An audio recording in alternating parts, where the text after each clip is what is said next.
how the motherfucking let me make sure this chat and shit working.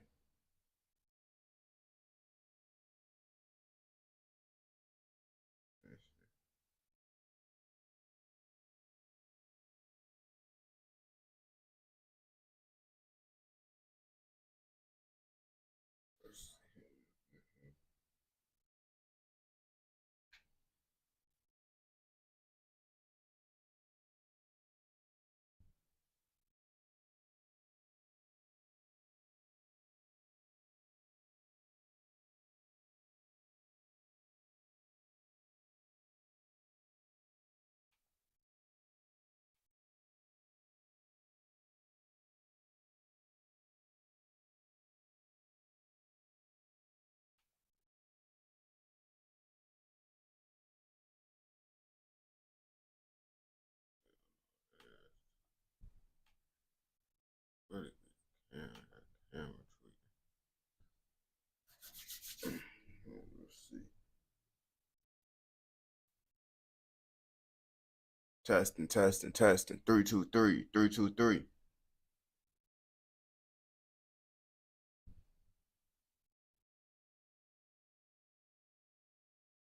Look at how the chat looking.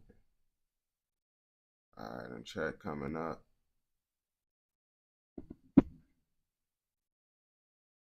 All right, so we got everything in this bitch.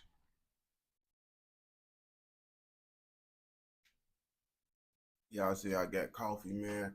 I ain't gonna bap to you, bro. I think I'm addicted to coffee. Bro. It's fucked up. It's fucked up when you smoking and drinking coffee, bro. Two addictive substances. I honestly feel like coffee not really addictive. I just like shit that I want. I just want shit that I like. Whatever the fuck. But that's why I end up getting that shit so much. But let me get into these motherfucking reactions and shit while I roll up this little doinky doink doink. You feel me?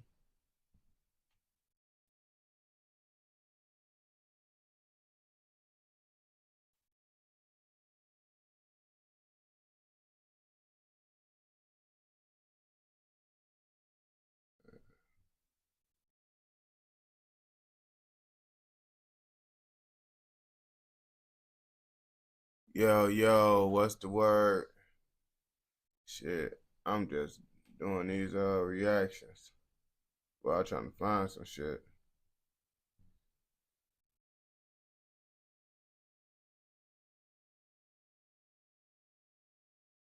Man, my algorithm changed like a motherfucker just for me showing gun content, bro. My shit that I be reacting to now been popping up.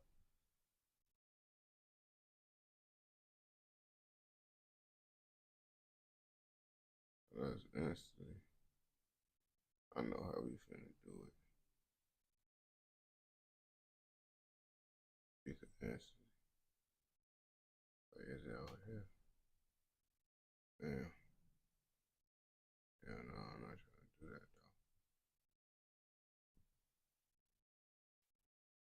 though. This is the story of how I almost died in Chicago. They shot the white boy, Brandon Buckingham. A mass shooting on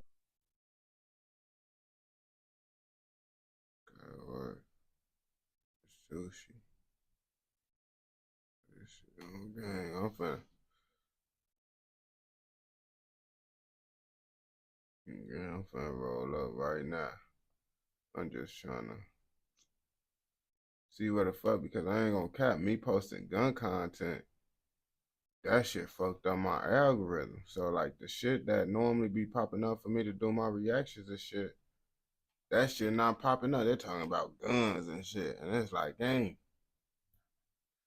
I make that content, but I can't react to that shit. I feel like that ain't the type of content niggas want. Maybe if I react to a couple videos, this shit gonna go back to normal and stop showing all this gun shit. Cause I ain't gonna cap to you, man. They talking about the pros and cons. And I'm actually finna make a video about if you should get a 40 cal or a 9 for your first gun. You feel me? And I was replying, what making me do this videos, I was replying to a short, and a nigga was trying to talk some shit. I'm like, oh yeah, I'm finna make a full video explaining everything. Then I'm gonna cook his ass and tell him to go to the full video. Cause these goofies in my comments really be thinking they telling me some shit on the short that's 60 seconds. These niggas don't understand. I only got 60 seconds. 60 seconds to reply to their motherfucking comment. I can't say everything I need to say in that one thing. Motherfucker be like, oh, you forgot about this. You know this, that. I'm like, duh, nigga, what the fuck? That's why I be making so many shorts replying to dumbass niggas' comments. I ain't gonna bap to you. Because niggas be thinking they so smart in my comments, bro. And then they just don't even know. I just couldn't speak on everything in 60 seconds. But I'm finna start making full videos on the topics these niggas talking about in my comments. And then once I make the full video, I'm gonna treat their ass and tell them to go watch the full video. So they ask to end all that. Oh, you don't know what you're talking about. You just speaking on this, that. What the fuck? It's 60 seconds, nigga. 60 seconds, bro. How the fuck can I appreciate it? Appreciate it. It be 60 seconds. And these niggas think I'm finna get to talking about everything, like, bro, it's hard to summarize what the fuck you want to say in 60 seconds. I ain't gonna bap to you, man. So sometimes I even forget to say certain things just because, nigga, I got 60 seconds to reply to comments. And that's what people be forgetting, bro. Like, niggas be thinking, oh, like, yeah, bro, I'm able to motherfucking talk about shit that takes a long ass time to talk about into 60 seconds. I ain't gonna cap to you, they ass be tweaking. And I be like, bro, certain things I can't even get to in a thing. And then they be like, man, you keep replying to comments. It's shit. I can't make a full video on the comment. Like, hey, YouTube Shorts is, that shit only let you, like, okay, so YouTube Shorts got 3-minute shorts now. But when you reply to comments, it's still only 60 seconds. So I don't got no way to even make the full video. About what everything I need to say. Hey, you heard about HBK? Nah, I haven't never heard of that. I ain't gonna bap to you. Damn, did I use the wrong size paper? I'm just gonna cut it down. I got 2 different types of papers.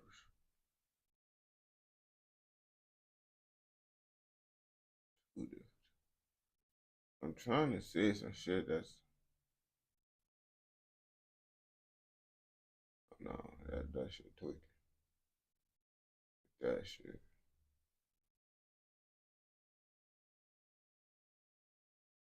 Oh no, I'm in what the fuck I want to watch. Hold on. I think I got that shit on that bitch. I don't even know. Let me see.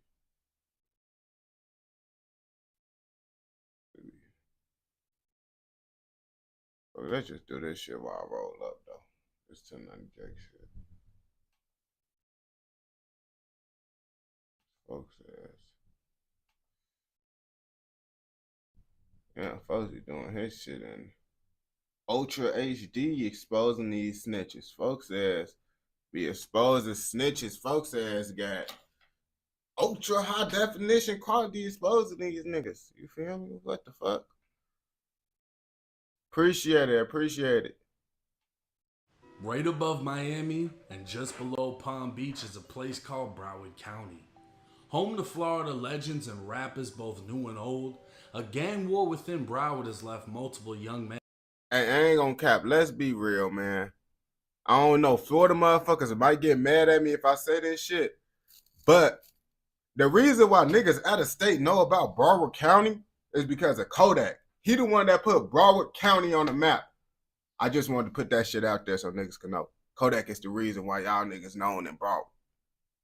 And dead, even taking the lives of 3 parents.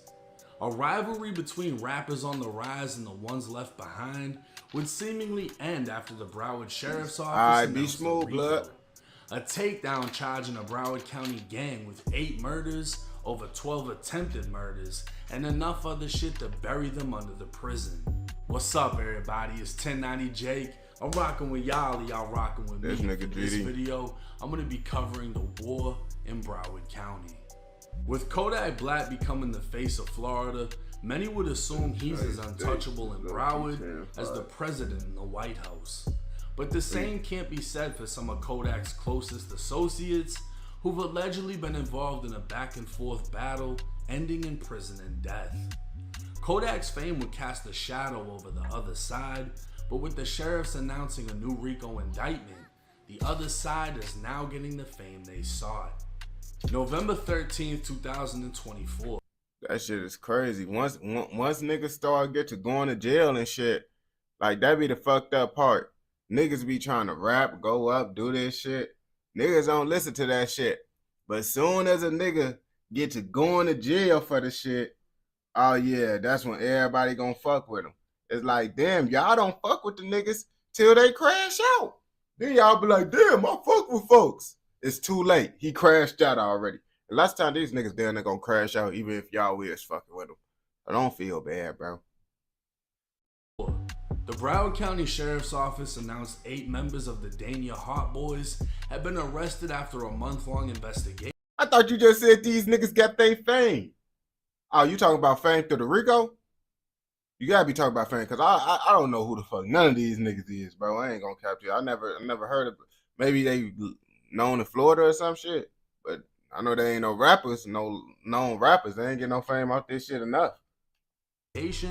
Following a string of murders dating back to 2021.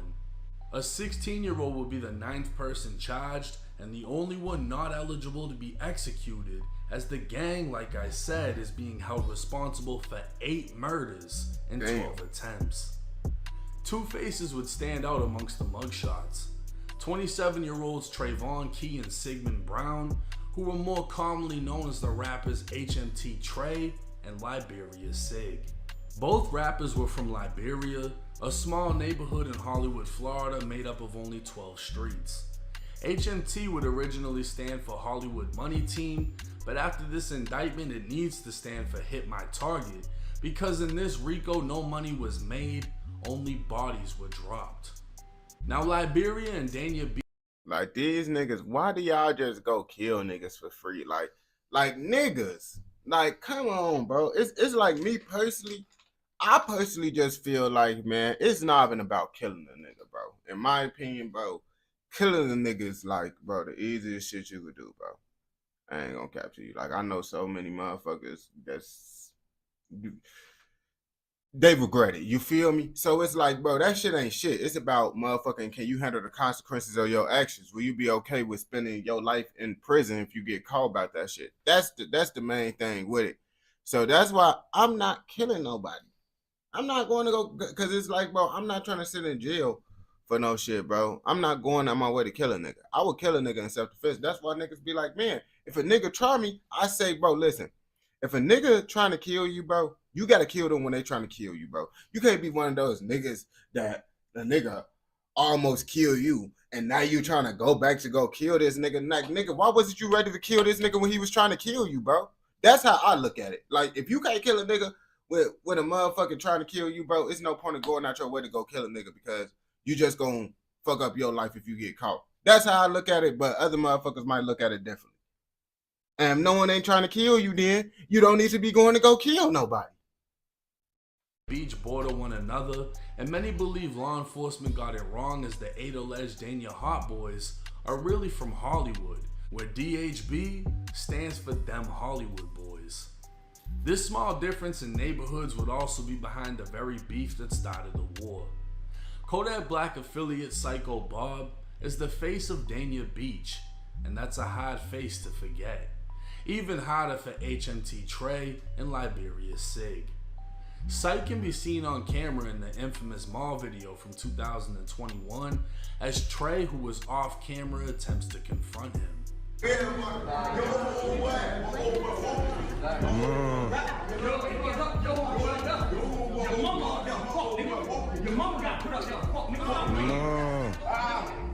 Psych would I ain't gonna cap, bro. A nigga speaking on your mama, bro. Niggas gotta get to whooping ass in that bitch, bro. What? Nigga is no, unless niggas was scared. Was niggas scared? Cause I ain't gonna cap to you. Just, it's like, it's never gonna be like, motherfucker, I don't even care if I get my ass beat, bro. I just gotta hit a nigga inside their mouth for just doing that shit, bro. It's just like certain shit, bro. It just, you gotta hit a nigga in their mouth, bro. Hopefully you don't get your ass beat. Hopefully you could continue hitting them niggas up, keep on beating them niggas' ass. But at least you hit a nigga in the mouth. So they can know what's gonna happen if they talk about somebody mama, bro. But let a nigga say that shit kind of crazy if you ask me. I ain't gonna lie to you. With diss Trey's dead mother to his face, words that would later come back to haunt him. 6 months before they ran into each other at the mall, 39-year-old Misty Hopkins, Trey's mom, was gunned down in front of her business in Miami Gardens. The vicious shooting left her shot multiple times, dying in broad daylight. Damn. Only weeks after Trey's mother was killed, Psycho Bob would be shot in a triple shooting in Fort Lauderdale. He'd take to Instagram denying he'd been shot and laughing at his ops who thought he died. Say Cheese had you tripping. Say Cheese had the ops tripping too. Ops said they was smoking on me. What the fuck y'all smoking, man? Smoking on me, you better smoke meth. Who the fuck smoking on Psycho? Who gonna smoke a Psycho? Who gonna roll up something that called Psycho? A bitch ain't finna smoke no joint called Psycho. You must be dumb. Dumbass. You smoking a Psycho. How you smoking a bitch that's walking? Nothing wrong with him, nothing wrong with his body, but you smoking on me? Come on, man. Smoke dick. 2 months later, 53-year-old Yeah, y'all can't be out here saying you smoke a nigga, bro, and the nigga still alive, bro. Like, come on, bro. That shit don't even sound right. Jerry McCabe would die. Jerry, who went by the nickname Chink, can be seen in a photo from '96 during his time inside Florida State Prison. Chink was the father of 25-year-old Jared McCabe, who's more commonly known as Hatch, and one of the 8 men indicted. With his father killed, Hatch would take to Twitter saying, "I lost my old boy. I never imagined having to bury my..." Damn, all these, like, what's going on, bro? Like, all these motherfuckers' parents keep on getting killed, bro. Like, why? This the most I heard of niggas' parents dying in like gang wars and shit, bro. Like, all the other videos we react to, like, it's like rare if a parent motherfucker get killed. Like, damn, that 3 niggas just talk about their parents just got killed in this shit. Like, what the fuck going on in Florida, bro? Y'all ass tweaking out there. Y'all ass wilding. My daddy at the age of 21 and having to step up and fill his shoes. Damn, I'm sorry, Pops. I promise I'm gonna get them back again, again, and again. Hatch would then tattoo baby Chink on his forehead in blood red. 3 months later, Florida rapper Wiz the Wizard would be found dead in front of an abandoned home. Wiz, an associate of Kodak, had fell out with Kodak and was going back and forth with Psycho Bob at the time of his death, leading to Reddit rumors as to who was behind his murder. Yeah, I remember the internet tried to say, oh, the nigga was found chopped up and shit. I'm like, bro, what the fuck? But that shit was cap. What I heard, that shit was cap. But everybody was trying to say that shit, man. I be like, that shit wild as hell. That shit did happen. Only days later, Psycho Bob and HMT Trey would face off in the mall. Fast forward to April of 2022, 27-year-old James Hardwick would be arrested and charged with the murder of Misty, HMT Trey's mom. While not much is known about James, he himself is a piece to the puzzle, as he can be seen in Wiz the Wizard's music video Shooting Guard. Clearly an associate of Wiz, the music video was posted a month before Trey's mom was killed. That same year, Psycho Bob would drop a song titled Stepdaddy. Let's pussy good, but her head be a mackin'. That's the art mama. Oh yeah, bitch, I smashed. I don't beat the son ass. Let's do the stepdaddy. Psych would claim to have had sex with a woman. There you go, cap to you. It low key sound like he was spitting in that song. We might have to go check that song out. I ain't gonna bap to you. Named Celeste, who just so happened to be Liberia's Sig's mom. The song was about Psych being Sig's stepdaddy, which would lead to a back and forth on Instagram that ended when Psych posted to his story.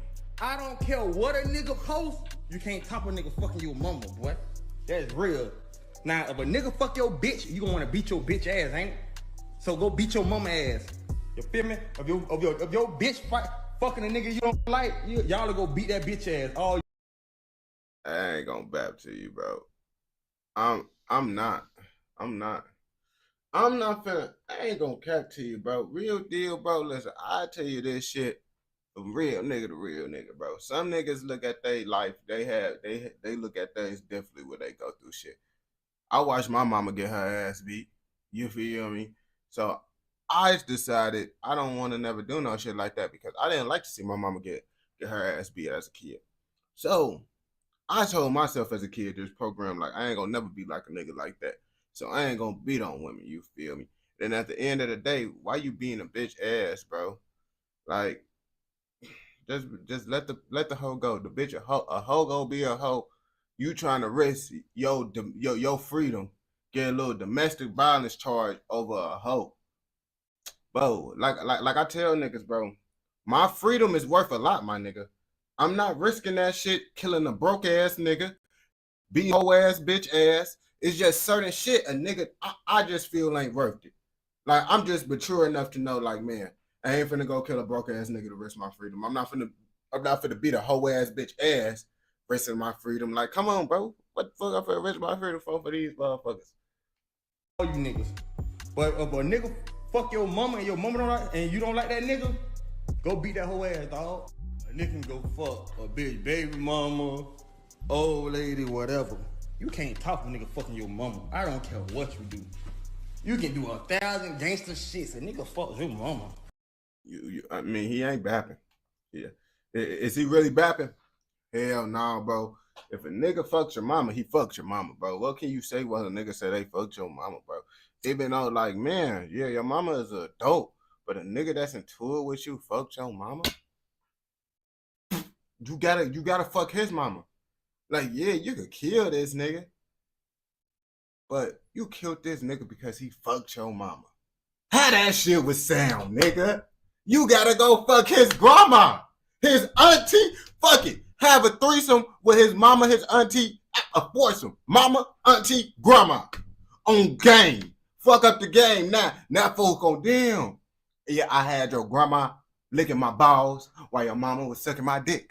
Nigga, fuck is you talking about? Like you do shit like that, bro. Yo. Well, how can you beat that? That's your mama. You can't mock that coochie, boy. A nigga could have gave you a little. Liberia Sig wasn't the only target of the song, as Psycho Bob would take it a step further when he said, I be geeking, I be rolling, I be sticking. Heard a nigga was about 50, he got hit up with them switches. Herda was about 50, he got hit up with them switches. It's alleged Psych was now dissing Hatch's dad, who was 53 at the time of his death. So in total, Psych dissed Trey's dead mom to Trey's face, dropped a song about smashing Sig's mom, and dissed Hatch's dead dad in the same song. Now remember when I said Psych's words would come back to haunt him? While inside of a federal prison, Psych would learn that his 68-year-old mother Dorothy Smart, who was known as Dee Dee, was gunned down in front of her home on September 23rd, 2023. I tell niggas, hey, I ain't gonna cap to you, bro. What you put out is what you receive, bro. I ain't gonna cap to you. You put out that type of shit, bro. Like that's what you gonna receive. Like niggas don't understand that shit, bro. Everything that you do gonna come back, bro. You feel me? When it's gonna happen, I don't know, bro. That's why I just try to live. You feel me? I don't do no fucked up shit.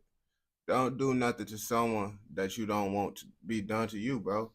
I ain't gonna bap to you. That's how I really live, bro. Like, I don't do nothing that I won't want no one done to me, bro.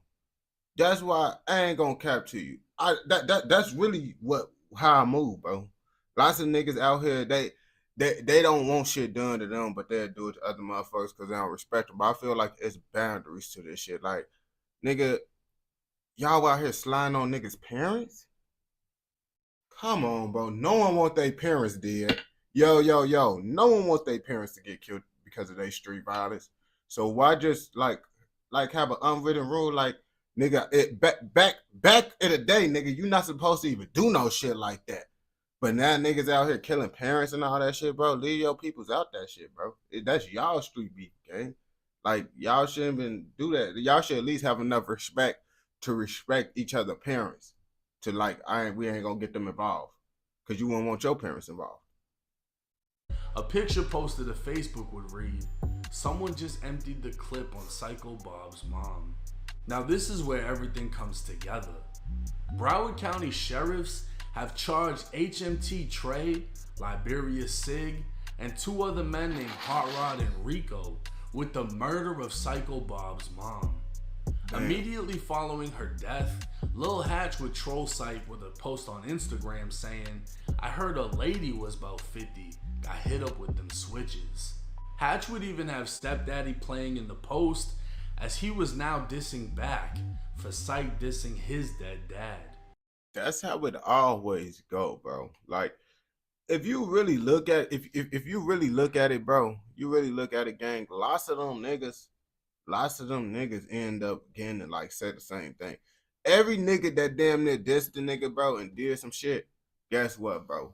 Later down the line, them niggas always got to do the same shit back to them. Like, if you really look at every nigga that did some wild ass shit, bro, eventually the same shit happened to them. And then the shit that niggas that they was just saying about other motherfuckers are saying about them. It's just niggas be so cocky they think, oh yeah, it ain't gonna happen to me. No one is not special. But that isn't all. HMT Trey has been charged with killing Wiz the Wizard, an alleged act of revenge for the murder of his mother. Liberia Sig would be charged with accessory after the fact for his role in Wiz's murder, and both men would face a charge for using a cell phone to facilitate the killing. These charges would allege Trey shot Wiz before. Come on, bro. Like niggas, bro. It's already so many motherfucking cameras all around this motherfucker, and you making it easier by. Listen, if you go kill someone, bro, you shouldn't have no phones around, bro. No text, no nothing. I ain't gonna cap to you, bro. You just need to pull up to their crib, bro. So niggas over there when you say, "Oh yeah, I'm finna come over the top." No, pull up to their crib. Do, knock on their door. We gotta talk. Turn off all the phones, bro. On game, like that's how you really gotta be. Niggas think, "Oh yeah, you overdoing it." You is not overdoing it, my boy. This is real life, bro. Your ass is gonna go straight to jail, bro. Them niggas know. Listen, I tell niggas, bro, if you don't want motherfuckers to know something, don't put it in your phone. Let's start there, bro. Because listen, it can get found. Like if someone really, really want to get that shit out that phone, they can. So always remember, if you don't want someone to know about some shit, don't have it in your phone. And if you ain't committing no crimes or nothing, 9 times out of 10, bro, you feel me? They might not even go through it because you ain't doing no real major shit. But now your ass out here really doing a whole bunch of shit, bro, and you get arrested and they go through your phone. Oh yeah, you cook. Dumping his dead body with Liberia Sig. So how did detectives put all this together? Through investigating another shooting, they'd arrest Gerald Charles, aka Hot Rod.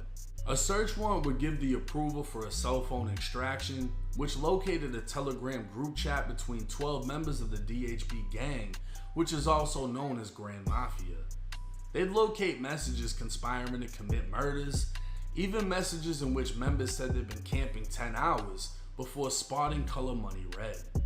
Red, a 21-year-old rapper from Lauderhill, is a member of Lauder Kill Babies and has ties to Kodak Black.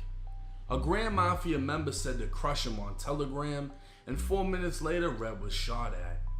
Grand Mafia would attempt to kill Red 3 different times, shooting up a house and 2 cars.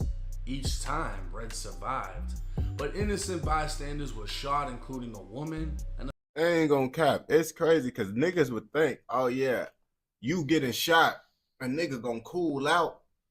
Bro, a nigga get shot, bro, they feel like motherfucking Deadpool in this bitch now.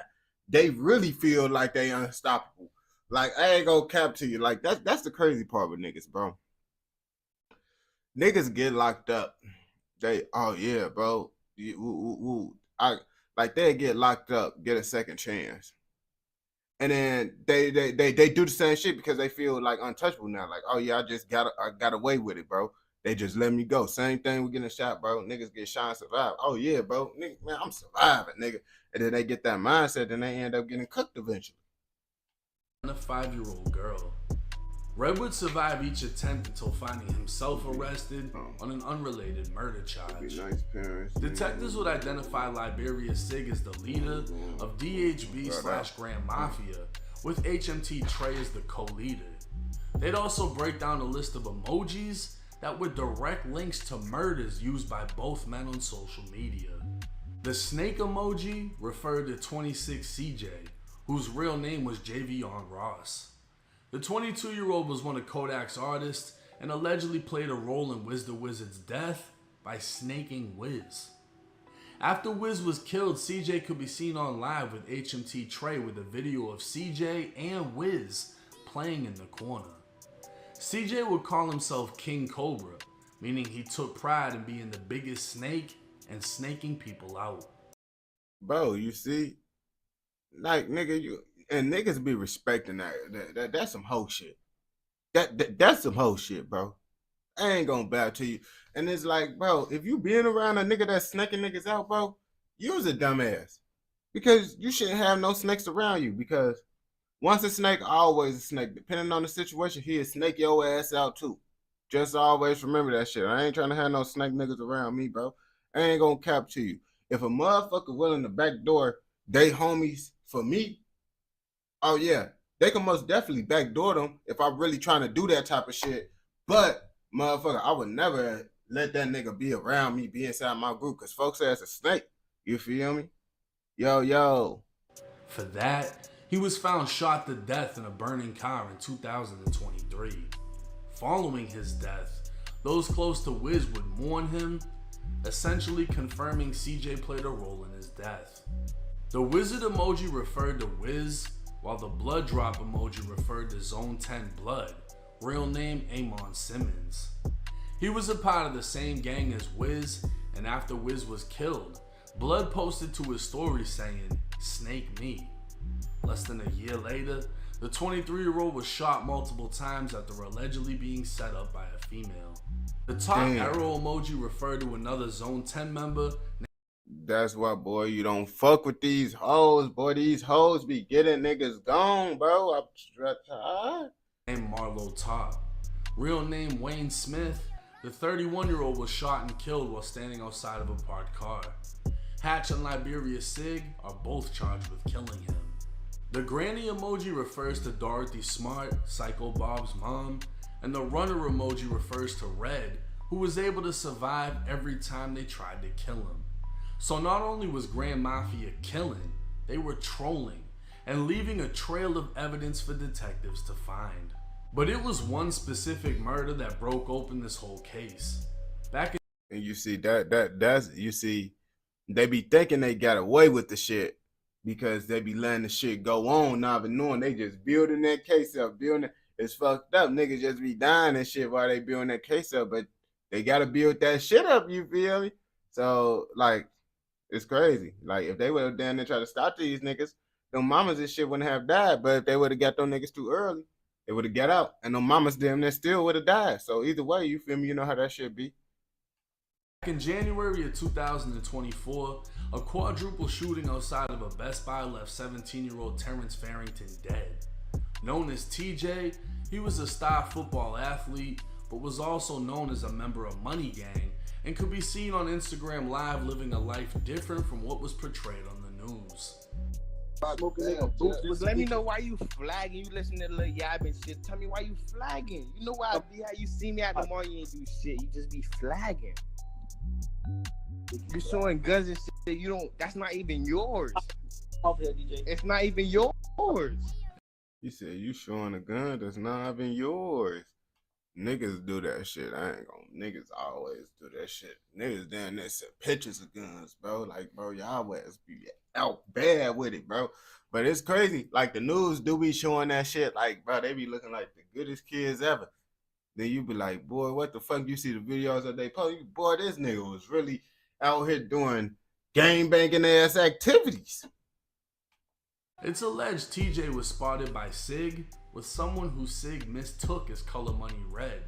So Sig opened fire, striking a total of 4 people and killing TJ. Detectives believe Sig used a Zastava Draco pistol that had been used in multiple murders and shootings. Detectives also recovered telegram messages from Kavaris saying Sig had the Drake during a double attempted murder. Sig, Kavaris, and Hot Rod would all be charged with killing TJ. Sig's fingerprint would be lifted off a vehicle connected to TJ's shooting, and the investigation brought light to every other shooting they'd been involved in. So essentially, the case began and ended with Sig, as the first shooting in the case dates back to October of 2020, when Liberia Sig allegedly shot at Psycho Bob's mom. She obviously survived, only to be killed at a later time, but this would be the first documented shooting that started the war. That would mean DHB/Grand Mafia were the first to cross the line by targeting a family member, resulting in Trey's mom being killed, Hatch's dad being killed, and Sykes' mom being killed. All in all, them Hollywood boys, aka Grand Mafia, are being held responsible for murdering 23-year-old Wiz the Wizard, 68-year-old Dorothy Smart, 17-year-old TJ, 31-year-old Marlo Top, 24-year-old Antoine Dobard, 21-year-old Terrence McKenzie, 23-year-old Ronaldo Donner, and 17-year-old Johnny Henderson.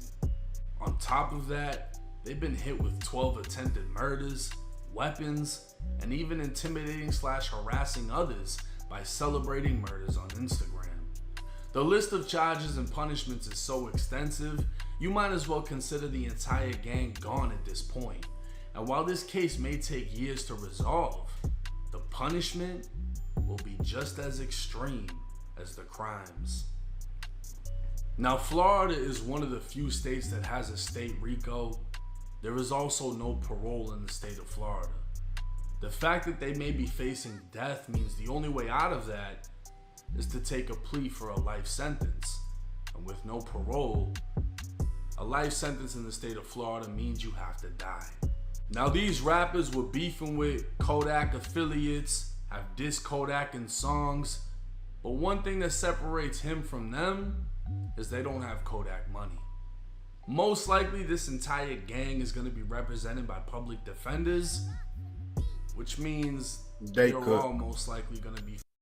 They're cooked. That basically, bro, they are cooked. And I tell niggas this shit all the time, like, bro, if you don't got no money on, you don't need to be in the streets, man. You don't need to. You don't need to, bro, because it's like shit get real, man. Depending on what state you in, bro, you would still get locked up for illegal guns. So you still need to have that money on, bro. You need to have money on regardless, bro. You got to, bro, because if you don't, you're gonna be cooked. If I didn't have money, they would have took my gun card. I wouldn't have been able to bond out. They gave me a $10,000 D bond, so that means I had to put $1,000 down. Like all that shit, bro. Niggas be cooked, bro. Like, niggas be sitting because they don't got no bond, bro. I ain't gonna cap to you. And it be crazy because dumbass niggas be like, man, niggas really be up in that bitch. Boy, them niggas can't afford to pay their bond. That's why they be up in that bitch. Some niggas don't be getting bonds, but that's because they ass keep fucking up. Found overly guilty and sentenced to fucking forever. But rest in peace to all the victims involved. Yeah, that's that. Yeah, they cooked.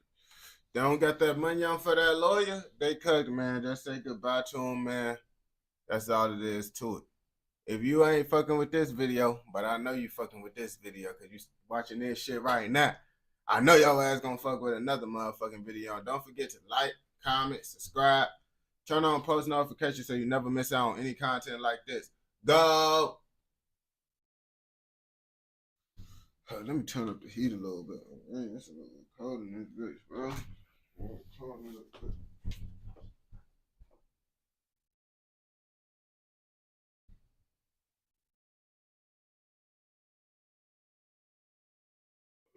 Okay.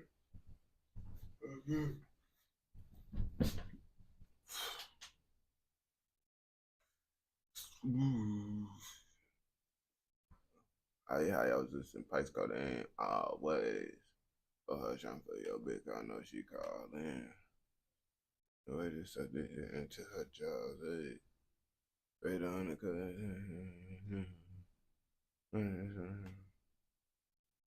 Man, so cause I know when I internet, they said,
I'll keep it 100 shit.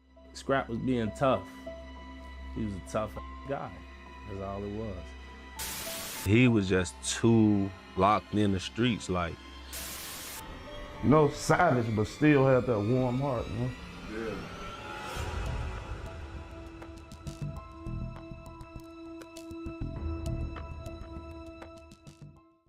On the morning of September 19th, 2011, Chicago's Inglewood neighborhood awoke to the familiar rhythms of urban life.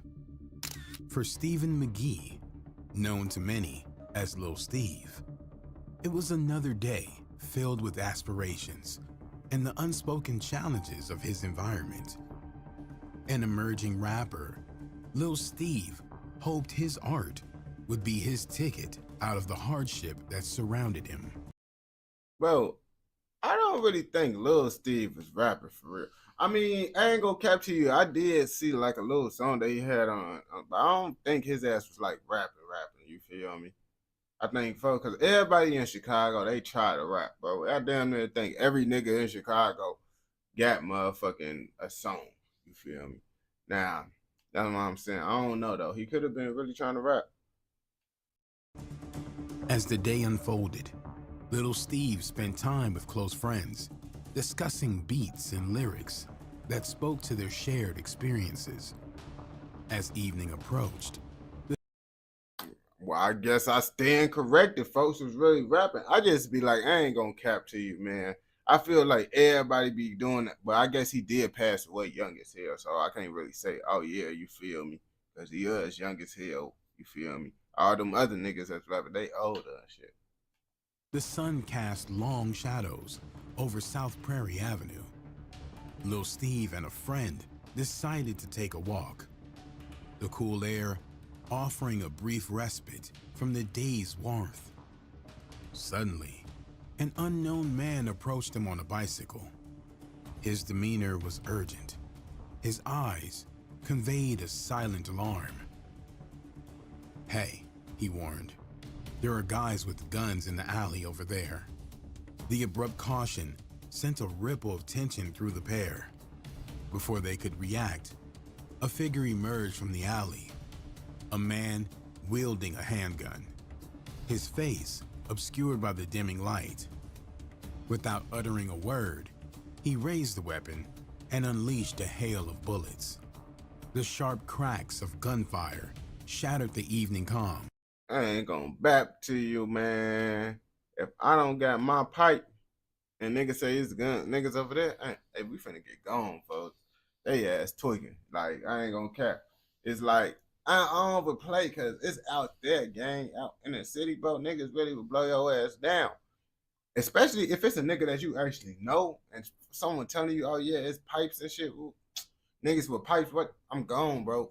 We out this bitch. And then the nigga get to coming out, I'm already gonna be damn near halfway down the block if I don't got my blick on me. I'm being honest with you, gang. No one ain't finna tell me it's niggas wedding with guns and I don't get a gun.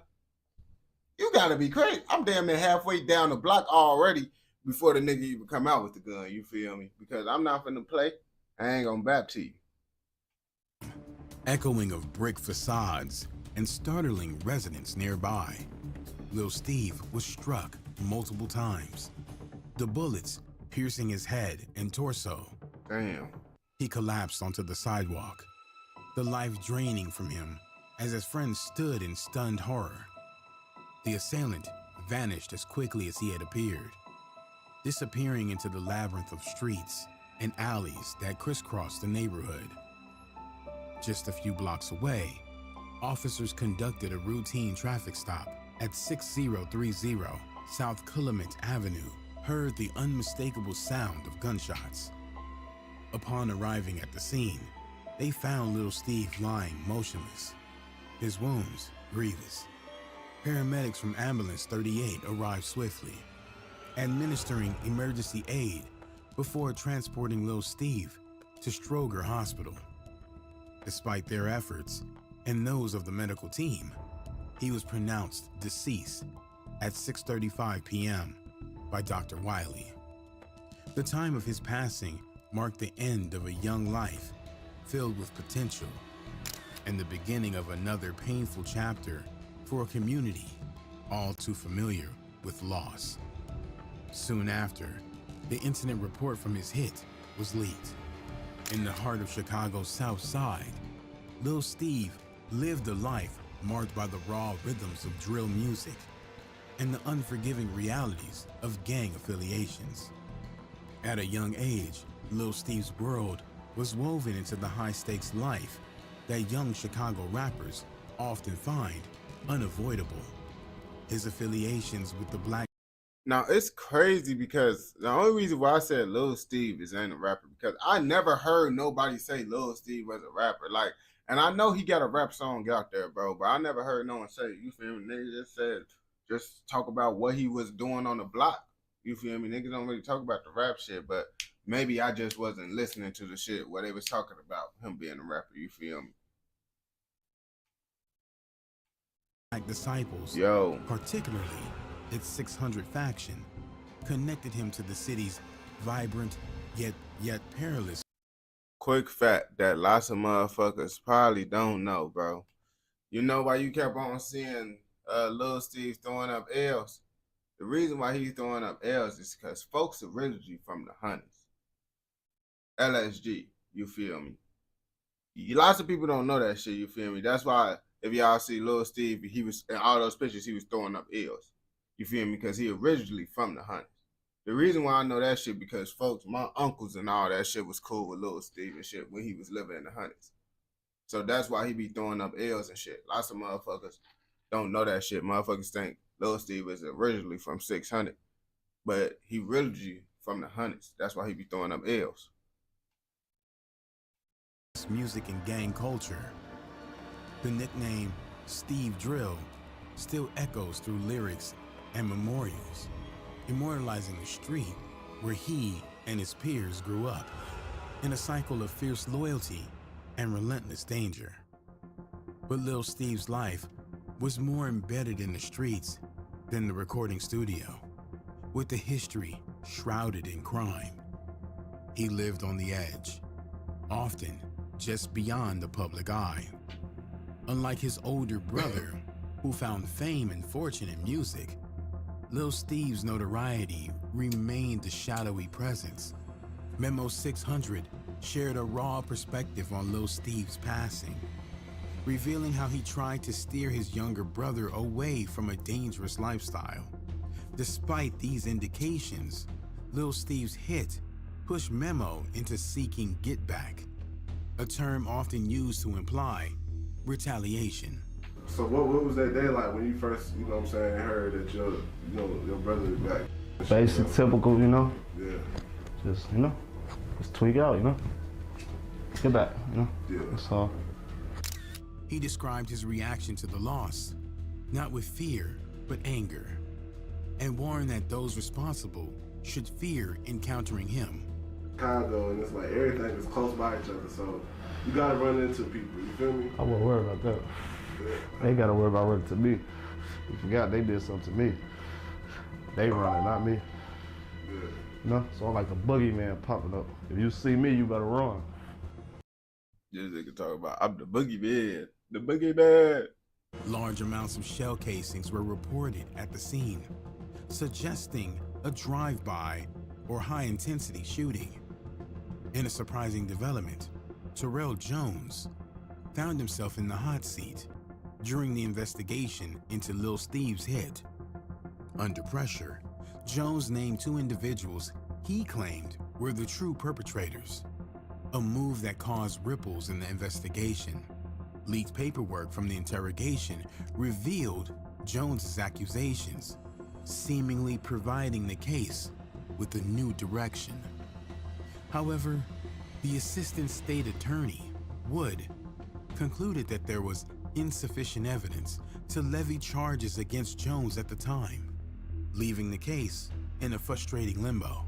ASA Wood met with the witnesses and conducted interviews with them.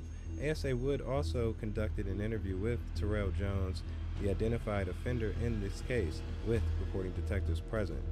ASA Wood, after careful consideration of the facts, interviewed and witness and offender statements, rejected first-degree murder charges in this case.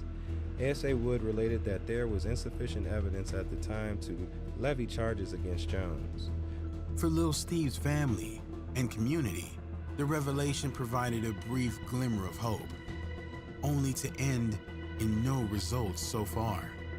A reminder of the challenges law enforcement faces in breaking through the wall of silence surrounding such cases.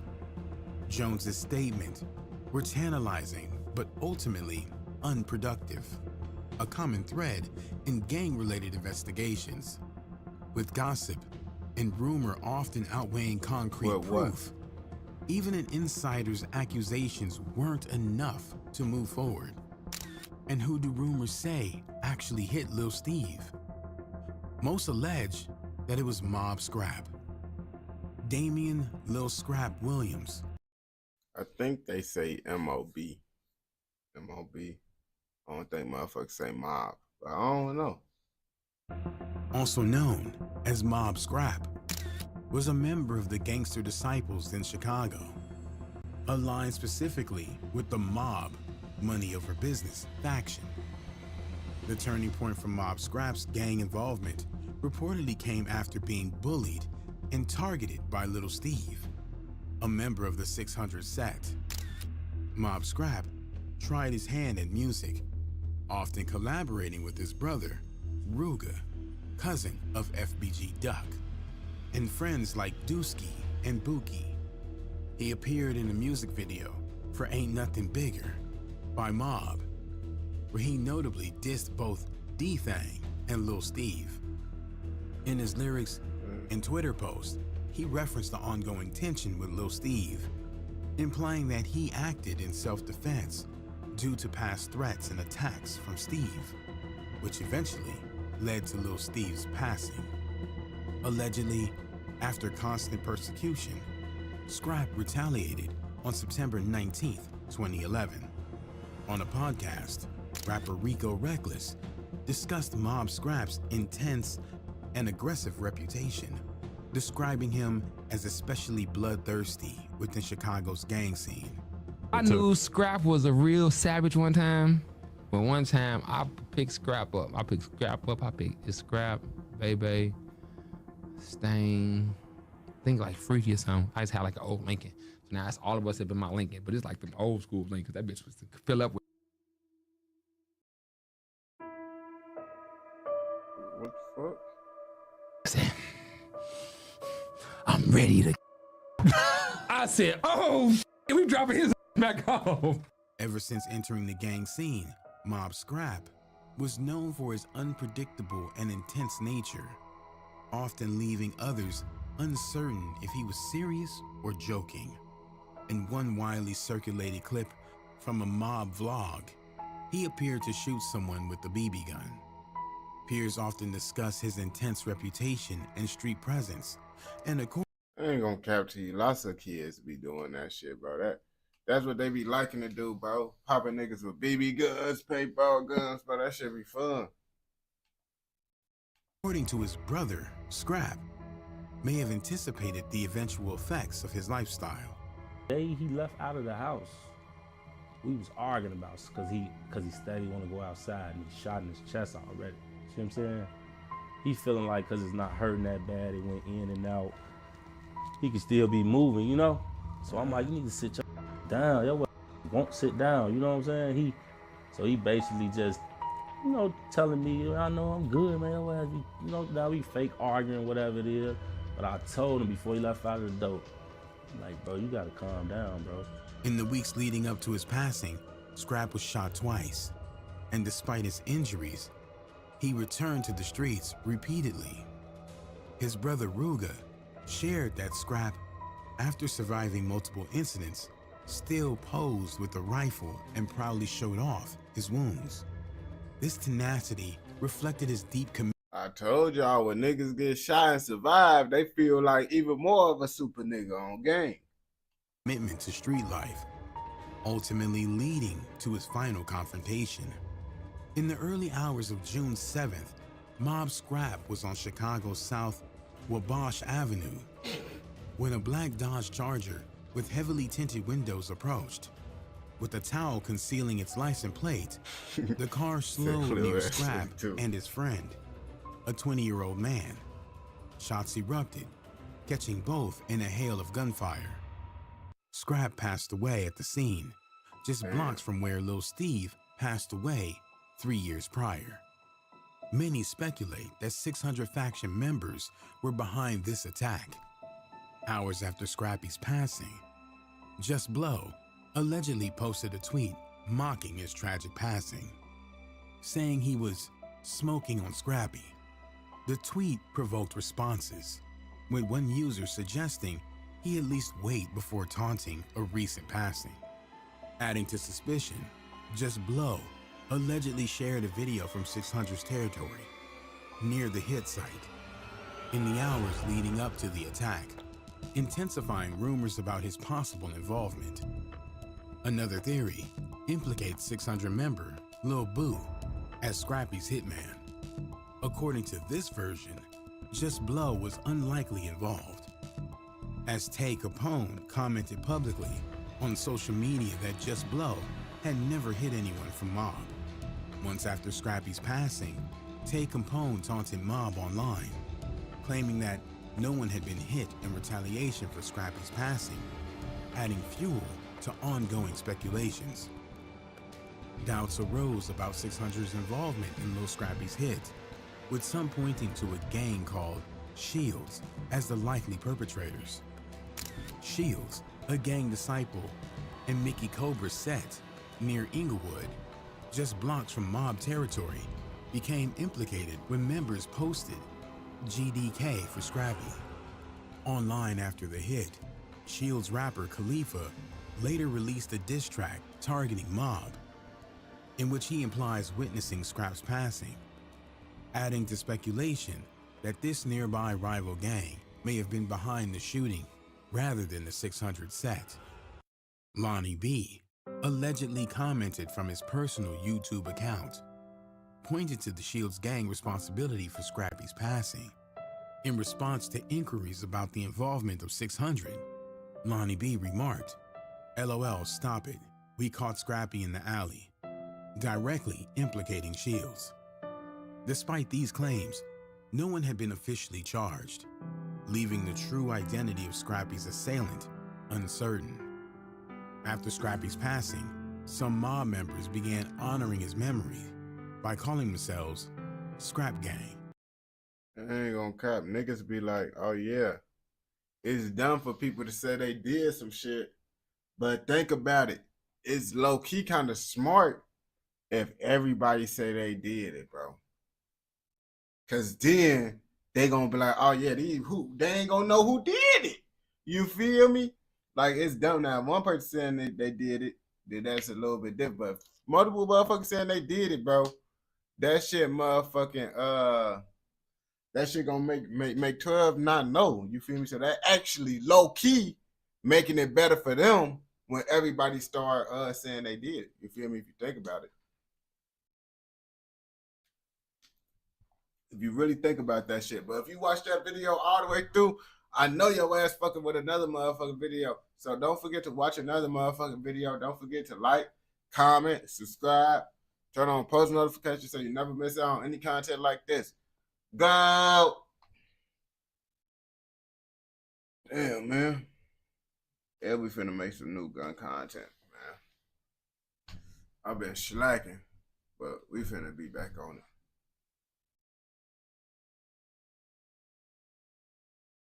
Okay.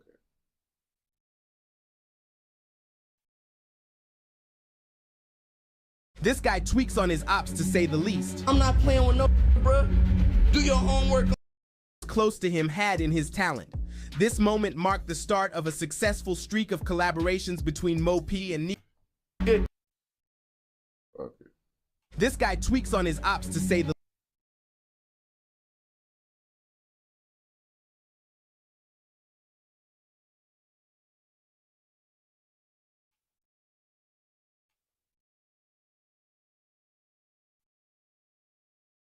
This guy tweaks on his ops to say the least. I'm not playing with no. Who the fuck is this guy? No, not him. But I don't know who the fuck Mo P is for real either. But the guy, like, this guy tweaks on his ops. Like, that shit sound lame as hell, my nigga. But let's continue the story of Mo P. Bruh, do your homework on every they even been around me, bruh. Any look at around here putting Curry B name in the song, we either did shot at him or his big f***ing brothers, bro. Like, you know, we was out here bullying shit. I'm spinning on y'all ass, bitch. Mo P from the 5500 block in St. Louis. His ass do sound like his ass be tweaking. I ain't go back to you. His ass do sound like a tweaker. Has quickly emerged as one of the city's most promising up-and-coming rappers. Growing up in St. Louis, one of the most violent cities, it is no easy feat. The city is often ranked among the most dangerous in the United States, with a staggering homicide rate that consistently places it at the top of national statistics. Someone shot and killed a man just a few hours ago at a North St. Louis gas station.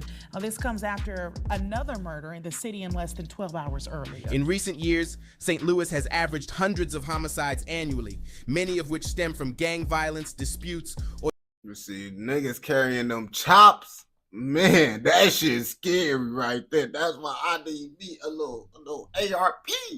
I need an ARP so I can add a little, you feel me? I got this fat ass motherfucking yapper, bro. Like, I can't carry that bitch around, bro. And these niggas got these little 7.62s. What my motherfucking little 9 gonna do to a 7.62? I mean, of course, if I hit him with it, you feel me? But he hit me one time, I'm wasted. Just like GTA. I gotta hit him. Do. They, you feel me? He hit me. That's why I need an ARP, bro. These niggas out here with the ARPs, bro. A chopper bullet hitting you is different from a motherfucking handgun. A big difference. Like a 40 and a 9, that ain't gonna really be too much of a difference getting hit by that. But getting hit with a chopper, you fuck. Or the systemic poverty that plagues the area. For young people like Mo P, the odds are stacked against them from the start. The streets of St. Louis are a constant test of resilience, with crime and economic struggles shaping everyday life. It's a city where opportunities are scarce, and the path to success is riddled with obstacles. Yet Mo P has used these challenges as fuel for his music, channeling his experiences into raw and authentic lyrics that resonate with his audience. Despite growing up in such a volatile environment, Mo P has managed to rise above his circumstances, using his talent and determination to carve out a name for himself. I never heard no song by folks, but just from these little clips of folks in the back, folks got that energy. It look like he be busting. It sounds like he got lots of energy inside this music, bro. Look at him. It look like he putting his heart and soul into these lyrics, bro. We got to see what's to him. In the rap scene, Mo P is a rapper who seemed to appear out of nowhere and within just a year became the city's biggest male rap star. But to understand Mo P, we must first look back at the beginnings of J Mo, his earlier identity. For longtime fans, J Mo's roots are familiar, but for newer followers, this story offers a deeper understanding of the young artist's journey. At just 13 years old, J Mo's talent shone in a debut video that amassed considerable attention. However, after this promising start, J Mo disappeared from the scene, leaving fans wondering why he stepped back. Mo P has been open about his struggles, sharing them through both his music and social media. He has revealed snippets of his childhood, often posting archived videos and photos of significant moments. His life wasn't easy. Bouncing between homes and dealing with family challenges in a city as turbulent as St. Louis presented obstacles that shaped his resilience. Like many aspiring rappers, Mo P faced the significant challenge of funding his career. Music videos, studio time, and other necessities required resources. That's why I ain't gonna bap to you, man. What I tell niggas is, bro, you gotta use what you got to get what you want type shit. And niggas might not think it's true, but look, all this shit that I got right now was from an iPhone SE. And and it sound kind of crazy, but look, I ain't have shit. I was making videos inside my car, you feel me, because my mama wasn't gonna let me smoke in the house because, you know, we was living with her boyfriend, you know, he made the rules or whatever, he paid the bills. Okay, cool, whatever the fuck it is though. So I was making videos in my car every day, smoking, just having to be up in that bitch, bro. And I got everything, every time, you know, I just posted with what I had. And what I had got me what I needed at the time I needed it, you feel me? Like I never, you feel me, went out my way to try to get all that extra shit because I used what I got. And once it's time, you gonna get what you need, you feel me? Like I ain't gonna cap to you, bro. Just start off with what you got. Never think you need to do all that other shit like the next nigga, bro. Just figure out a way. Everything you got, everything you need to start your career, you got right now, my nigga. You just gotta think hard enough, bro. You might not want to do it that way, but you could do it, you feel me? Which weren't easy to come by for a teenager trying to make it on his own. Despite these difficulties, Mo P's undeniable potential led to his connection with Scully Gang, also known as the Kia Boys. Their rise coincided with the viral trend of Kia Boys videos, where teens documented themselves stealing and joyriding in cars. Although Scully Gang didn't intentionally associate themselves with the Kia Boys trend, their youthful image and lyrics made the connection inevitable, helping their music go viral. Among the Scully Gang members, J5, Jay, and Arbo, Mo P stood out. As the son of Fresh of 314, J5 already had a growing reputation, which created opportunities for Mo P. It was during a Scully Gang video shoot that Mo P crossed paths with Nico Nail, a videographer running the Drop That series. When Mo P's friends urged Nico to shoot a quick freestyle video for him, Nico agreed. That brief session became a turning point for Mo P. Mo P's a cappella freestyle went viral, validating the belief that those close to him had in his talent. This moment marked the start of a successful streak of collaborations between Mo P and Nico, with the two releasing a... You see, gang, like you see, you never know what's gonna happen, bro. Just do what you need to do, work with what you got, and what you need gonna come to you, gang. I'm trying to tell y'all, nigga, this shit. When y'all try to get all this other shit, bro, tweaking, bro, you gonna get what you need when you put in. It's hard to explain, bro. But it's gonna come, bro. You see how he just got that shit, and that shit ended up blowing him up, and now he able to get more shit for what he need to do his career. You feel me? Steady stream of content, Mo P stood out from his peers because he avoided the typical diss tracks that many local rappers use to gain attention. Instead, his raw energy and authenticity captivated audiences. As Mo P's fame grew, he became a target for online trolls. Fake accounts often baited him into heated exchanges during Instagram live sessions, which only increased the animosity he faced. OBK Marco, you want crazy ass on fake? A lot of y'all be like, I had a nigga say to me to tell his fuck nigga like, no. And tell his young man like, I kinda didn't know how to respond to it. The tension escalated when a video surfaced, recorded by someone Mo P considered a close friend, accusing him of not being about the street life. Drive. I never even seen you drive a car. You talk all this high speed you don't drive. Stop lying. All right, bro. Let's listen to one of your songs. Every word that you say is a lie. You don't do nothing but smoke weed and post other people's guns. You just got your gun, the first gun that I ever seen you with. Stop lying, cuz. You're right. You got all of these fairy tales. You playing Grand Theft Auto. This shit real life. It sounds like that's an uncle or some shit talking to him. You feel me? Like, and you know how them old heads be. Them old heads always, like, I feel like it depends. If it's a family nigga, a family member, bro, you know how they gonna talk on a nigga, bro. But if there's a homie and shit, then it'll probably be a little bit different. Cause why you even letting a nigga downplay you, like, you feel me, say all that shit? If you really about that life, you feel me? If that's just a regular, like, homie, you gonna have to get on his ass. But if it's a family member, like an uncle or some shit, you know how them uncles and all that shit try to get on the nigga ass, do all that shit. That's the difference. The only thing you just hit them with, all right, you got it. Go ahead and move the fuck around, you feel me? But I don't know who the person is, so you can't really base it off this shit, because depending on who it is, they don't know what the fuck you got going on. An uncle might think they know, because uncles, you feel me, they still, oh yeah, I gave you a pipe, I did this, I did that. You wasn't really, that's what niggas ain't gonna know what the fucking nigga got going on. But it depends though. Went on a mission, going banking and shit, and then a motherfucker, you went on a mission, nigga, and you didn't come back with no gun or none of that. You down there lost your life.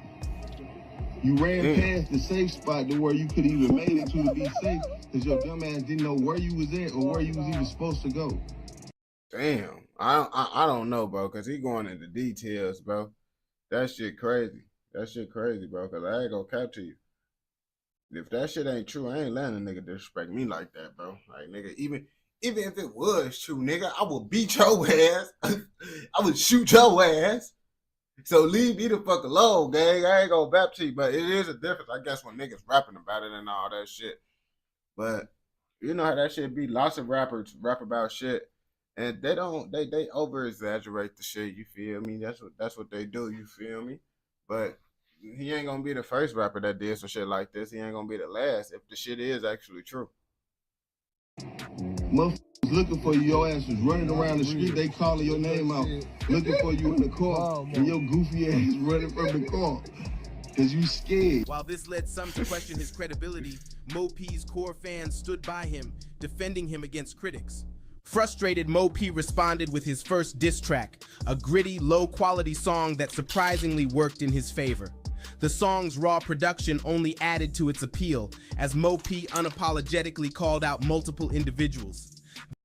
That's why I be telling y'all, you see, the low quality shit, just doing what you got would still go up, bro.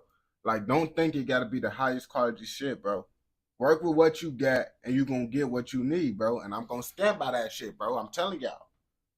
This move amplified both his popularity and the hatred he faced, as the track quickly became a talking point across the city. But everything took a turn for the worst when his close friend Curry B was tragically killed in St. Louis. Curry, though not a member of Scully Gang, was a key figure in Mo P's journey, often appearing in videos and supporting him behind the scenes. Known for his own musical talent, some even considered Curry to be on par with Mo P. Losing Curry devastated Mo P, especially as rivals began mocking his friend's death online. Mo P was known for tweaking on his ops on live, but it only grew worse. Wrong with y'all? All y'all not Meeski gang. Meeski gang. Hey, ain't not been no on this live play with me. Hey, Curry, nigga. Curry got left. Curry and Justo got left on the side. On my mama. What y'all on? As Mo P says on an Instagram live how he and his gang have shot at anyone who has spoken on Curry B's name. I'm not playing with no bruh. Do your homework on. Every even been around me, bruh. Cause like, I ain't running this bitch goosing, bruh. Any look around here putting Curry B name in the song, we either did shot at him or his big brothers, bro. Do the homework. It ain't nothing too real major about it. Like, nigga, we was out here bullying shit. Fueled by grief and anger. He said, do the homework on it, man. That shit. This shit be crazy, man, why they be talking about it. Now, them boys do be crashing out, man. They be crashing out on the internet for sure. Tweakers. Mo P released a series of retaliatory diss tracks, escalating tensions in the city. His actions created new alliances and rivalries, with some groups siding with him and others uniting against him. Mo P's rise to fame got a huge boost when he was featured in Tommy G's video titled Visiting the Most Dangerous City in America, which racked. That's when I end up finding out about folks, bro. Honestly, because I'm trying to figure out where the fuck did I see folks from. But I saw his ass from the motherfucking, this video. That's when I end up figuring out about Buddy. up over 11 million views. This video put a spotlight on both Mo P and St. Louis, giving the world a look into the harsh reality of the city and introducing fans to Mo P on a personal level. People started to connect with him, not just as a rapper, but as a person, getting to know his story. In the video, Mo P opens up about living with his grandma until she passed away from cancer. How you grew up? What was your childhood like? How'd you get to where you are now? Regular childhood and on some St. Louis shit. I grew up with my granny for real on some little cool shit. She ended up passing away to cancer and shit. To that shit, the nigga by herself. That was at like 12 years old for real. So you had no parents and no grandma from the time you were 12? Yeah, for real. This moment really showed a different side of him, where his anger and behavior come from. It made fans realize that behind the tough exterior and street persona, there's a deeper, more emotional side to Mo P that shaped who he is today. The video helped Mo P build a solid fan base, allowing people to relate to his struggles and his music on a more personal.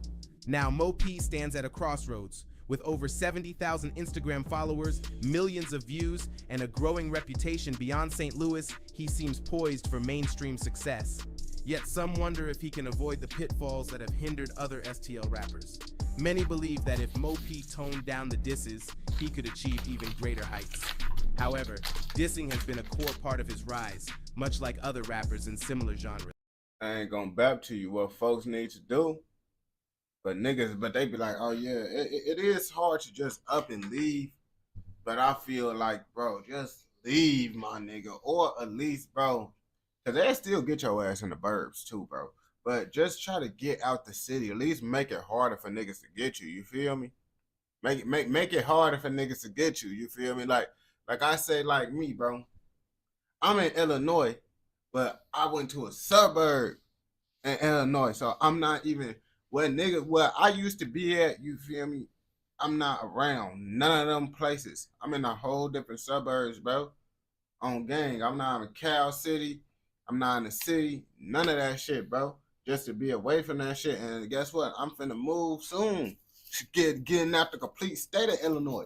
Once I'm out the complete state of Illinois, it's over with.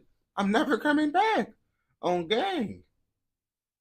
Cause that shit is not, and think it, I don't got no ops and none of that shit. At least I hope so. You feel me? I hope I don't got no ops. But you know how that shit be. Just niggas be hating. Niggas hate from your hometown, bro.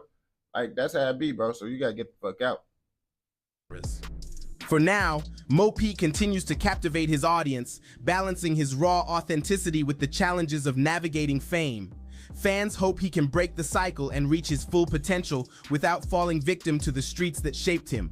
If you enjoyed this video and want to hear more stories like yeah, I fucks with you, Brody. I already liked the video, man. And if you fucks with this video, go ahead and like my video, man. If you watch this video all the way through, I know your ass fucking with another motherfucking video. So go ahead and go watch another motherfucking video. And don't forget to like, comment, subscribe, and turn on post notifications so you never miss out on any content like this.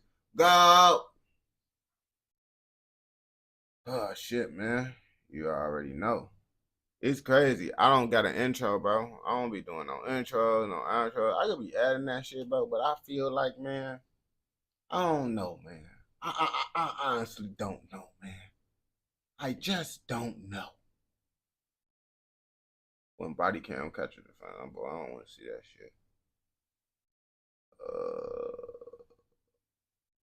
Man, what the fuck the wasted though, man? I done moved out of state, came back, moved to college. Town, move back to a college. I ain't gonna catch you being in your hometown, bro. It's like, and it's just better, bro. I feel like at first it's like, man, damn. Sometimes it feel like it's boring. Sometimes it feel like, oh yeah. It's just like, man, you know, of course it's gonna be better just because you got the people that you know, you comfortable with. Being comfortable is always better. But being in uncomfortable situations is going to make you better, you feel me, at the end of the day. And that's how I just look at it, bro. You leaving your hometown or whatever going to make you more better in the long run than someone that's staying in their hometown, you feel me? At the end of the day, I tell lots of people too, man, just do it, man. Because it's like you stay in your hometown, bro. You already know what the fuck to your hometown. And if you fuck up, guess what? You just gonna go back to your hometown. But what if things go right and that opportunity is just right around the corner for you? It's just not in your hometown. It's not in your home state. So that opportunity that need to push you to the next level is not inside your area where you living in. So if you stay inside that area, you ain't gonna never be able to reach your full potential. You feel me? And it's like, that's how I just look at it, man. You young, you feel me? Go ahead. Go ahead and motherfucking just go ahead. I'm just talking about just take that risk of just leaving your hometown, bro. Like, sometimes that's what you need to be, you feel me? Because sometimes what you need to be successful is not like, it's not there, you feel me? It's not it. Sometimes your hometown be your setback, you feel me? And guess what? Say if everything don't work out when you leave your hometown, you can go back to your hometown, bro. On game, you can always go back to your hometown. So I tell niggas, bro, just leave. If you got an opportunity, I want to stay in my city. You see, you can stay in your city, bro. But like I tell niggas, bro, opportunity, bro. If I would have left Illinois, bro, I would have been inside a way different position, bro. I ain't gonna capture you. I be missing so many events and opportunities just because I didn't put myself in the position to be able to get all the benefits that I need to grow. You feel me? Of course, I'm still could make it happen in Illinois where I'm at right now, but you never know, bro. My life, I could go out there and get an opportunity, and all the hard work that I was doing, I didn't even have to do if I just would have took that opportunity. You feel me? Instead of being in my hometown, like I said, you could always go back to your hometown. You feel me? You in Illinois? Yeah, I'm from Chicago. You feel me? I don't live in Chicago no more, but I'm still in Illinois. Maybe it's a little bit different. You feel me?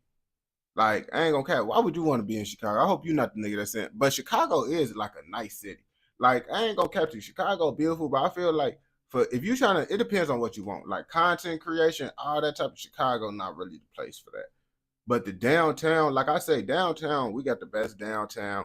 And I honestly love Chicago better than New York. I feel like Chicago is like if New York wasn't dirty on game. Like Chicago downtown is what New York downtown would be if it wasn't like what New York was, bro. Because I think Chicago is better than New York. You feel me? I feel like Chicago just one of the best cities, bro. It's just plain and simple, bro. It's bad, but downtown, we got the best downtown and shit. But have a lot of bad places. Yeah, that's what I'm saying. Chicago, but lots of motherfuckers don't be understanding. Chicago got nice places in the hood. Niggas just be thinking the hood is all bad. Like, it's nice places in the hood too. You feel me? Now, of course, it still be shit going on, but it's like, y'all know how that shit be, man. Y'all know what the fuck. Like, it's nice areas, bro. Like, and there's actually nice houses in the city too that lots of motherfuckers don't be knowing. Like, it's nice houses in the city. Like Chicago got some nice houses out there. It's just they be expensive. Yeah. That's why I tell niggas, like, you could be out in the hood. Like, nigga, you go out to the hood, bro. A nigga just ain't finna get on your ass, bro. Just like niggas be thinking that shit, you feel me? It's not like how they be thinking that shit be. Like, yeah, niggas be tweaking, but it's tweakers everywhere. That's why I tell niggas, it's tweakers everywhere. But niggas in the hood, bro, like, I ain't gonna cap to you. I moved around a lot in the city. In every area I went to, bro, I went outside, bro. I chopped it up with motherfuckers. I met new people. They was cool, you feel me?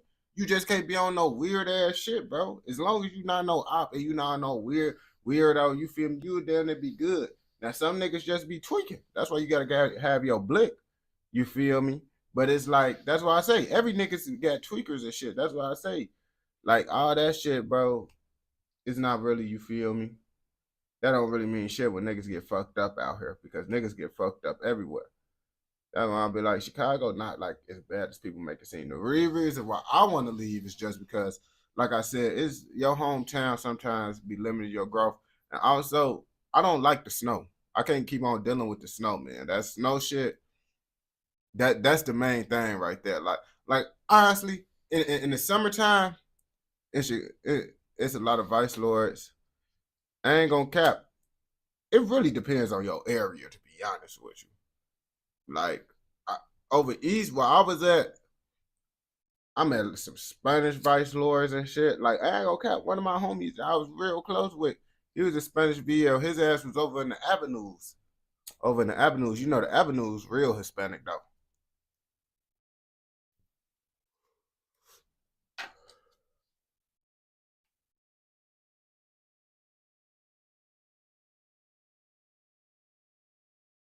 Let me see.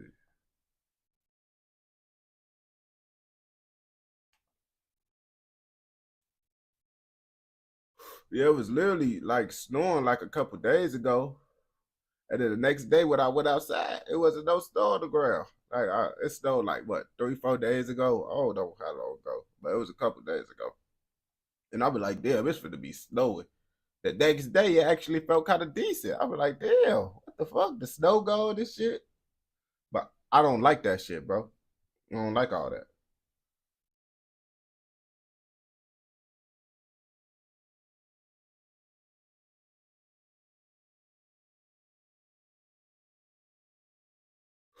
That's what I'm saying. That shit was crazy as hell.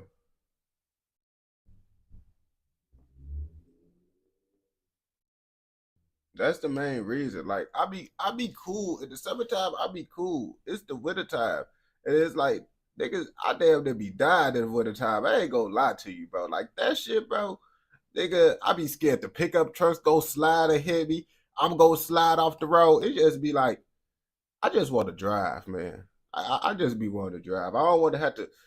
When you in Chicago in the wintertime, you really got to be thinking while driving, bro. You can't just be up on your phone and doing all that shit, bro. Like you're not supposed to be on your phone anyway. But it's like, nigga, you really can't.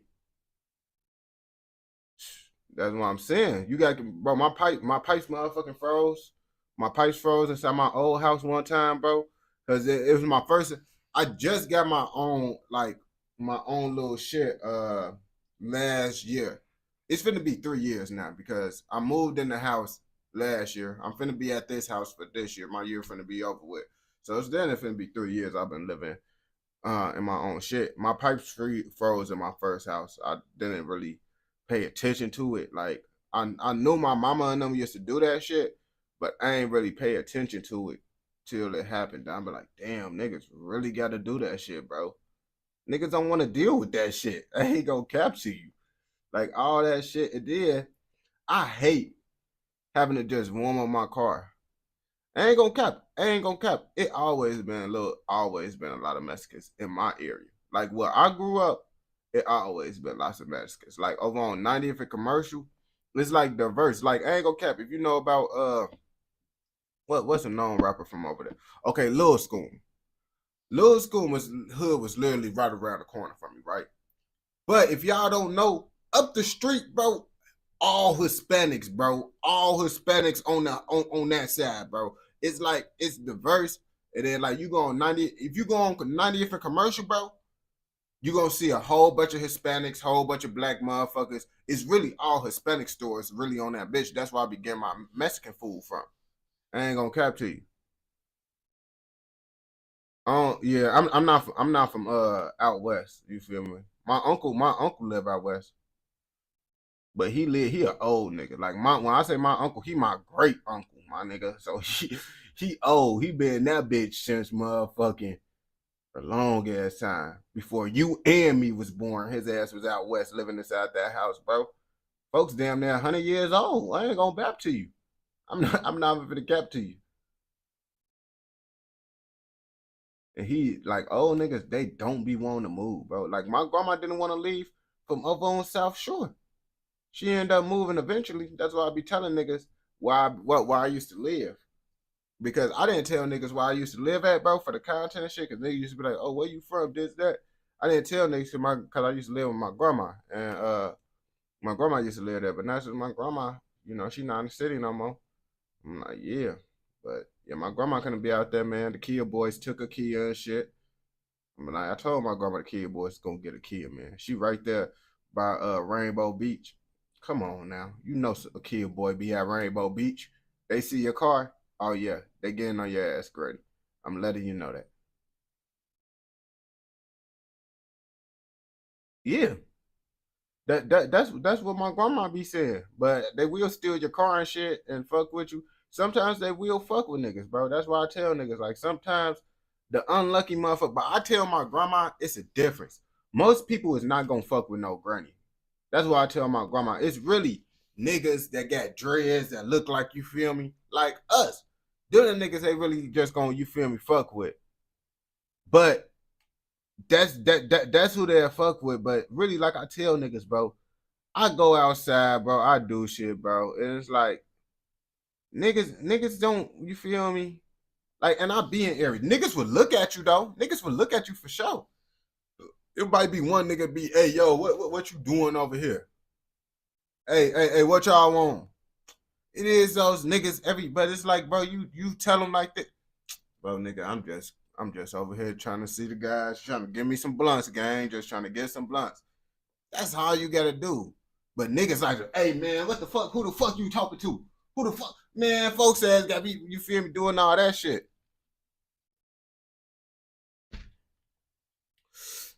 Nah, I had to disagree on that one, bro.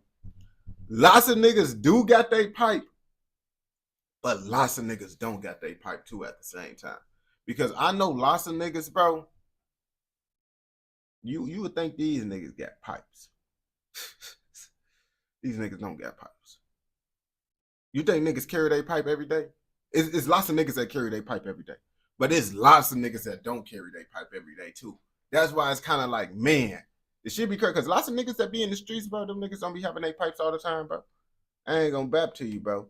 And I've been to like motherfucking music videos and shit before. I don't like to be up in that shit. But sometimes it'd be motherfucking like two niggas bringing 3-4 pipes.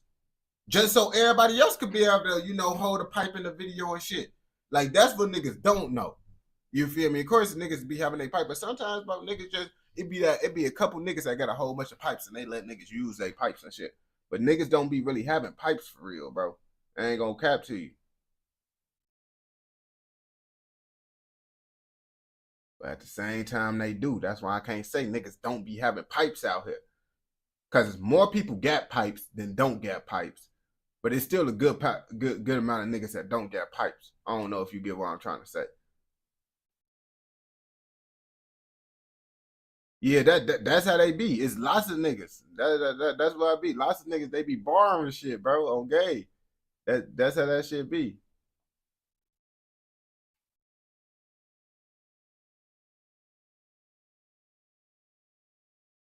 Welcome back to another episode of Swamp Stories. For this episode, we head back to the Bay. But before we get into it,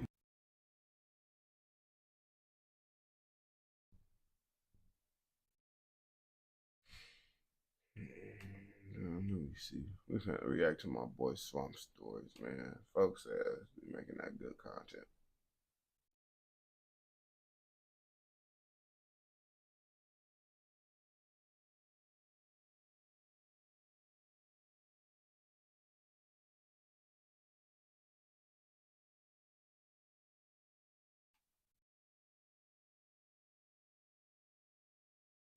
welcome back to another episode. I just really started doing this streaming shit. I ain't gonna lie to you.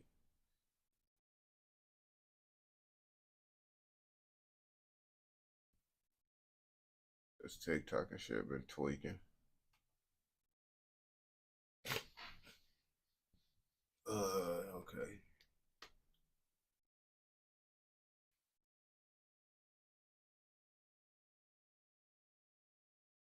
You don't do mods. I don't even know how to do all that shit. I ain't gonna bap to you. But everybody know about Detroit, 6 Mile and 7 Mile. Like, if you don't know about Detroit hoods, I know you know about them. Fuck, how I'm gonna start it up. I'm gonna start it up.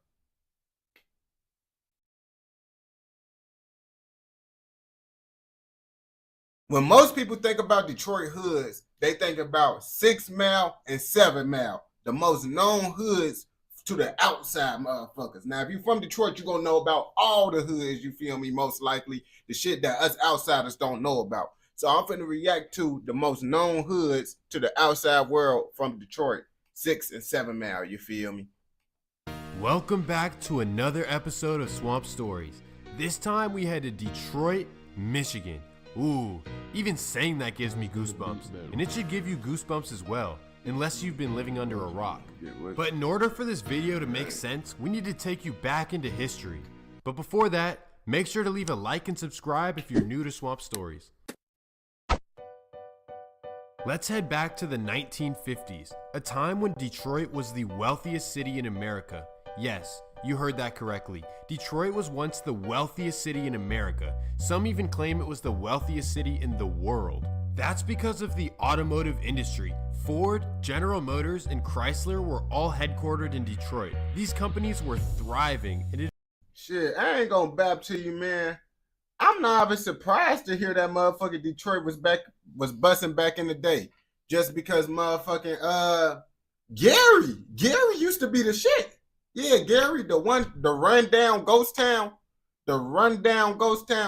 Gary used to be the shit back in the day with the steel mill. And yeah, I'm gonna be doing some full reviews and shit.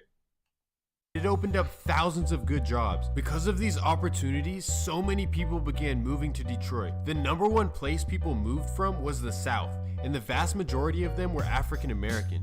They found good jobs, bought homes, but things took a left turn. The locals were not very accepting, and that's putting it in a nice way. They did not like the shifting demographics of their city, so they did everything in their power to hold these people back. This seems like a common theme in American history.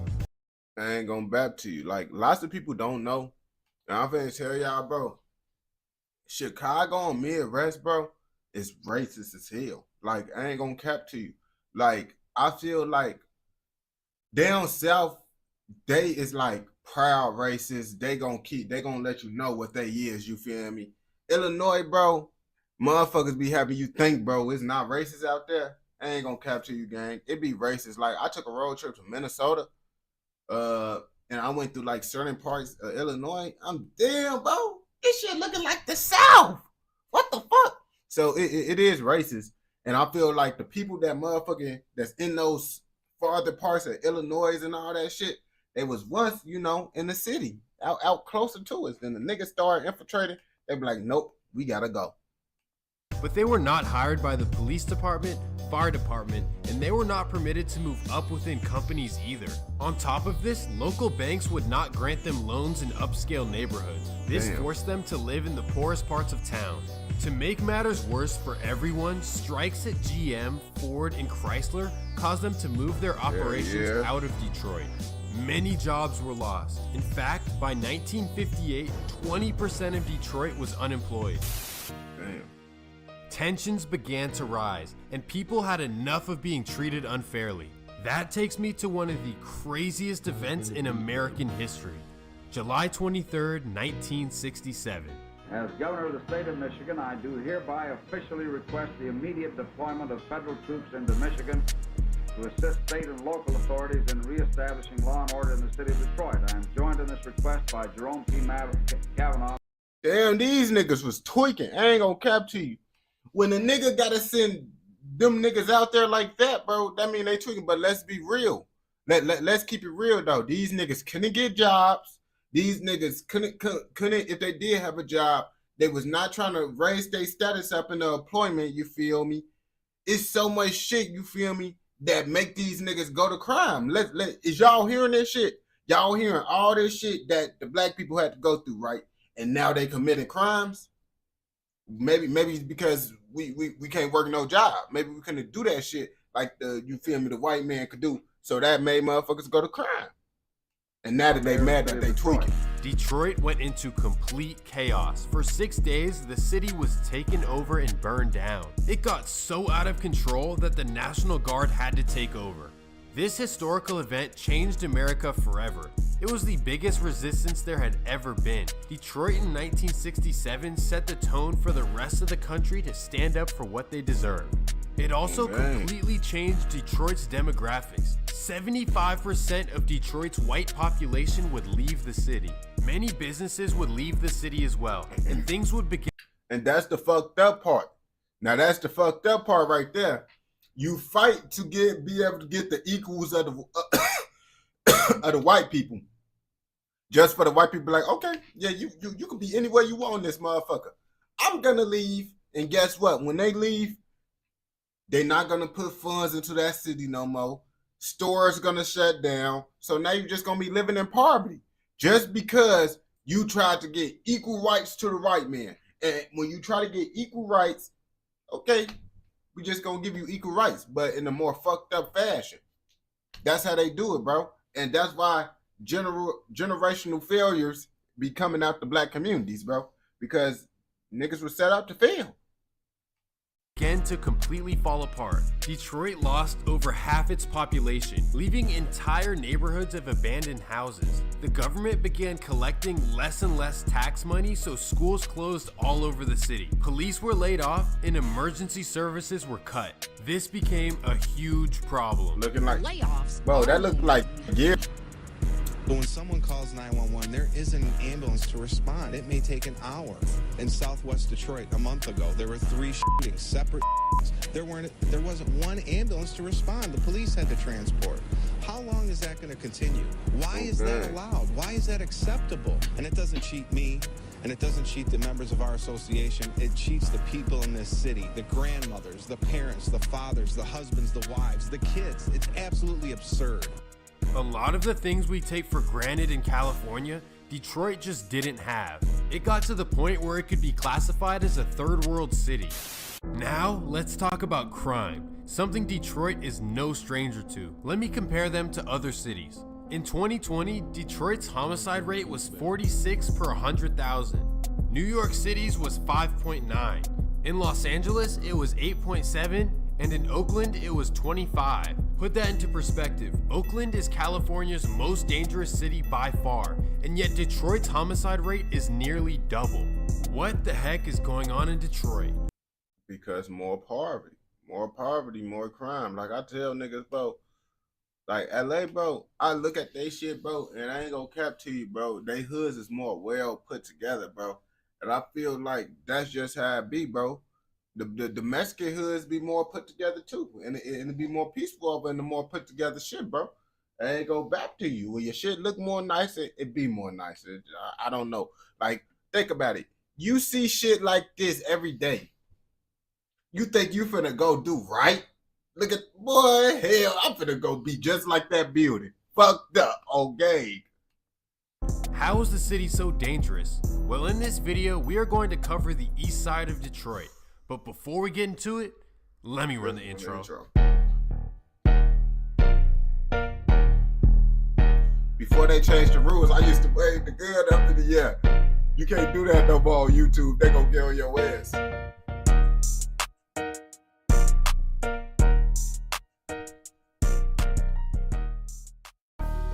Let me introduce you to 7 Mile, also known as SMB.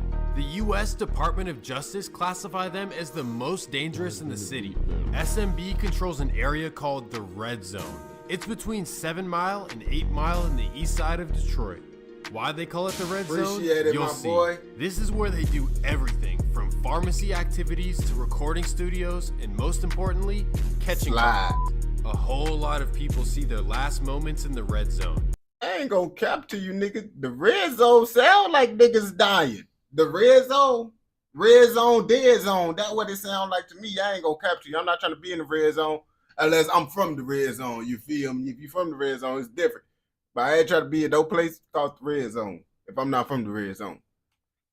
In fact, they made a graphic of all those who lost their life in this small area.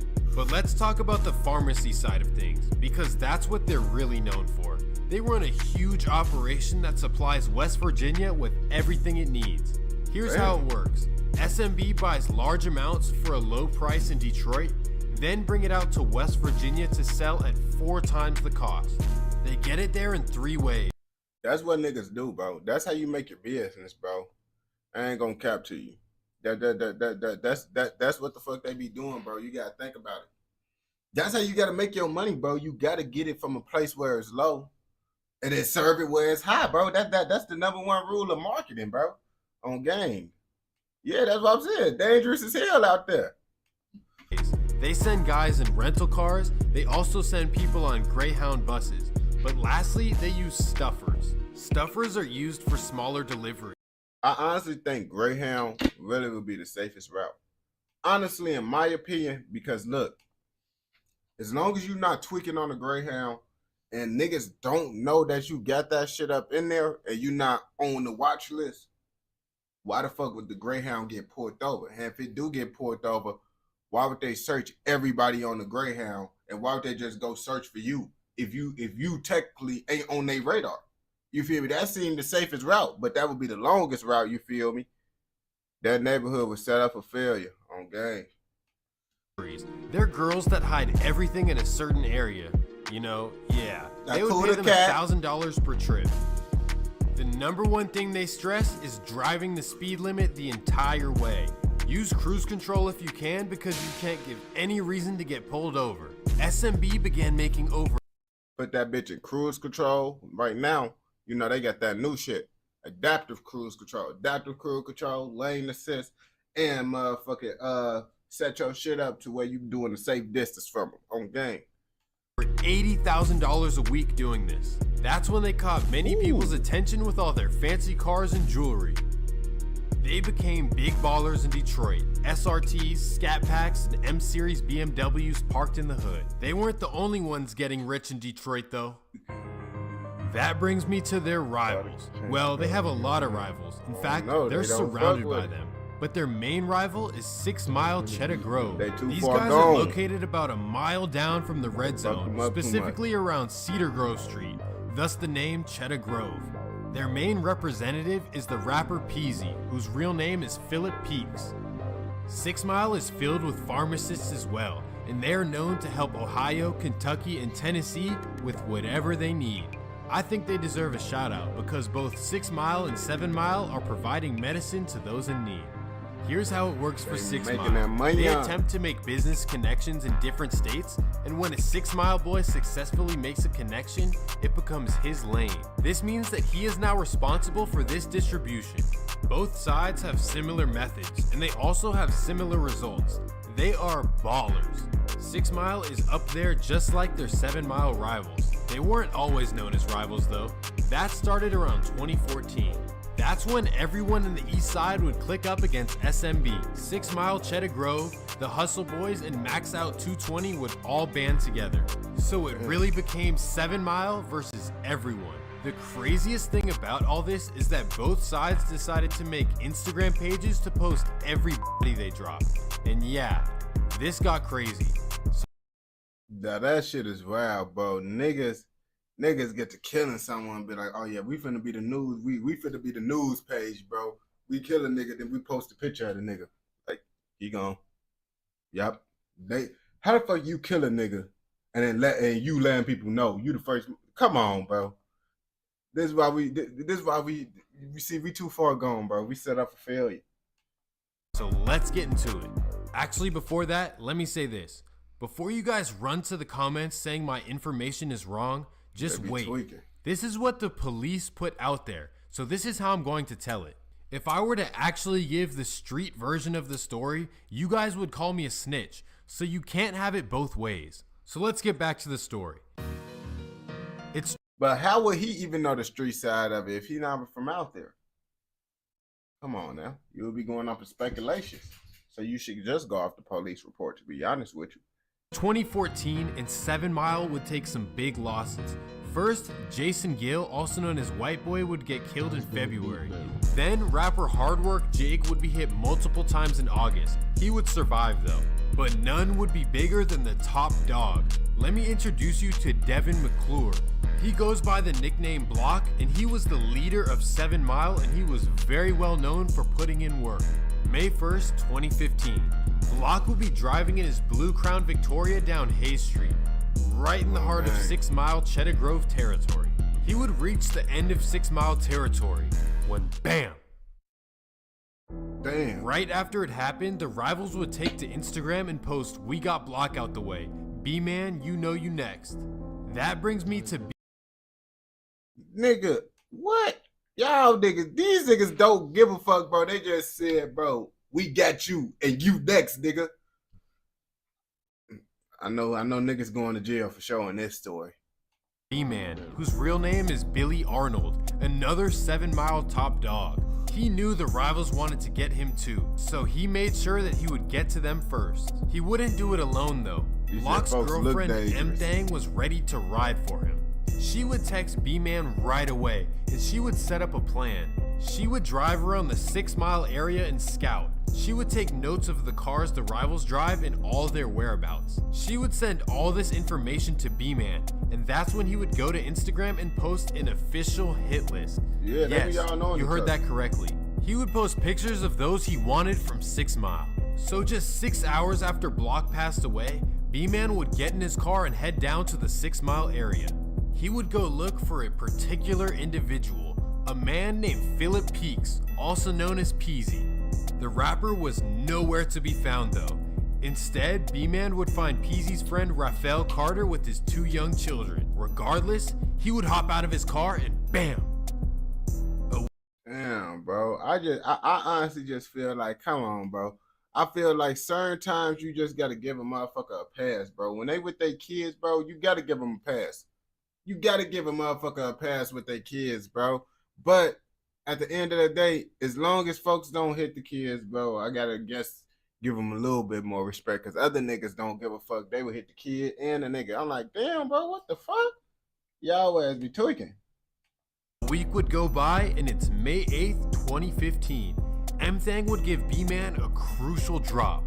She would tell him to pull up to 6 Mile, specifically Hayes Street.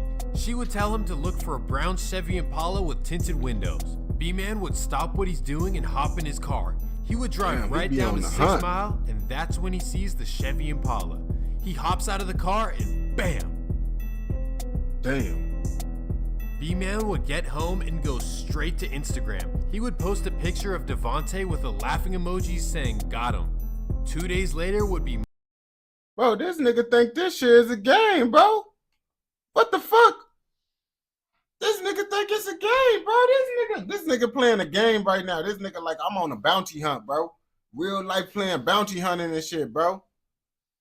I don't know, bro. I don't know who the fuck. But B-Man was not with his mother that day. I don't know, bro. Sliding around 6 Mile. Know B-Man. He would find a car with 4 6 Mile dudes inside of it, and then he would start clapping.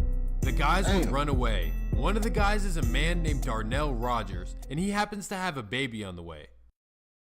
On June 6, 2015, Darnell hosts a baby shower to welcome his new baby boy. Well, B-Man got news of the event, and in typical B-Man fashion, he was not having it.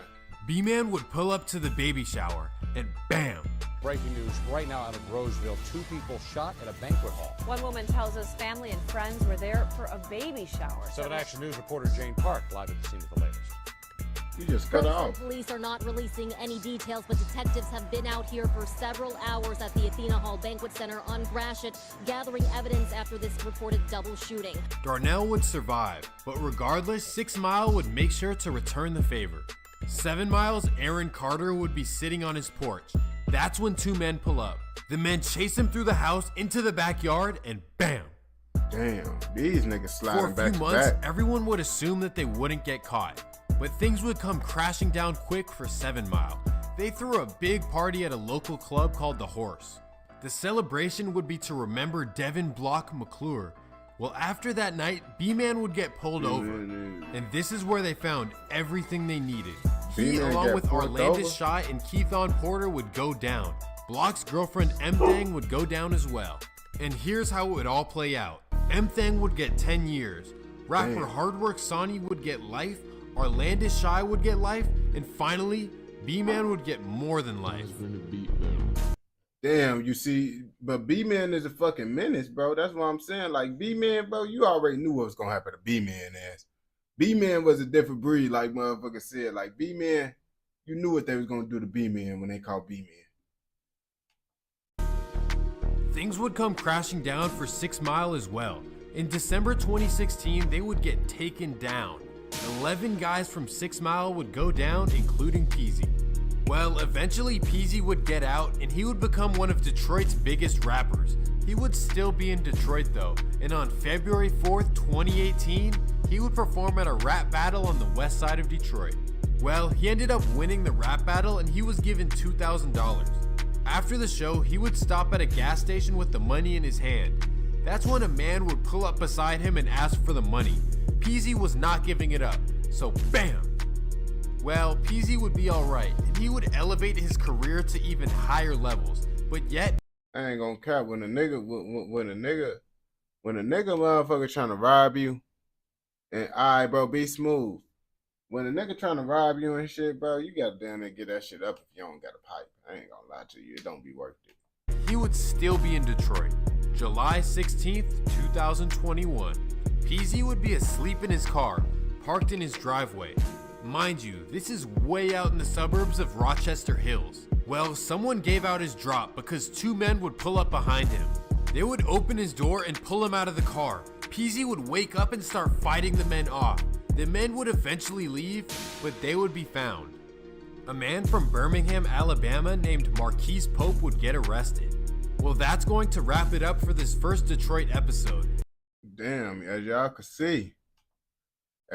see, bro, they be getting wild out there, man. They getting wild out there, man. If you watch this video all the way through, I know your ass fucking with another motherfucking video. So go ahead and watch another motherfucking video. And don't forget to like, comment, subscribe, and turn on post notifications so you never miss out on any content like this. Go!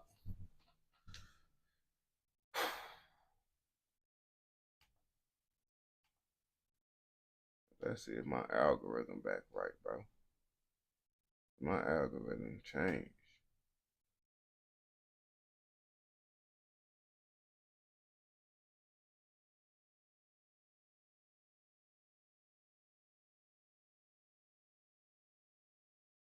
Okay.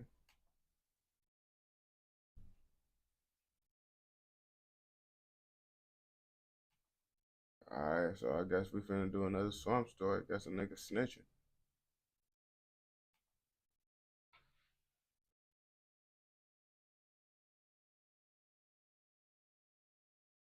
Everybody know Lil Durk got locked up. But do y'all know they said lots of motherfuckers were snitching on Lil Baby. And this video popped up saying Brick Baby is one of those motherfuckers that snitched on him.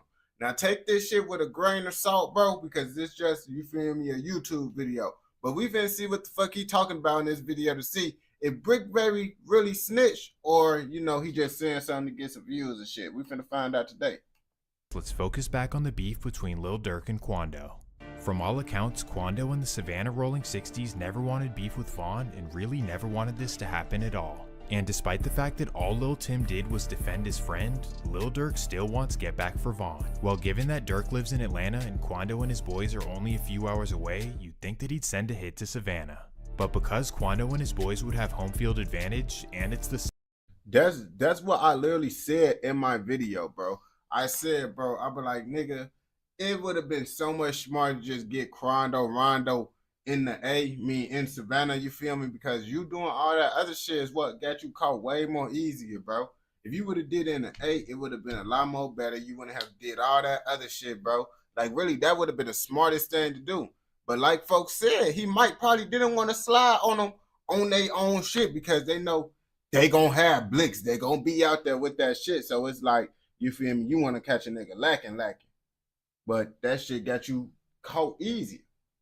South, where everyone's packing heat, it's not necessarily an easy hit, but instead Durk waits patiently for them to go to a particular city, a city where he knows he can get them gone. This of course would be the city of Los Angeles, which for 3 reasons would be the perfect place for him to do it. If Quando and his boys are in LA, they have no home field advantage. In fact, they probably don't know where they are at any time. And secondly, they won't be strapped because the laws in California make it pretty much impossible to do so.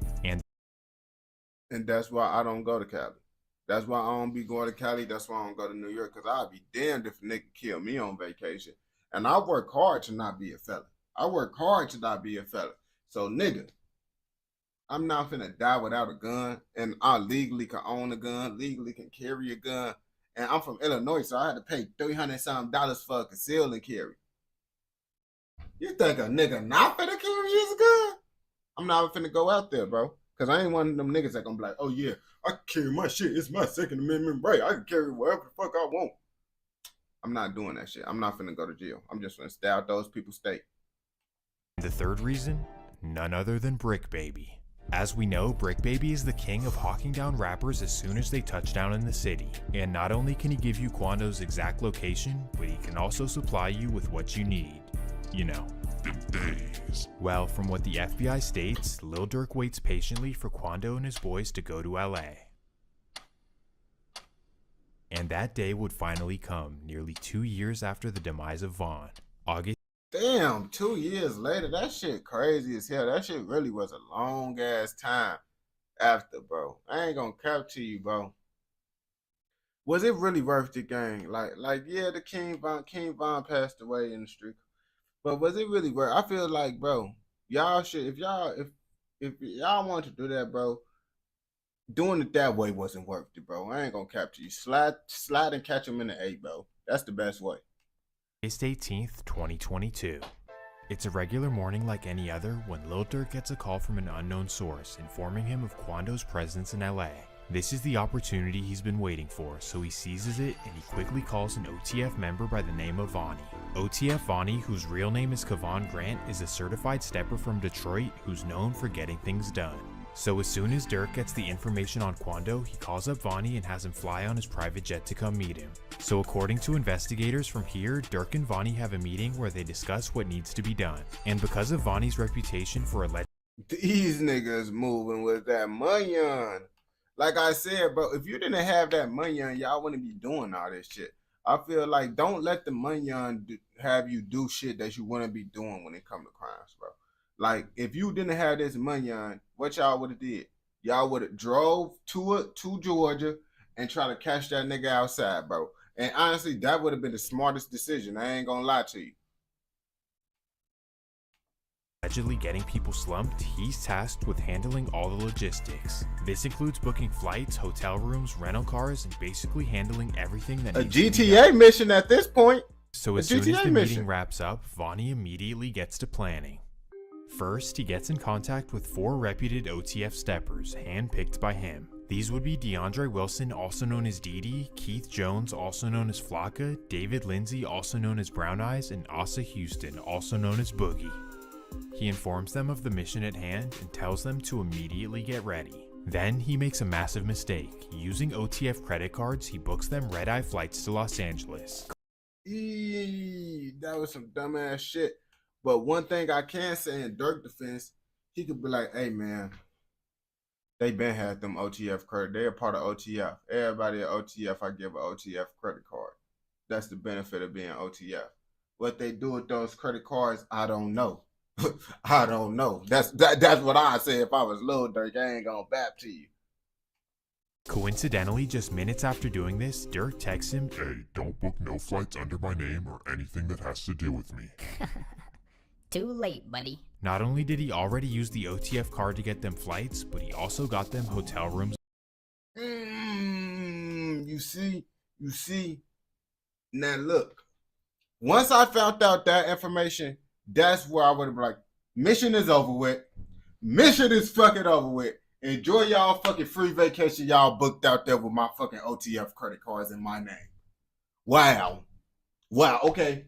Just enjoy the vacation at this point, because y'all booking shit under my name like we not finna do a hit. Like we not finna. I thought we was going on a hit.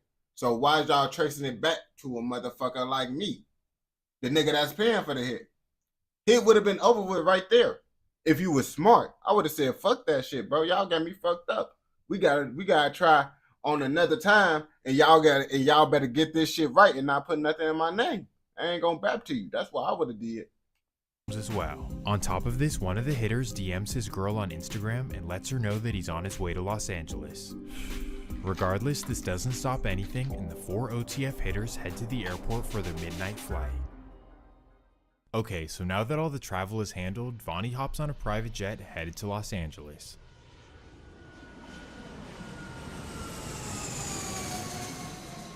He touches down in the early morning, and now it's time for him to get everything together. August 19th, 2022, 7 a.m. Vonnie takes an Uber to a luxury car rental and gets a BMW M5 and an Infiniti G37. He then wipes them down individually and takes them to get tinted. While waiting for the cars, he takes an Uber to Big 5 Sporting Goods where he buys 4 ski masks and 4 pairs of gloves. Bro, nigga. And then you getting these luxury ass rental cars. And it's like, bro, no, nigga, no. Honestly, bro, if you're going to go do a hit, you shouldn't get nothing in your name. I ain't going to lie to you, bro. You should not get anything in your name. Nothing. No rental cars, no none of that shit. That's where all this shit you fucking up right there, bro. Oh, and not to mention, he again uses the OTF credit card. Well, once he leaves the sporting goods store, there's only 2 things left for him to do. First, he needs some blicks, and secondly, he needs to find out exactly where Quando Rondo is. And here is where 2 new mystery men come into the picture, known to the FBI as Co-Conspirator 2 and Co-Conspirator 4. Well, after the rental cars are ready, Vonnie meets up with Co-Conspirator 2. And when they meet up, number 2 hands him a duffel bag full of so they go their separate ways, and Vonnie now meets up with number 4. Together they go over strategy, and number 4 tells him to follow him. He'll take him exactly to Quando's location. Ooh wee, it's really about to happen, and now they go to the hotel to pick up the rest of the hitters. From here, Vonnie and the hitters inside the M5 and Infiniti follow number 4 to Quando's location. Aha, there he is. They spot his black Escalade on Melrose Avenue. Then number 4 messages them and tells them that that is in fact Quando's car. Now he vanishes off in the distance and allows the OTF hitters to do what they do. They're now tracking the black Escalade down Melrose, waiting for the perfect opportunity to strike. Well, after a few minutes of following, the black Escalade busts a right on Beverly Boulevard and pulls over to... That's what I'm saying. All this shit is on camera, so like they just, once they see the car, like they been was cooked, bro, because you got the car. Once they see the car, they're going to be like, okay, these niggas thought they were smart because they hopped out and go, nah, they see the car, they got the information of the car, they finna go, oh, see if it's a rental car, see what the rental car was purchased under, and then bam, it's tracked to the niggas. They over with right there. If y'all using OTF credit cards to do this shit. To get some gas. Oh yeah, now it's the perfect time. They head up an alley next to the gas station, park their cars, and get out on foot. They then run into the gas station and absolutely light up the Escalade.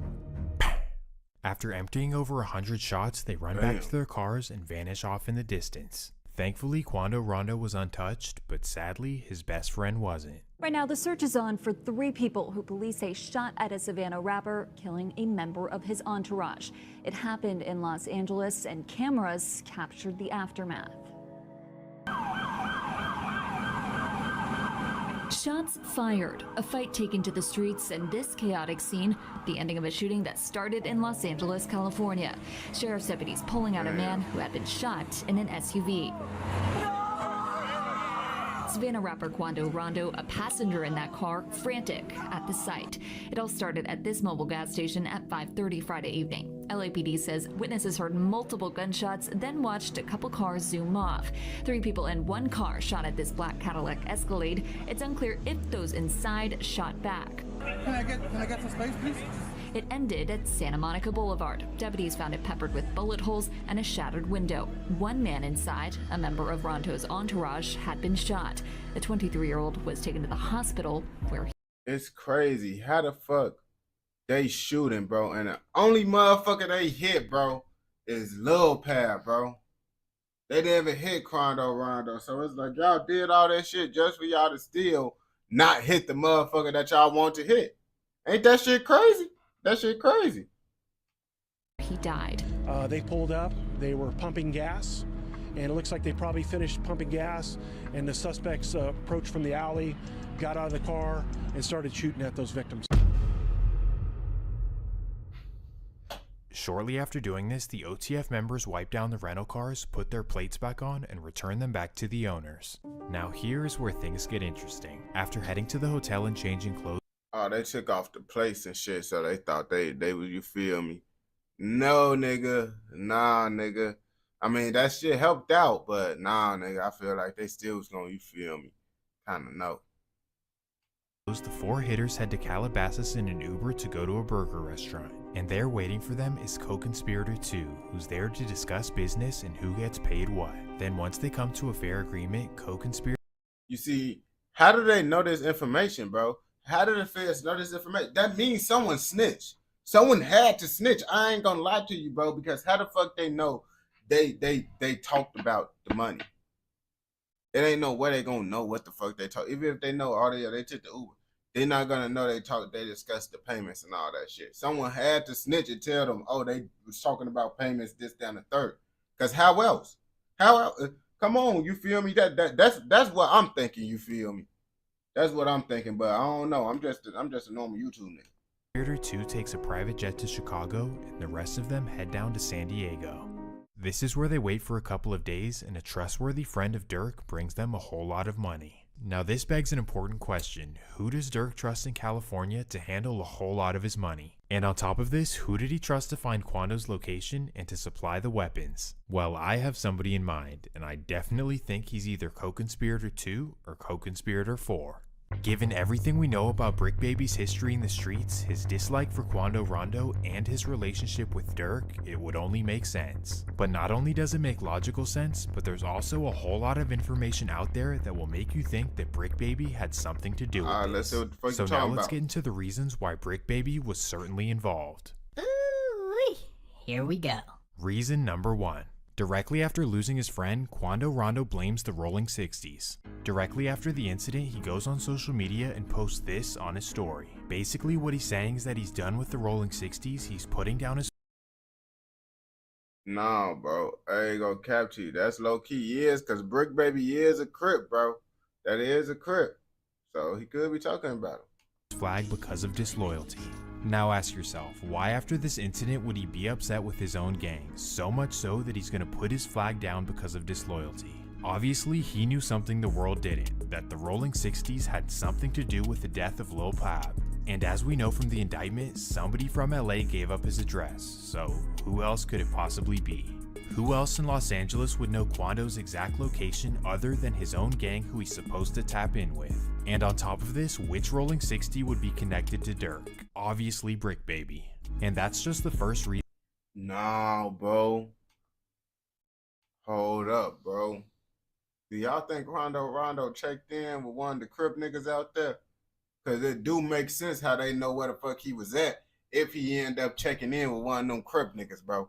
It make a little bit more sense now. I'm like, still, how the fuck can they... LA, Cali is big. How the fuck they find them? But if he checked in with a nigga, that could have could have got him caught right there. You feel me?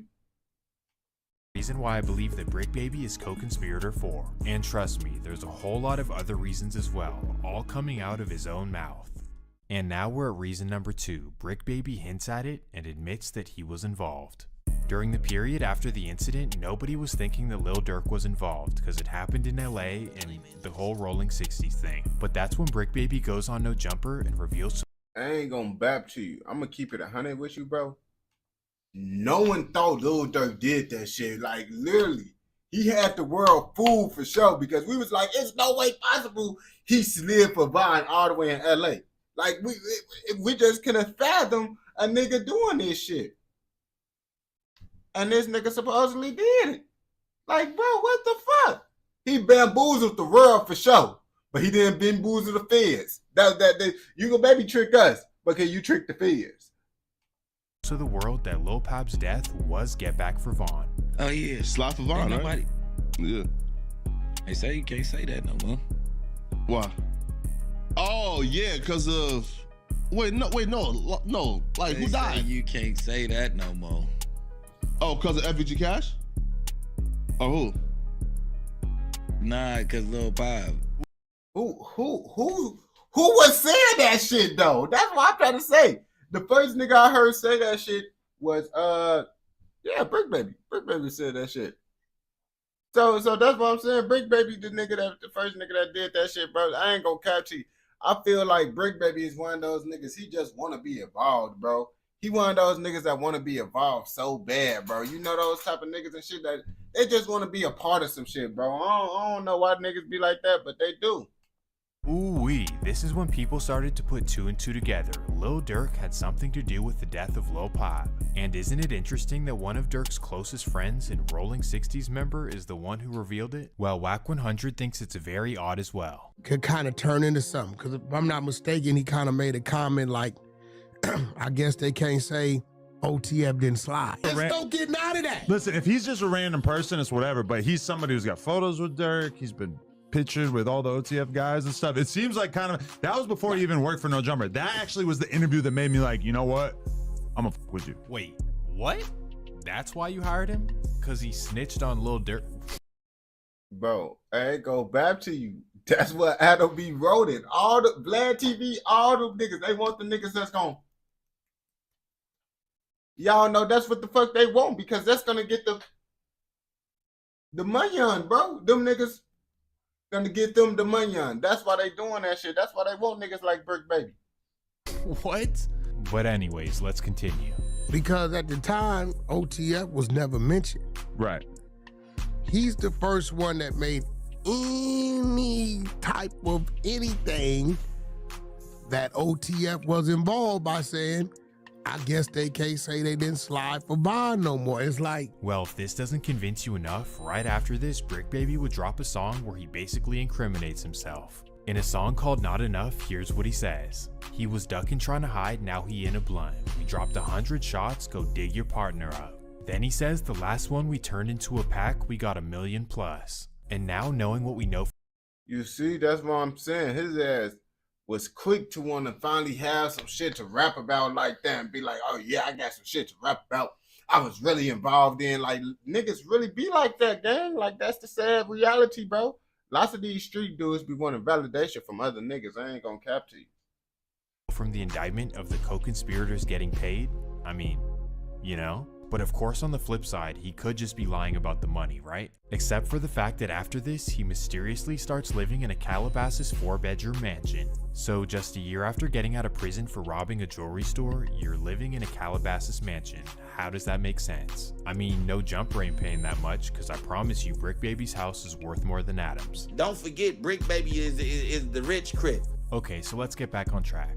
The No Jumper interview where he reveals that the Lil Pop situation was get back for Vaughn, that was in February. And strangely, just a couple weeks later in March, the feds start tracking Brick Baby's every move. In fact, they even spy on him for 4 months straight. To know you was getting followed for 4 months. It was 4 months? Hell yeah. The only thing you told me is that they were following you back and forth. You see, bro? It's like, nigga, because nigga, I ain't gonna cap to you, bro. Me, if I know I'm involved in that shit, bro, I'm gonna be paranoid to even other anything about that shit on the internet. I'm boy, someone get to speaking about that shit. I'm boy, what the fuck is folks ass talking about, bro? Like, bro, folks that's always trying to act like he a part of something that he not, bro. Like, we not a part of any of that shit. I ain't gonna back to you. Like, that shit weird as hell, bro. Like, I would not, if I'm involved doing that, bro, I'm not doing that. I don't play about my freedom, bro. I'm not finna make it easier for them to take away my freedom, bro. Forth from your house to here, and that kind of tripped me out. I'm like, wow, so these fools are just like parked outside sometimes, and we just don't even know. And low grandma van, like soccer vans and shit. And after 4 months of spying on him, they finally raid his house in the middle of the night. Yep, on June 25th, 2023, his Calabasas mansion was raided and they found an AK-47. Now generally this isn't that serious, but given that he's a 4-time felon, this is no joke. In fact, just like Crip Mac, he was facing up to 15 years in prison. And even though he seemed to wiggle out of serious consequences for every felony he's ever had, this one is a little different because it's the feds. Well, long story short, over the next year, somehow the case just magically disappears. And that really makes you wonder, how does a 4-time felon have such a big case dropped just like that? Well, actually, the first question is, why was he being spied on and why was he raided in the first place? Does it have anything to do with the murder of Lil Pop? Or the fact that he was snitching on himself? Well, Wack 100 seems to think that he snitched to get out. I'm trying to figure out, like, yeah, why would they even want to raid him unless they really believe that he had something to do with it, and him saying that shit just was the icing on the cake right there. You feel me? That's damn near what it is. Out of this, and that's why Lil Durk is now indicted. Brick got an open case, and everybody's watching Brick Where are your court dates? Boom! OTF is hit with an indictment. And even if Brick didn't actually snitch, Wax says that he could be the reason that the feds even look Lil Durk's direction. Now, you got the people saying, well, this dude's a known gang member. He ran with these people. Okay, well, let's look over there. Maybe they wasn't even thinking about looking over there. But because they heard him say it, they like, let's look into that. Let's just see where it takes us. And they might have looked at one dude, grabbed at one dude from what they heard, and the one dude went bad and fed him everything else. So okay, so let's now play devil's advocate, right? Let's assume that Brick Baby had nothing to do with the death of Lil Pob and that he's not a snitch. And if that's actually the case, please explain these two reactions. This was his live reaction to receiving the news that the 4 OTF members were indicted. There, nigga. Yeah, this is crazy. Hang on, wait. Yeah, that's him. Wait, was this an attempt or an alleged attempt? He's dead. No, Quando. Yeah, Lil Pap is his man's dead. His man's is dead. Oh, his boy, but he didn't get hit. Nah, Quando's fine. So they got his boy instead. His boy is dead. Yeah. But were they alleged to try to get him too? Yeah, he was there. So, but was he the intended target? That I don't know. Yeah, see, this is how you need. I ain't gonna bap to you. Folks do look a little bit like, oh shit. Like, I ain't gonna cap to you. They get a niggas, oh shit. They get a niggas, shit. I didn't know they was getting niggas. I was talking about this shit, man. And they getting niggas for real. Fuck. That might get me on gang. Need to be when you sit down with Biggie's You just gotta bodyguard. hit that shit. Yeah. Or I'm sorry, with Biggie's bodyguard. See, this is stressing in this this is exactly I'm the getting kind a free of lesson here as well. Yeah. So essentially, That's Thank why you I for don't that, want to live a life of Bob. crime. I appreciate it. Got you, my buddy. So this dude, Quando Rondo, he's an artist that was affiliated with the dude that had alleged or had killed King Von. So, and this was allegedly a retaliation for that. Well, I'm about to say, nah, that's crazy. So the feds it says charged in indictment was unsealed. It said was unsealed Thursday in the U.S. District Court in Los Angeles. Are Kevon London, DeAndre Wilson, Keith Jones. Now niggas trying to read serious. I don't know, maybe I'm looking too deeply into it, but he seems nervous. And to make matters even worse, he says that giving up Quando's location for Lil Durk is something that he would actually do. Like, why would you say that? Then there's people like, you lined up somebody from your hood. Like, listen, I didn't do shit. But at the end of the day, what's wrong with giving my friend the address? Your ass could go to jail for helping commit a murder, nigga. That's the main thing right there, nigga. You could go to jail for motherfucking, that's what it is. Oh, this my boy. He lost his boy. Who did it could be around. 9 times out of 10, had he asked me, I probably would have been Coke if he even asked anybody, if this is even true. But 9 times out of 10, like I said, can I leak a bar? Sure. I said if he make the call right now, I dig his up in. Right. What's wrong with getting somebody from your own gang killed because your friend asked you to? I mean, what's wrong with that? Like, forget on a moral level. Clearly, this guy has no morals. But on a street level as well, especially in LA. I mean, it's a little bit different just because you acting like Quando Rondo is not a Crip from LA, bro. Where they from, or Cali, whatever part of Cali they from, you feel me?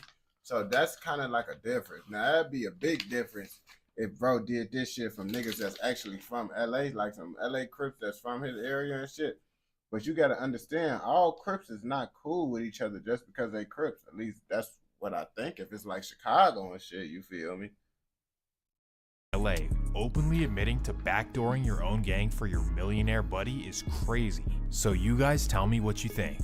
Firstly, do you think Brick was involved in the hit in any way, and was he co-conspirator 2 or co-conspirator 4?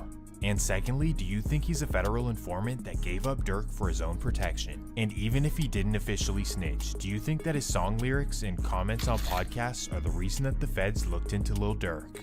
Well, personally, I'm gonna do everything in my power to make sure that Brick Baby goes to jail for the rest. No, I'm just kidding. I won't do that. Nah, that shit was kind of funny when he did that joke. But nah, bro, I don't know, bro. The shit is looking a little bit off, man. It is looking a little bit off just because, Brody, yo ass motherfucking talking all this shit, basically sounding like you would be involved in this shit, bro.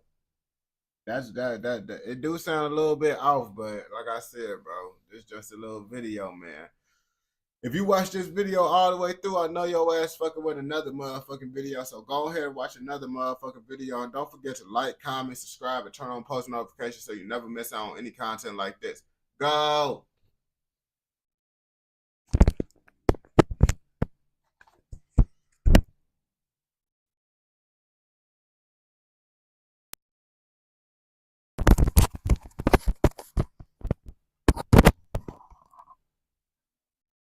Testing. 3, 2, 3. 3, 2, 3. Testing.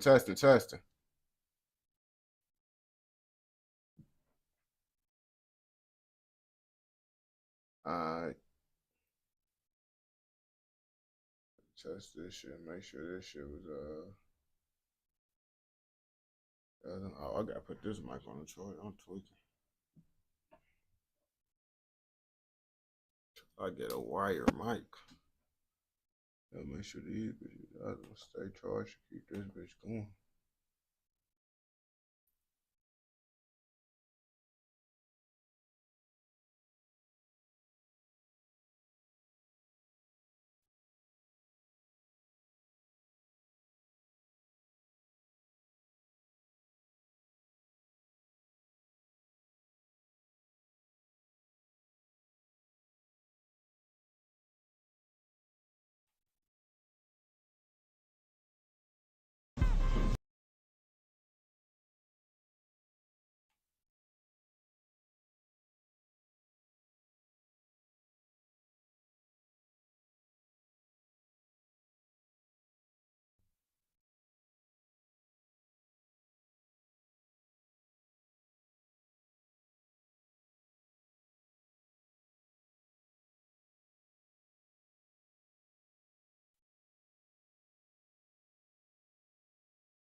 This why y'all should never reveal y'all location while y'all actually at the location. They said this Chicago rapper got killed after giving out his location and shit. Now, I don't know who the rapper is because they said Chicago rapper. So we finna figure this shit out together and see what the fuck going on. July 13, 2012, Chicago native Antoine Fields, also known as Lil Whopper, but more famously, Lil Mister, released a music video. Long live that boy Lil Mister, man. I ain't gonna bap to you. For his hit song, No Lackin'. The song would be the starting point of a new era in his life. It went into viral status as one of the most rooted hip-hop tracks in Chicago that influenced the drill genre. Accumulating millions of views, Lil Mister was catapulted into the music industry spotlight. It was his chance to get out of the violent and gang-fueled environment he lived in. But before he could even make the change to a new lifestyle, his life was sadly lost. Instead of using the momentum of the song to build a career away from a life in the streets, Lil Mister instead continued along that path. Got game the boat over here. No, but we both coming in. No, You ain't gotta say too much, bitch. Man. That way, bitch. City.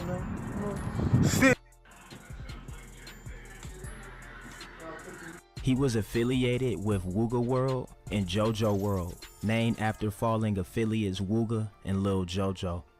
Nigga that know me now, know that I claim Wooga World, nigga. I'm JoJo World, period, nigga. I'm fucking with whoever fucking with me, period. Lil Mister inherited many feuds with enemies from varying op sets, inclusive of O-Block, OTF, and 600, often getting into verbal and near physical confrontations with members like Memo 600, King Von, and who he says was his cousin, Lil Durk. Everybody know who my people is. Like, you want to be, and then the thing I was saying, you want to be like my cousin. You know what I'm saying? You want to be like Durk and all this shit. If I call blood, you feel me? Whoa. I hit him, huh? You said Dirk your cousin? Yeah. Get the fuck out of here. Because real because fit. bad. Whoa, hold on, bro. Because it's bad. Bro, that shit, I ain't gonna bap to you. Lots of niggas be related in Chicago, bro. And like niggas don't be knowing like Chicago small as hell, bro. I ain't gonna bap to you, man. Like motherfuckers, lots of motherfuckers be related. Like my homie Rello, long live Rello. He Lil Mr. Cousin, you feel me? And I didn't find out that he was related to Lil Mr. till the day Lil Mr. passed away, because I was with Rello the day Mr. passed away, and his peoples called him and let him know what happened to Mr. and shit. And that's why I ended up finding out. I'm like, damn, everybody just be related to everybody out here.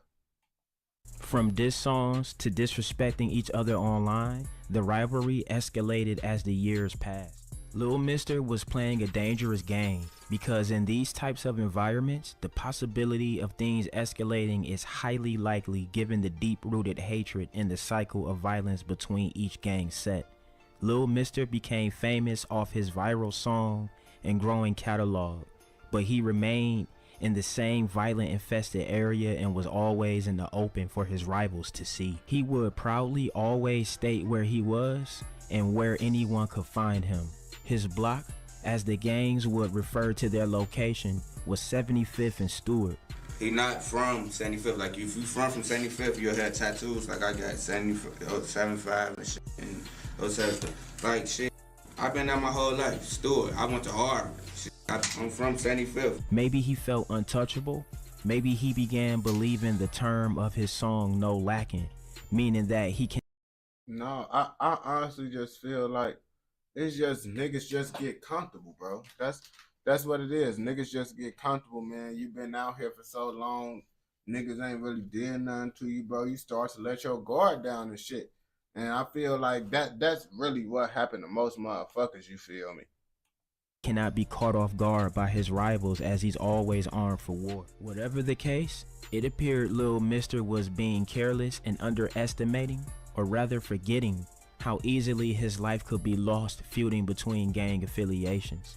This almost cost him his life several times, because his rivals found him within that vicinity, most notably around a corner store he frequently hung out. Footage would capture another Chicago rapper by the name of Rico Reckless barging into the store where Lil Mr. was inside and began fighting. Luckily, that was the end of the altercation that time.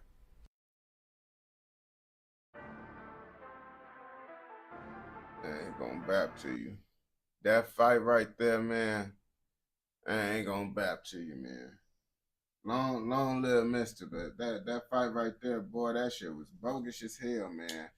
I ain't gonna bap to you, man. Lots of motherfuckers said that's the reason why Chicago niggas use guns, looking at that video. Cause niggas was doing the windmill for sure. I ain't gonna capture you. All the memes that y'all be hearing about when they be saying niggas can't fight, that's why they be popping niggas. That literally what it looked like, you feel me? Like that shit literally went viral because how they was fighting. I remember that shit, you feel me?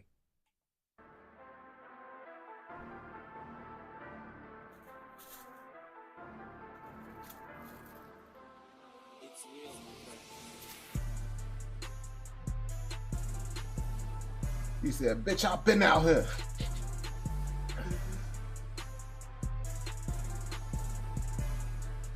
Bro, it's no point of you even adding this shit if you get it censored, my nigga. Like, I ain't gonna bap to you, but what's the point of you having this shit censored and showing this shit? We can't do shit. Bitch, I've been out here. Bitch, I've been out here.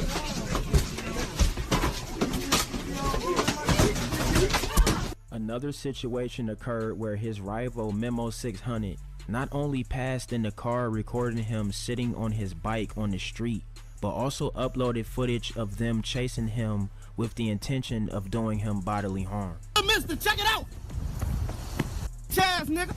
Hey, little mister, check it out! Still on the bike. Goofy. Loafing. Y'all see him? Goofy ass nigga, man. Goofy ass. Look at him. He would luckily evade capture that time. His rivals knew where to find him and will often drive through his area looking to catch him outside. Lil Mr. was no pushover himself. His name was connected to the bloodshed that occurred to his rivals and was known to also be on the hunt for his rivals, one whom he almost inflicted harm upon. Lil Mister and his entourage would locate Mimo 600 and chase him, causing him to crash his vehicle and escape on foot. Lil Mister would take to the internet to poke fun at his rival, taunting him after their previous encounters. What's going on, man? Y'all tell Mimo, man, go get his car back, man. Man, he looking too BD'd out here, you know? Right? You know? That man out here thinking he on one. We just got on your ass, man. Bitch, nigga. Hey, Mimo, you faster than a motherfucker.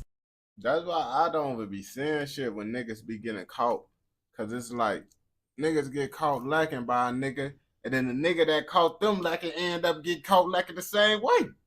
And they do the same shit. So it's like, you can't be like, oh yeah, woo, woo. Cause you feel me, I ain't gonna catch you. Certain situations, you gotta run, bro. Being too tough and not ready is what's gonna get you killed. Sometimes you gotta run. I ain't gonna bap to you. About Joseph Colvin. Yo ass fast, boy. You fast. I don't tell you. Hey, who want that video? Y'all give me 1K. Give me 1K. Shut my shit and everything. We're gonna drop the video. His ass ran in, crashed his car. Scary ass crash dummy. Hey, he a crash dummy. Hey, everybody comment Mimo and call this the crash dummy. Hashtag 600. Mimo 600 would take to his account to confirm what had happened, but said he was outnumbered 4-1, and when he tried to evade, he crashed. So he was left with no other option but to escape on foot. He said, I ran from Little Mister. Hell yeah, I ran. They was 4 deep in the car. I ain't try to run on Lusty. I try to pull off on their ass. On Stead. You know how you try to hit a corner too fast? I hit the corner too fast. On Lusty. I hit somebody's whole house, the front porch. Boom! I'm in a seatbelt. I wake up. On Stead, I turn around. It's all doors open. On Lusty, they coming. Y'all just saw I crashed right out of the door. I woke up, I said, y'all got me. I ain't go bap to you. That's what I'm saying, bro. You think a nigga not finna run, bro? A nigga finna get going on y'all niggas, bro. I'm gonna turn to Usain Bolt on gang, and I never been a track star. I'm gone. I couldn't even reach for the pipe and shit. Still, I'm gone. It was all fun and games until the fun and games ended in bloodshed. Friday evening, March 15th, 2019, reports state that 24-year-old Antoine T. Fields, aka Lil Mister, was walking about 7:15 p.m. in the 7400 block of South Harvard Avenue. That's when an eyewitness reports seeing a dark colored car drive up and someone inside the vehicle firing shots towards Lil Mister. He would get struck in the head and taken to the University of Chicago Medical Center, where he, unfortunately, succumbed to his injuries.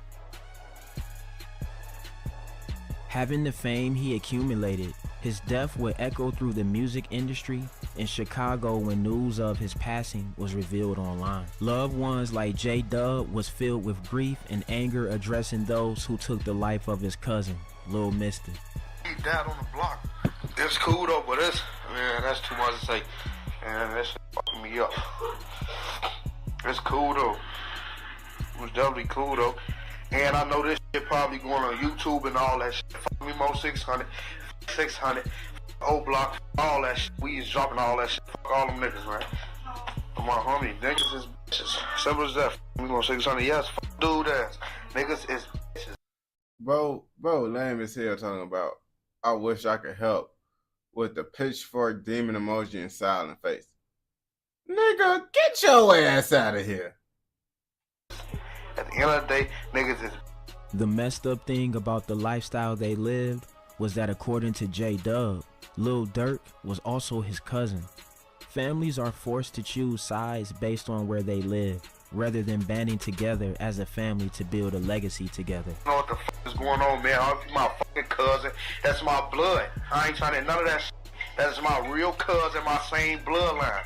for them grade. Niggas is hoes. And Dirk, my cousin, too, with his bitch ass. And he be hanging with them bitch ass niggas, man. Niggas is hoes, bro, my soul. That's why you can't trust your cousin. None of that shit. Lil Mister's death left the place where he lived in a state of hurt with thoughts of vengeance. This shit bogus as hell. Niggas did that, though. I ain't gonna front my shit. Niggas did that. Niggas definitely did that. They got the whole block up. But it's cool, though. And he died on the block. It's cool, though. But man, that's too much to say. Man, that's me up. Memo 600 only increased speculations that he was the one responsible for Lil Mister's death when he posted a video while riding in a vehicle with his friend known as Just Blow 600. In the clip, Memo 600 can be heard alluding to his affiliate Just Blow having a hand in taking the life of Lil Mister with the phrase, "Just Blow wipe his nose," which in gang terms means to kill someone. He gonna get his nose wiped.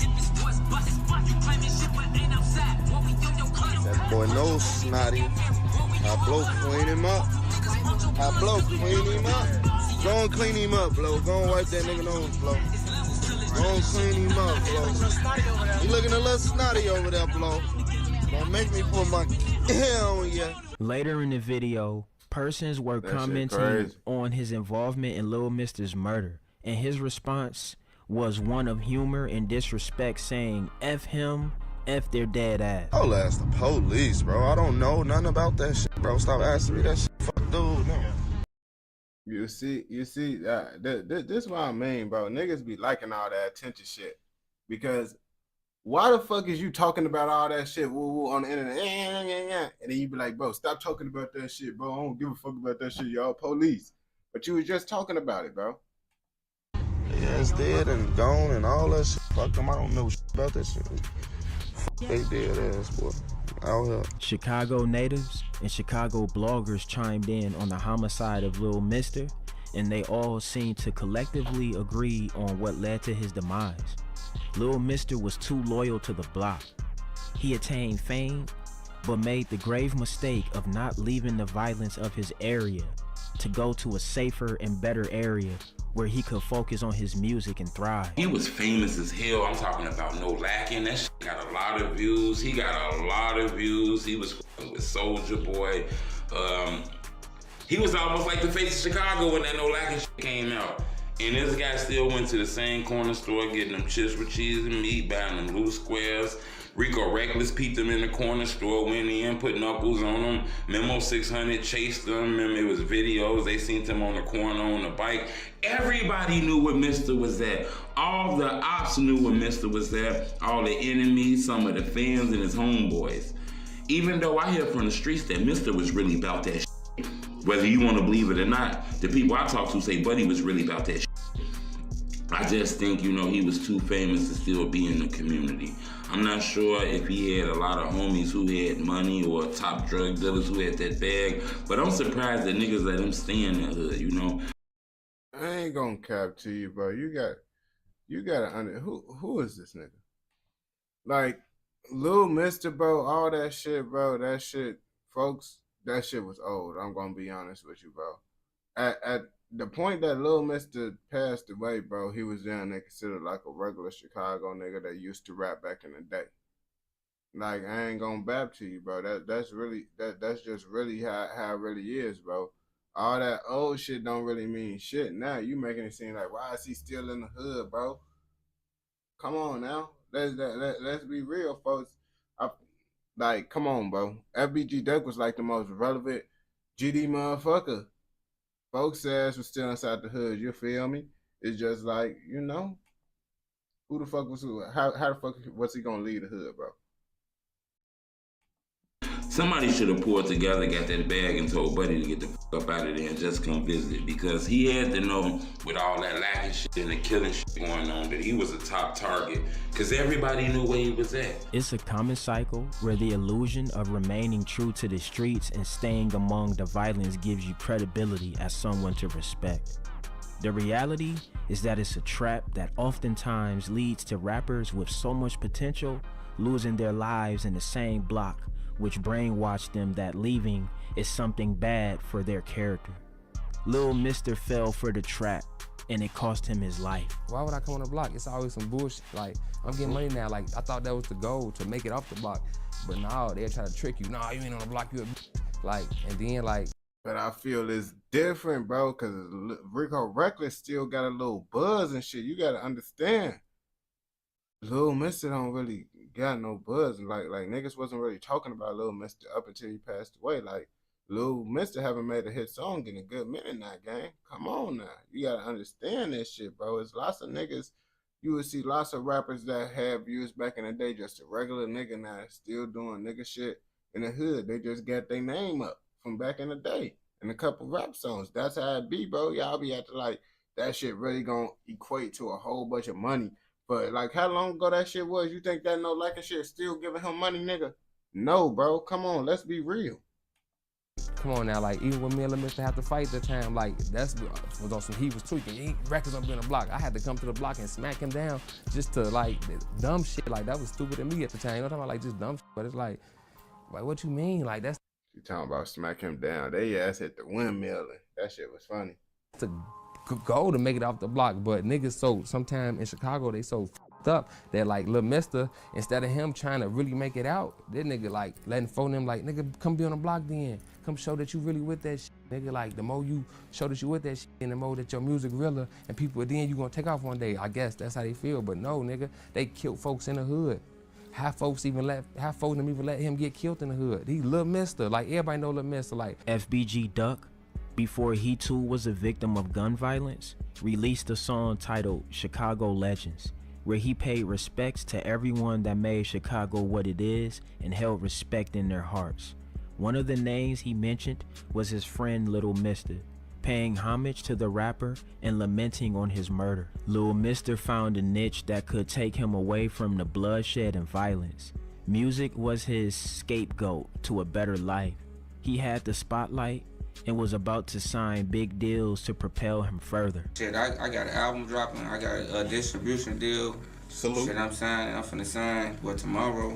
What? Congrats, my nigga.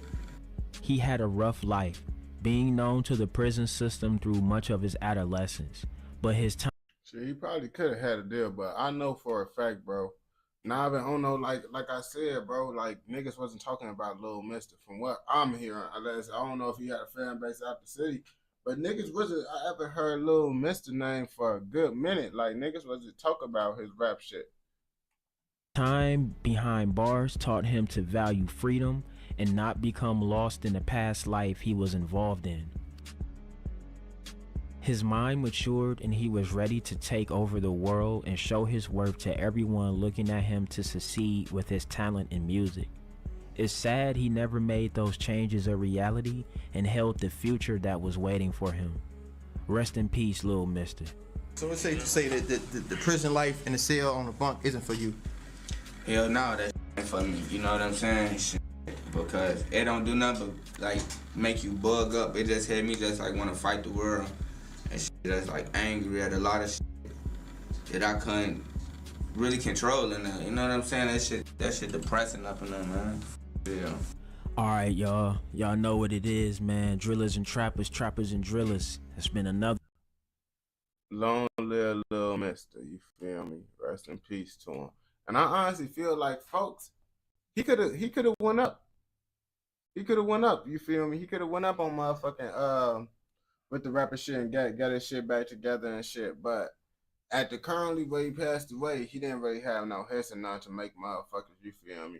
He was more considered just like a local rapper again. He wasn't all them, that shit went away, you feel me? And there's lots of rappers like that, you feel me? That's why lots of these rappers be doing YouTube now, blogging and shit now, because they was once busting and all that shit, you feel me?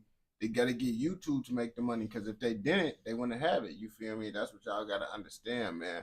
But if you watch this video all the way through, I know your ass fucking with another motherfucking video. So go ahead and watch another motherfucking video, and don't forget to like, comment, subscribe, and turn on post notifications so you never miss out on any content like this.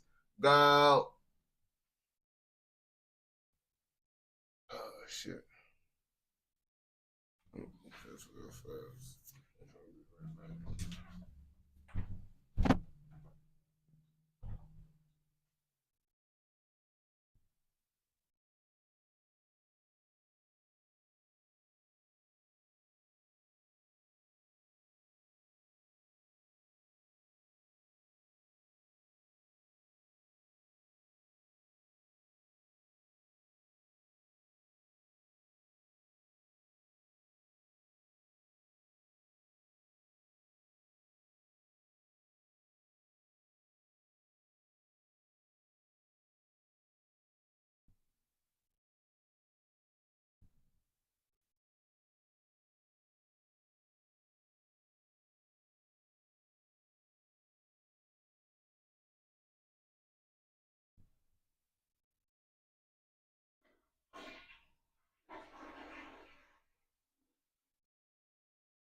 we gonna do one more. I'm gonna make some.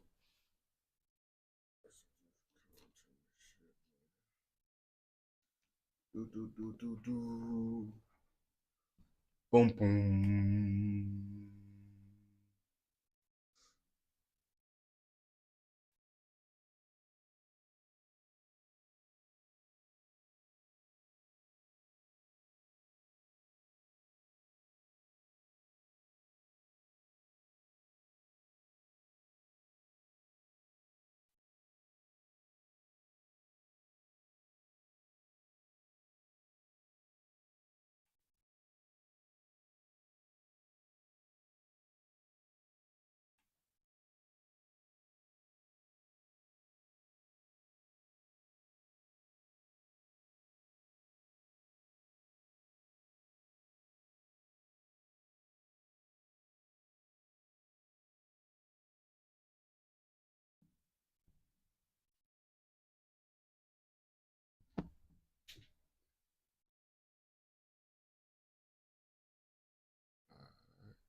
Why be in the mirror going out sad? I ain't gonna bap to you, bro.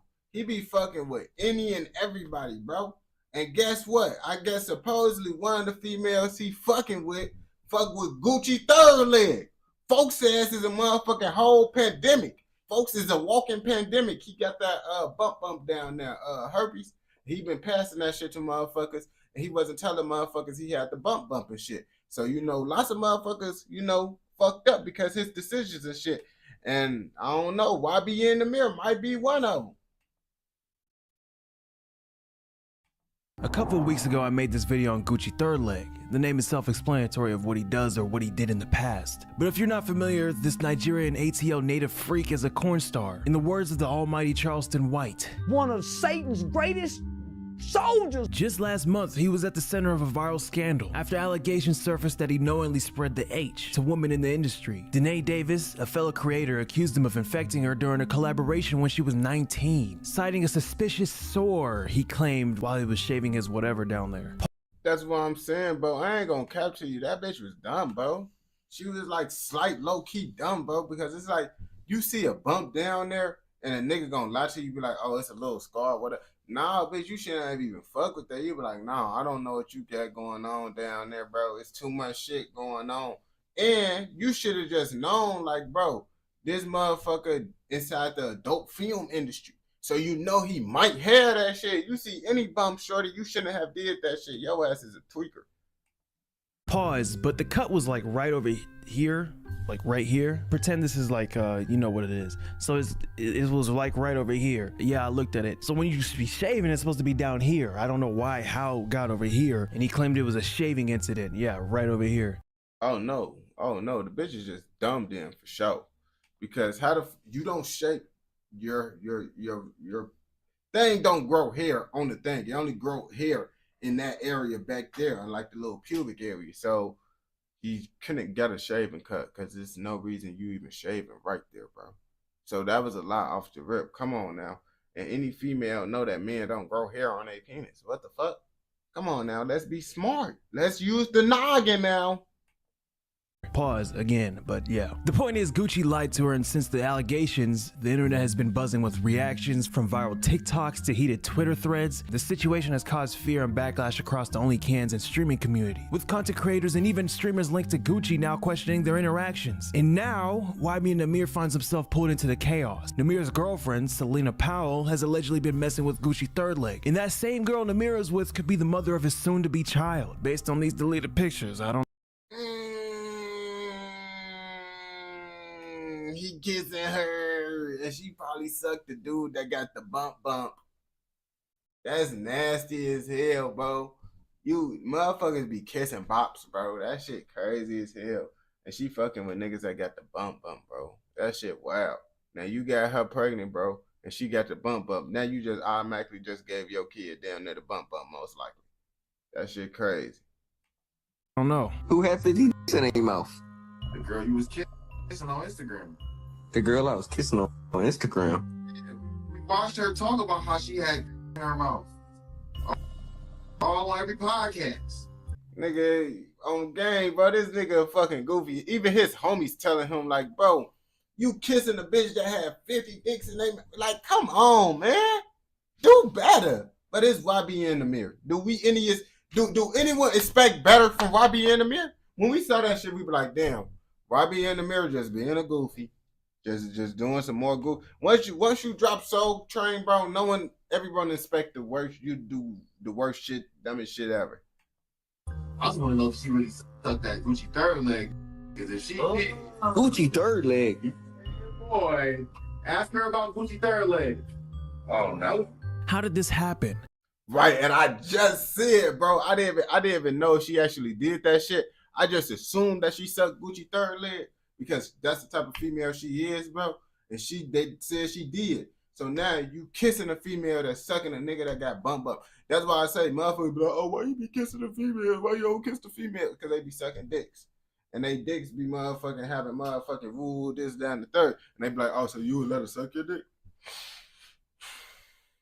I don't think about it when she's sucking it. I think about it when she try to kiss me.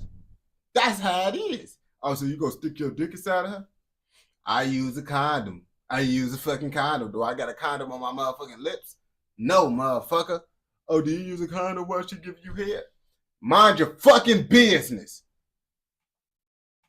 Well, him being down bad, obviously. For those who don't know, YB Namir is a rapper who's seen better days. He rose to fame in 2017 with his breakout hit Rubbing Off the Paint, which made him one of the hottest names in hip-hop at the time. But fast forward to today, and Namir's been struggling to stay relevant in the music industry. His recent attempts at comebacks have been met with mixed reaction, and he's become more known for controversies than chart-topping hits. I mean, if you see what he's dropping, it kind of makes sense. He has no care for music nowadays, especially the music video scene. He literally has a music video he dropped this year made using AI. No care at all. I mean, look. Yeah, y'all thought I was gonna let this music play out. I'm not trying to let YB and Namir copyright this video. I'll just rap the lyrics instead. 187 Mac. Now he's tied to the Gucci third leg situation through his association with. I ain't gonna lie to you. I gotta fuck with the little AI generated shit. Now the music shit was bad, but the AI shit, I kinda was low key kinda fucking with the AI shit. I ain't gonna say I wasn't, but the sound behind it, that shit was bogus. Selena Powell, who has been on the list of allegedly contracting the H from Gucci, which only adds another layer of drama to his already shaky public image. Now he supposedly has a kid to raise from that succubus. Ugh, nasty. Succubus. So, in case you don't know, yes, Selena Powell is a succubus. She's a self-proclaimed black widow of the hip-hop and celebrity world. At 29, she's become infamous for her clout-chasing antics, which typically involve. And she 29, bro. You a young ass nigga, bro. And you 29, bro, and she doing all these diabolical actions, like she all up on the internet, like she not out the way at all, bro. I feel like if you messing with an older woman, it's because she out the way. If the older woman doing the same shit as the females that's around your age, fuck with the female around your age, bro. Why the fuck are you fucking with her? That little skeeter bopper on game. Involved attempting to expose male celebrities through allegations of romantic encounters. Her history of public drama and fabricated claims has made her very infamous. Powell's name first went mainstream in 2017 when she falsely claimed to be pregnant with Offset's child, while Cardi B was also expecting. She even forged paternity test results and posted fake ultrasound images, only to later admit it was all a lie. Offset wasn't her only target. She's made similar allegations against Snoop Dogg. Sorry, I'm like in the middle of getting ready right now. Alright, do you think I'm not ready no way, so I hit you when I am ready. When will you be ready? About. And this is what I'm saying. This bitch be doing all this, all that. Like, that's why I'm like, bro, hell nah, bro. If you see the actions, how this bitch act, that's why I'm saying she a messy ass bitch that's all over the internet, bro. And you kissing her and shit, boy, you bogus as hell, bro. I ain't gonna back. You just a bogus ass nigga, bro. You gonna see me? I figured I don't be in Hollywood. I hit you when I am. Trying to expose Uncle Snoop. And now you factor in Namir, who's allegedly going to be a father soon. We don't know what to believe. Really sad what Namir has gotten himself into, man. This couldn't come at a worse time for Namir. He's struggling to rebuild his reputation after career missteps and personal controversies. This kind of story just adds fuel to the fire. Social media has been relentless with memes, jokes, and commentaries piling on. And him getting with Selena Powell? Again, in the words of the almighty Charleston White. One of Satan's greatest soldiers. He bogus. You already know. You just took a shot on live earlier. I took a shot of love. Wow, that's crazy. How you gonna take a shot on live and you pregnant? Babe. That's disgusting. You see, bro, because you got a goofy pregnant. Fuck is your problem? So what that make you? You the goofy. You the goofy. You the goofy, my nigga. I ain't finna bap to you like you not the goofy, bro, because it's like, gang, you over here kissing her and shit, bro, and she over here sucking herb D's and shit. That shit, wow, bro. You fucked up from the start, bro. You should be surprised she taking a shot while pregnant, bro. You should be like, damn. You should just rethink your actions every time she do some dumb shit. Are you breaking up with me? I'm using these from now on. No, you're not. Not with me. I'm using these from now on. Maybe with your side bitches. Not with me. Shit crazy. And remember when I said she's a succubus? Yeah, she's a. You see, because she gonna be fucking niggas. That's why she don't care about you having side bitches, because that bitch is gonna be fucking niggas. Guess what? Your baby mama is gonna be fucking still. Fucking.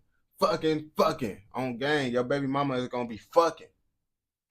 The succubus. Look at this. Oh, I gotta tell him about the NBA team. He's so shy. It's so cute, I know, baby. like, shit. And I don't know. I was getting in a hotel room. They all pulled up, and I sucked their. Down The whole team. 7. Oh, she a succubus. This is what I mean, bro. If her friends doing whole ass shit like that, she tell her, is you proud of this shit? This bitch proud of this shit. They both hoes, bro. She damn near the one that inspired her to do this shit. That's why she telling her, yeah, go ahead. You see, that's what I'm saying, bro. Man, them bops be inspiring bops. 7 basketball players in a row? Mm-hmm. How was that? I was f***ed up. I didn't f*** any of them though. She said What happened to the nuts? swallowed. All of them. Yeah. So after the pregnancy announcement, I don't know what happened. This is why I don't be kissing these hoes. She's out of 7 different kids. 7 different kids. 7 different magnificencies. I'm not playing with these hoes.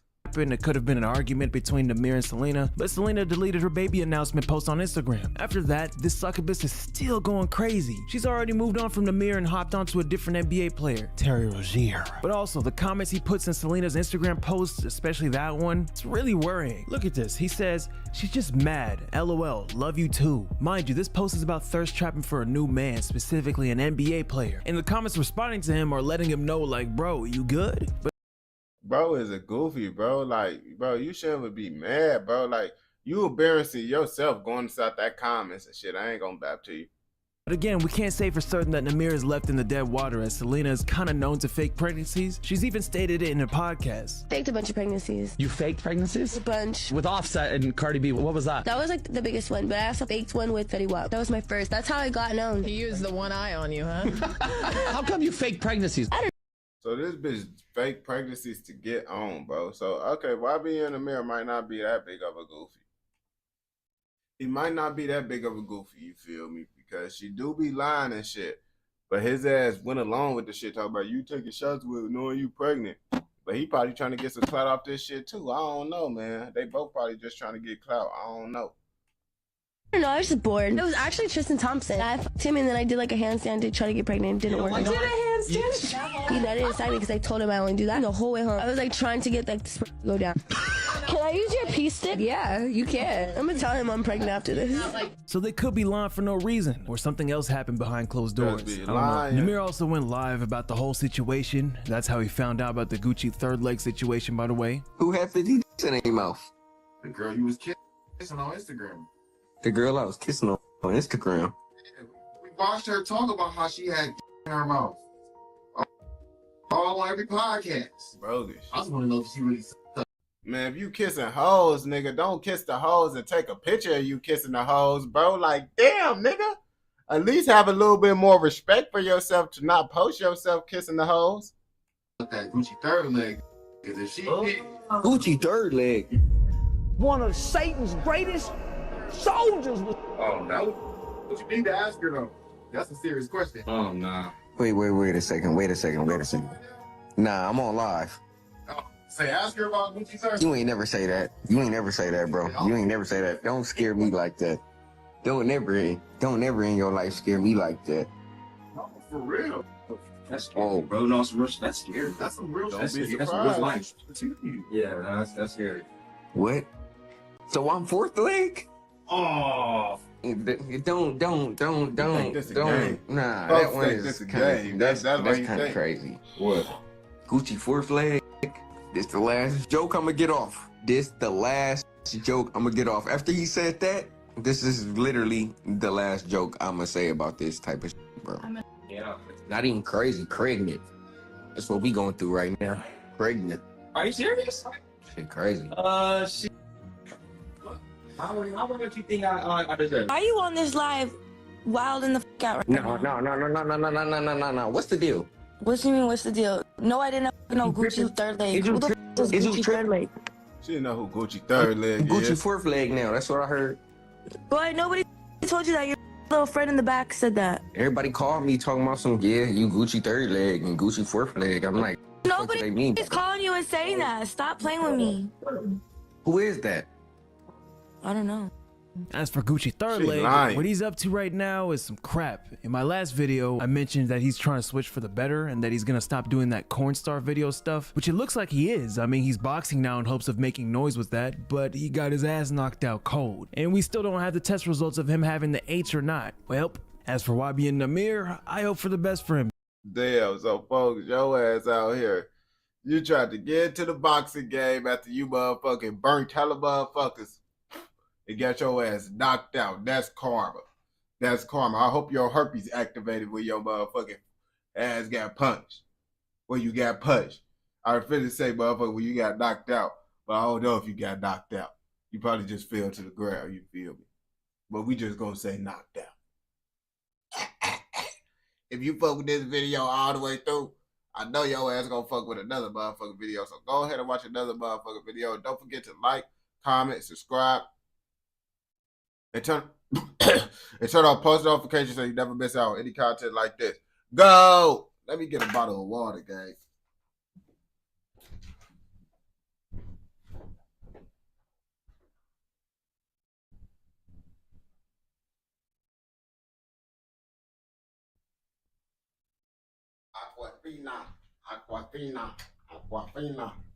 Aquafina.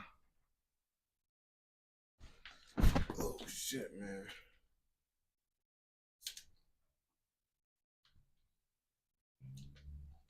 Oh shit. God damn. That shit different. Alright. We back in this bit. I said I was only gonna do one more, but we're gonna do a little bit more. To make up for the lost times I didn't do. Yeah. I be high, I was just in Price Codeine always. Woke up trying to fuck your bitch, I know she calling. Something the leg. I used to be listening to that shit back in the day. Y'all damn near don't even know that song, bro. That shit got Fredo Santana up in it. Y'all don't even know no songs by Fredo Santana, bro.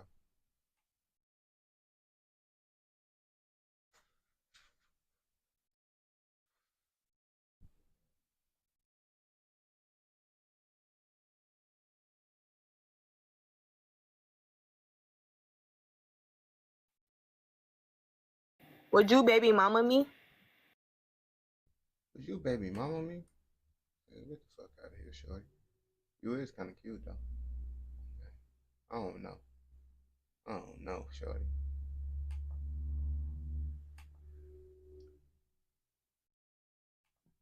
Would you baby mama me? Bruh. I'm going to.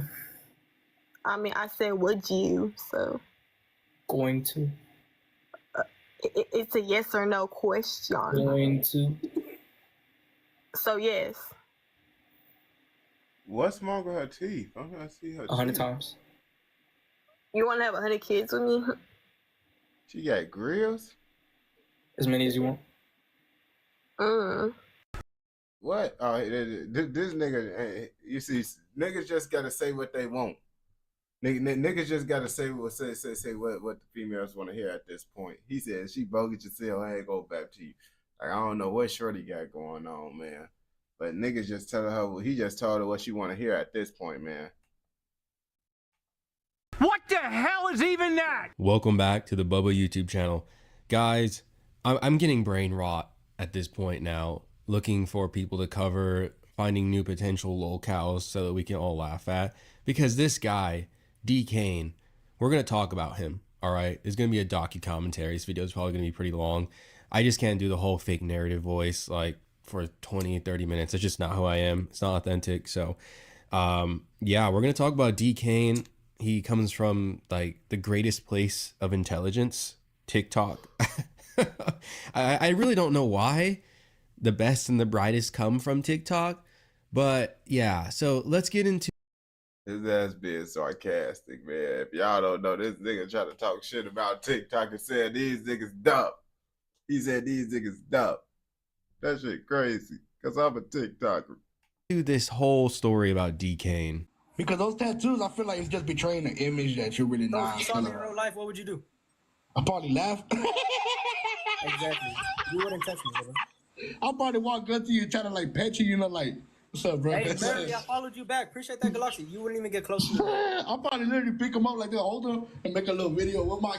I ain't gonna cap them tattoos, dude. Look, like, why would you get them tattoos? I feel like all them tattoos all over the face, all that shit just looks stupid, bro. Like, I ain't gonna bap to you. And yes, I got a neck tattoo and shit, but you could barely see my neck tattoo, bro. And it's not even like no gangster looking shit. I don't look gangster with this neck tattoo, bro. It's a fucking anime tattoo. Like, what the fuck? This nigga look like he trying to look tough. I ain't gonna bap to you. Don't you look like you trying to look tough? I can't tell y'all all this. I'll be like, you want to go to the shoe store? I'm gonna suggest one good thing to you, not in a bad way. But we already seen how you got pressed, right? You're not from the set, even though you're from El Salvador, doesn't mean you're from the lands from out there. If I were you, I'd really go get that 13 removed. If you ever go to jail, bro, they're gonna put you in gang unit. The moment you go to, right? The moment you go to gang unit, they're gonna be like, hey, what's up with that 13 on your face, bro? They're gonna smash you out, bro. I don't want that. D. Kane, he tries to claim that he's from MS-13. And if you don't know what MS-13 is, then I'll give you a little history lesson. Now, I'm not any type of gangster, and I'll never claim that I am, but I do know how to use Wikipedia. So MS-13 is a gang that originated in Los Angeles. They started off as a group that protected like immigrants from El Salvador, and maybe you could say that they tried to start, you know, with an actual honest effort, but that quickly spiraled down. I ain't gonna bap to you. If you really look into lots of the gangs, bro, lots of gangs be having good starts, have good reasons behind it. Then it just go left very fast. Like, lots of gangs be meant to protect the community and they people. Then shit just turned into war, and then, you know, they gang banking that. Downhill like really fast, and the gang became known for extreme violence.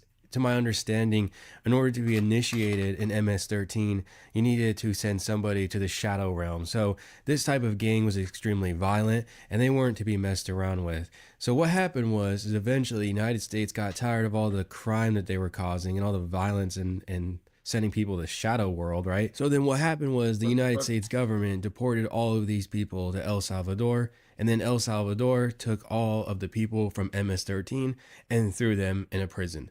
So good on that country, you know, for making that place a better world, because MS-13, they're pretty much the lowest of the low. Now, even though the lowest of the low, people from the streets or whatever, they still respect them, right? Because they're known for extreme violence. And those people in that gang, they don't mess around. Now, MS-13, right? The 13 is really important that you remember this, okay? That's what is on his forehead. And, you know, you may be like, well, does 13 mean anything else? yes, Nigga, I ain't gonna bap to you. If the nigga got 13 on his head, you know the nigga gang banging, bro. I ain't gonna bap to you. That's what I'm saying. The nigga got this gang banging ass look to him. You can't have that showing your head and say, oh yeah, you not gang banging. That's some gang banging ass shit. it does, right? So apparently also another gang called the Sureños, they claim that as well. However, D. Kane, he tries to say that he's from El Salvador, and when he's asked if he's part of another gang that's not the MS-13, he just like laughs it off and tries to make you think that he's really MS-13. Edgar. Were you a 13? You Sureño? You know what I'm saying? 1-3. Are you Sureño or not? Is that 1-3 life? Where you from? Why you asking where I'm from? Yeah, where you from? What gang? Where at? What city? I'm from Salvador. You're from El Salvador? Yeah. Don't do that. Don't do that. What gang are you from? We're not doing this on TikTok. Yo, I'm from King Salvador 13. You see, that's lefty. Folks says be high as hell tweaking. His interviews be popping up. It look like that nigga be getting possessed by the motherfucking drugs. That nigga be tweaking. But it's like, nigga, you got that shit on your forehead, nigga. Nigga, you talking about, I ain't finna talk about what. Nigga, you got it on your forehead, nigga. Say where the fuck you from, nigga, if you really about that life. What you is, gang? What's your shit, bro? You got it on your forehead, nigga. That's how I feel, bro. All that other shit just making you look goofy, you feel me? Bowen Park. Where are you from? I'm a good boy. You're gay. Maybe like I just don't understand this generation anymore. I just don't really get how people like this become famous.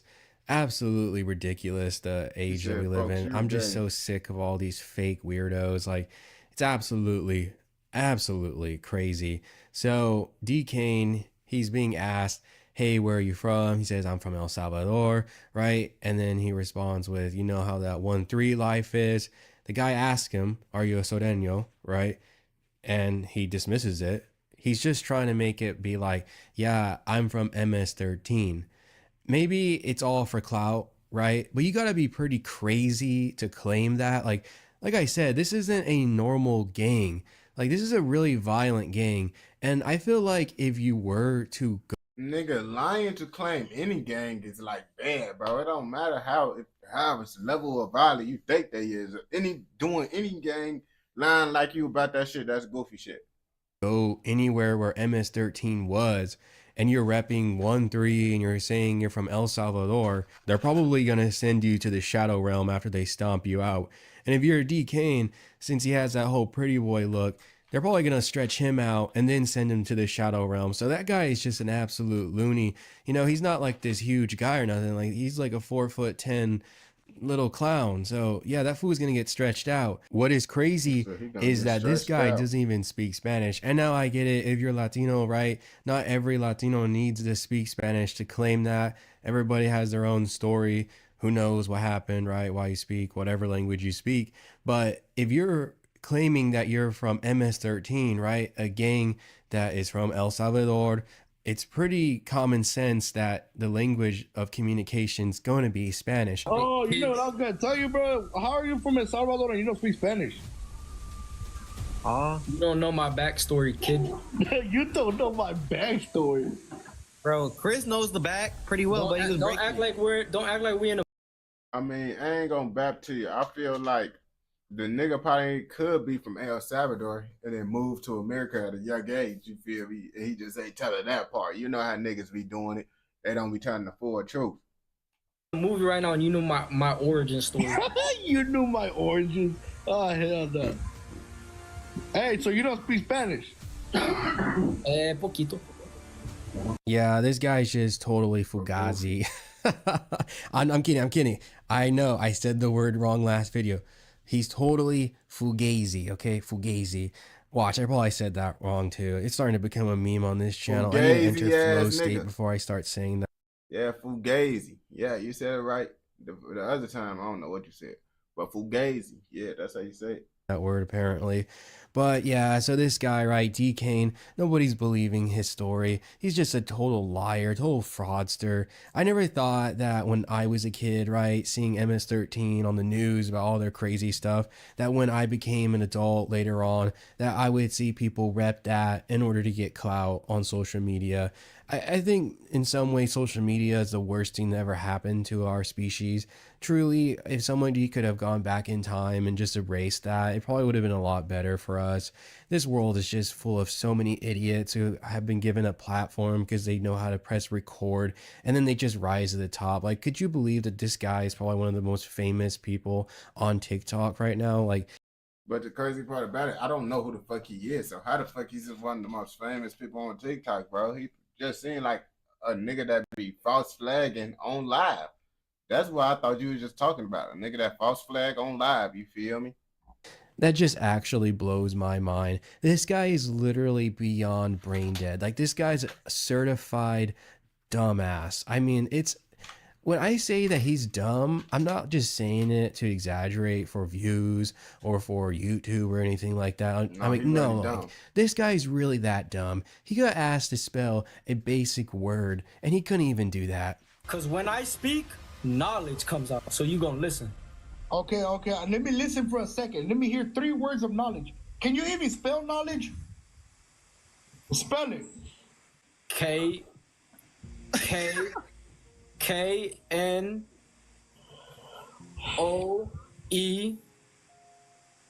L. When you go back to school, put him back in school. Bro said K-N-O-E. Knowledge. Hey, bro's trying to spell out knowledge. Bro knows a lot of knowledge. Hey, but everybody, don't laugh at him, because remember, every time he speaks, knowledge comes out his mouth. Nah, both was slow as hell, bro. I was like, damn, bro. If you know how to spell known, then you should kind of know how to spell knowledge. You feel me? But I don't think you know how to spell known. All right, well, we established that this guy is a full-blown idiot. It's beyond established at this point. It's very clear that he is posing as MS-13 in order to impress impressionable people on TikTok. The guy is dumber than a rock. He can't even spell the word knowledge. So let's also now talk about, let's segue into this.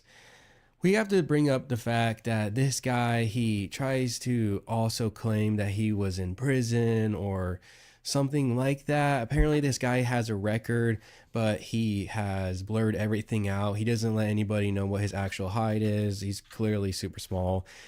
He doesn't let people know why he went to county jail, prison. I'm not even going to say that he went to prison, because I'm pretty sure the guy just ended up in jail and then he's on bail, because as you can see on the screen, he's wearing an ankle monitor. It's just like, this guy's all over the place. This guy is such a liar in every aspect of his life. I don't know what's up with all of these like gangster people online. At least the ones that try to fake it. Like, you got like Wes Watson, Wings of Watson, right? You got Big Girl over here. They all embellish their stories, right, to impress people. It's just like the meta nowadays. It's just, I don't know, man. Like, it just blows my mind, actually, when I think about it. Like, when I sit down here and I start recording the videos, I'm like, wow, there's a person like that exists on this planet. Now let's talk about why he ended up with the authorities or whatever. He beats not only on females, he beats on his grandparents, actually, too. His grandma. The abuelitos? Yeah, those charges, he says, oh, look at my charges. 2 of those charges are from his grandma and his grandpa for stabbing them. Okay? Fucking cornball. Fucking cornball ass nigga, bro. That's why you blurring out your shit, bro. You trying to hide the goofy ass shit you was doing, and you trying to flex it, bro. You see? That's what I'm saying. And it's crazy, bro. Niggas really trying to act like jail and all that shit is cool, bro. That's why you trying to flex it, bro. If niggas didn't act like that shit was cool, bro, this nigga wouldn't be doing that dumbass flexing shit. But since niggas actually be like, oh yeah, he a tough nigga because he went to jail. He a tough nigga because he went to prison. He posts that shit, and niggas, you know, just because niggas think that shit mean you tough or hard. But niggas could be doing goofy shit like that to be locked up too.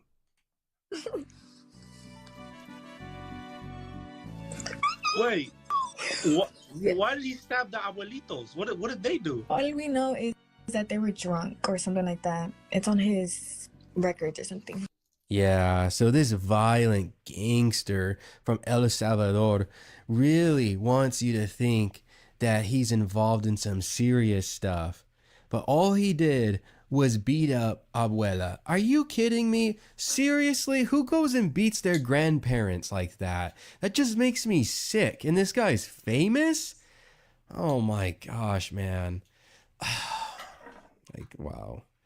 D. Kane is one of the worst human beings on. That's why I ain't gonna capture you. I don't be taking niggas serious that be trying to overly act tough all the time, this, that, and the third. Like, why you overly trying to act tough? Now it make me think your ass trying to play an image, bro. Like, are you faking this, Brody? Come on, bro. That's what motherfuckers be thinking when y'all ass be trying to act overly tough, all that shit. I'm like, oh yeah, you trying to hide the true you on this planet. I can't stand this guy. Everything about this guy I absolutely loathe. He is like all the worst aspects of society, and then they just materialized in a human being. Wow. D. Kane really is the worst person ever. Why would you ever stab your grandparents? That's just, it's almost unbelievable. No, that shit is really wild, but loathe, that shit, I don't know reason why I said it like that, because I learned that shit in school, bro. And then they said, man, you really loathe something, you hate it. I'm damn, that shit crazy. Believable. And I know some people are probably gonna say, well, who's this random person saying that? Maybe they're just capping, right? They're just lying on this man's name.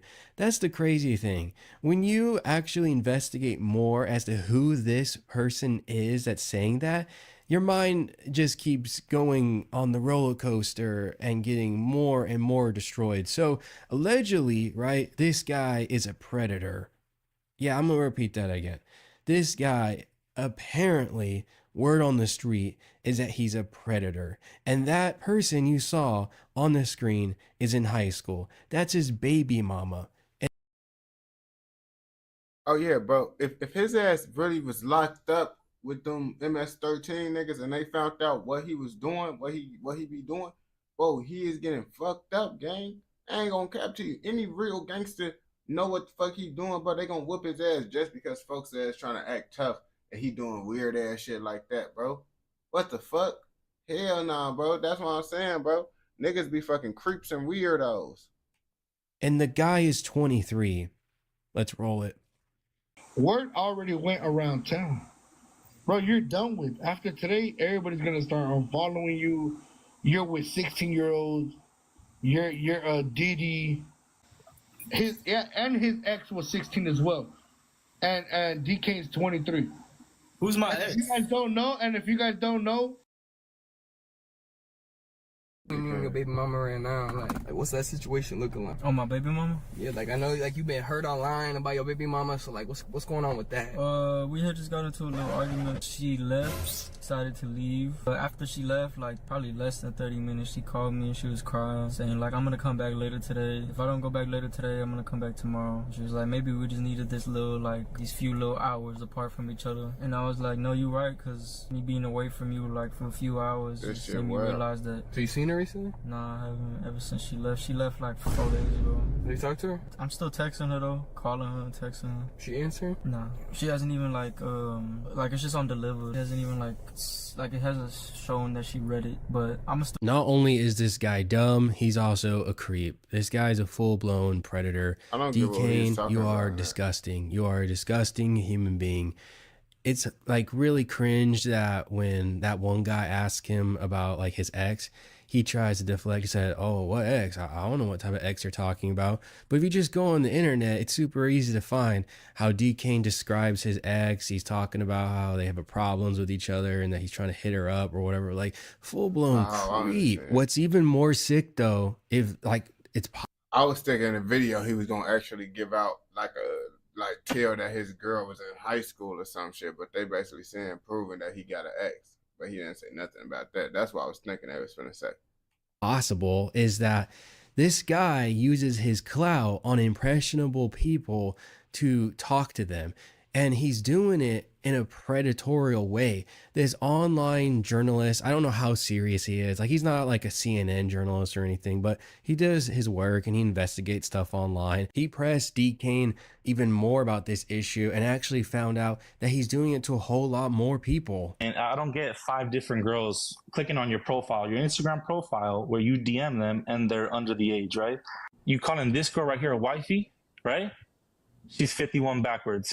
Oh, hold on. We'll go to Exhibit C. Wait, go back to it. Go back to it. Go back. Folks are fucking creep. I ain't gonna bap to you, bro.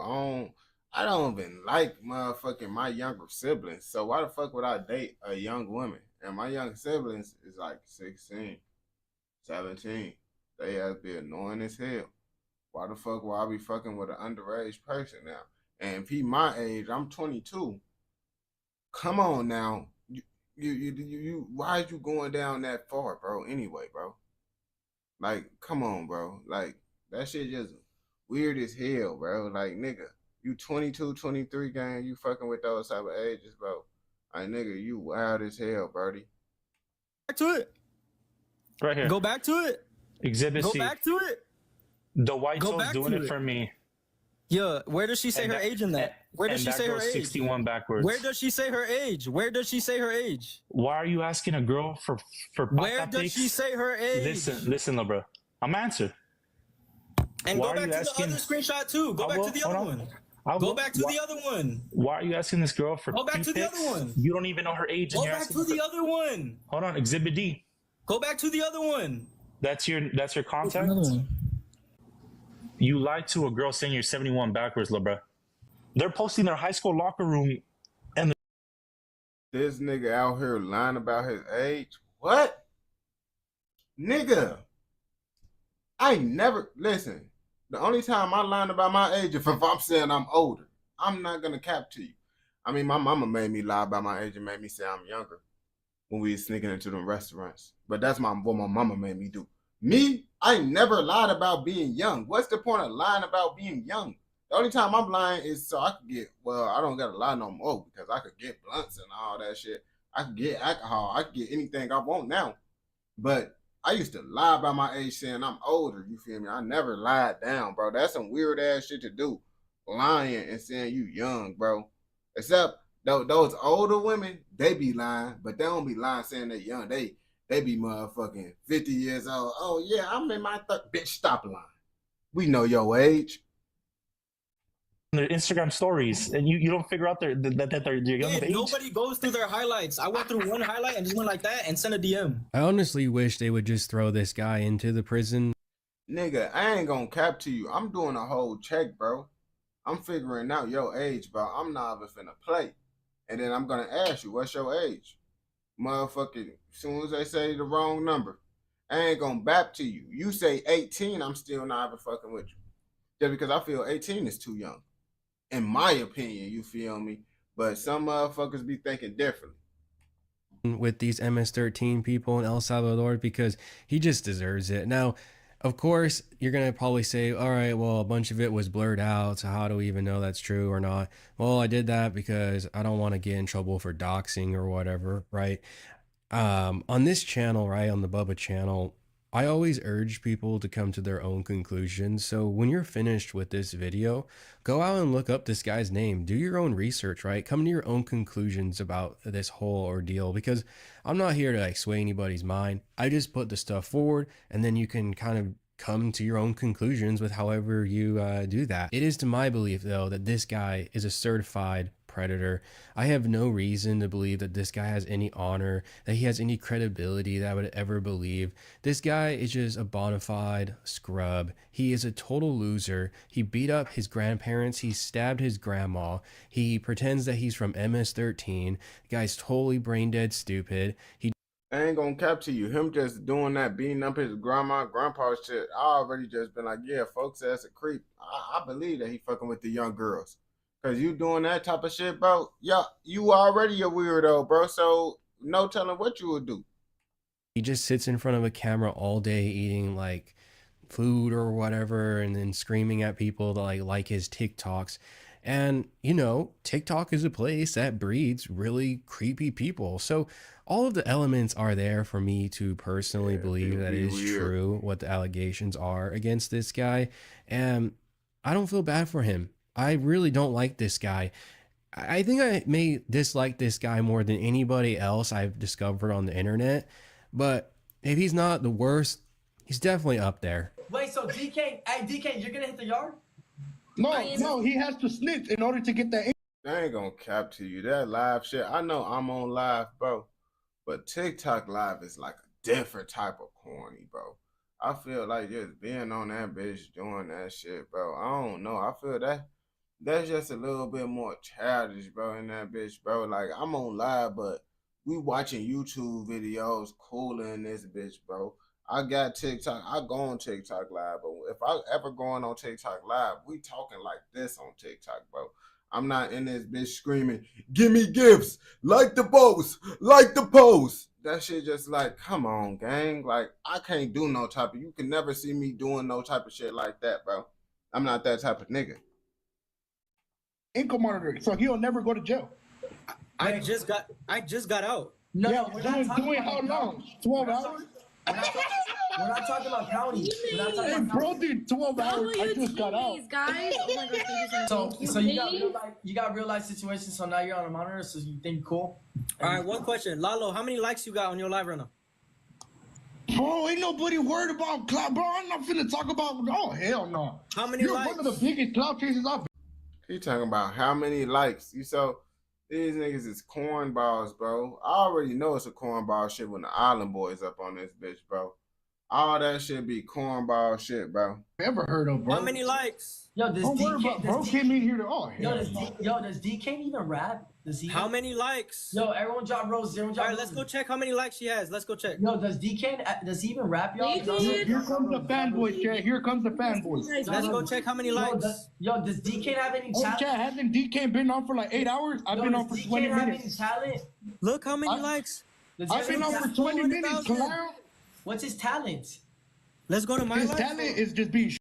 Nigga, he got 400,000 likes. You making it seem like folks says, I'm thinking like, oh yeah, this shit finna be like 2-3 likes. He got 400,000. Like, bro, you fucking cornball. He's a cornball, bro. What the fuck is likes even supposed to mean, bro? I'm not on that bitch for likes, bro. I'm talking, trying to interact with my peoples and shit. I'm not in this bitch for likes.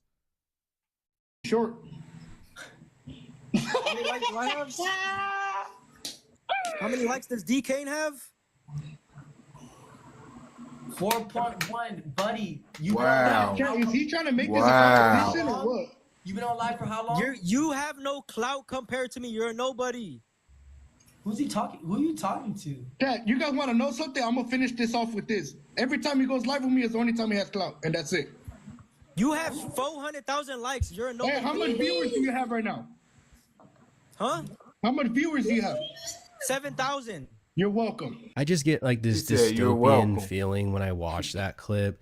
You have like that girl in the upper right corner just screaming for people to like her stuff and doing like the heart like sign to the camera. You have that weird island boy guy trying to be self-righteous. And then you have D. Kane brag about clout and talk about how many clicks or how many likes do you have? Oh, I have millions of likes. Guys, I made this channel in a way to protest this BS. Now, I'm not saying I'm a protester or anything like that, right? It's just what I'm saying is that I'm so sick of what I see nowadays. That's why I make these videos exposing this type of behavior. It's absolutely deplorable, absolutely ridiculous how people are behaving online. Big words. And I'm not trying to like build up a controversy over anybody, right? I'm not like that. I'm just calling out. Man, you could do whatever the fuck you want. This the internet, bro. If you want to right now, say, man, them niggas goofy as hell, bro. On game, speak your mind, bro. Let your nuts, bro. Man, you speak, they goofy. On game, I stand with you, bro. They goofies, bro. For what it is. It's actually a dystopia that we live in nowadays. Oh, how many likes you have, how many clicks you have. Got Island Boy being a prosecutor. I never thought I would see that. But guys, I hate D-Kane. I actually really, really despise this guy. This guy not only lies about everything, but he's also a narcissist. There's something in common, I guess, with the people that I cover on this channel. It's like everybody is a narcissist that I cover, and I just can't stand it. That's the story of D-Kane as to what... Fucking cornball. Now you know who this cornball is. I didn't know who he was, but now I know who folks is, and now I found out another person that I think is a goofy on the internet. Whoop-de-doo, you feel me? I ain't gonna cap to you.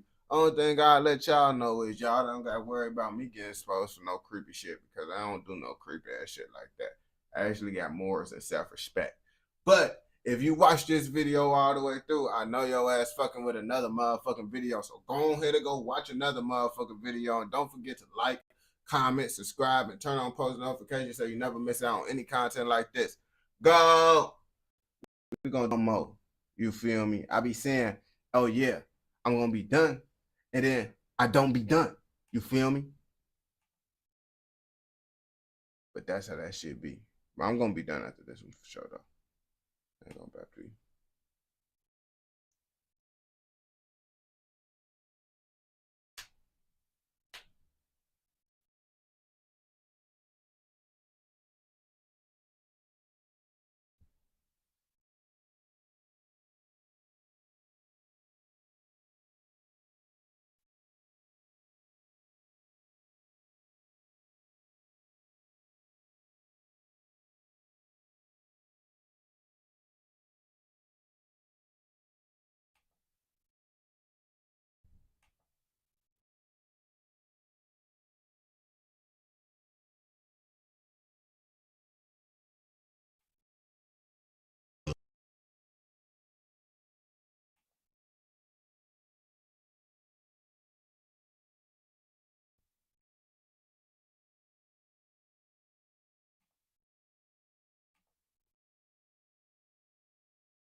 And Glizzy on here. He spoke nothing positive about you. I know.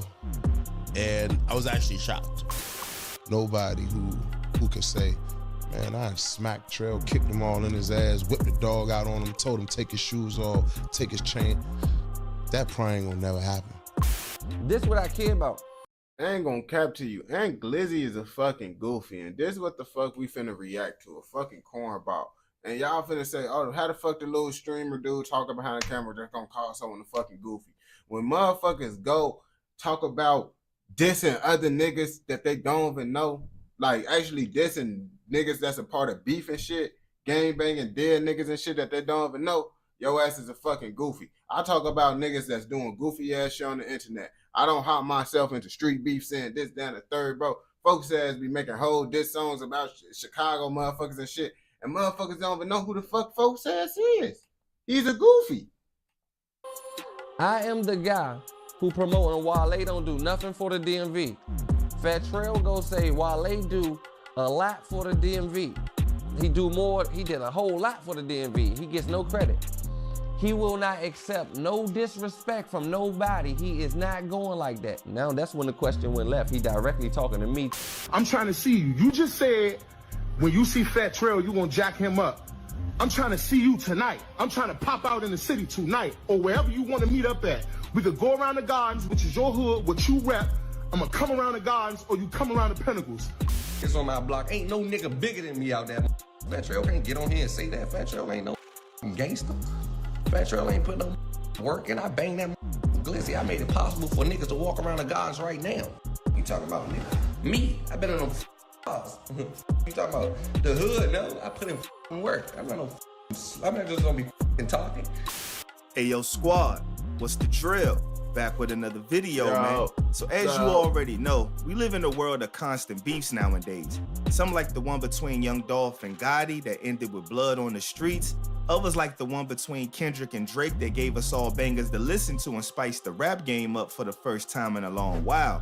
But not all beefs are about life and demise. Some are straight up weird to watch. And today, I'm gonna be talking about one of the weirdest beefs that come out of DC in the past little while.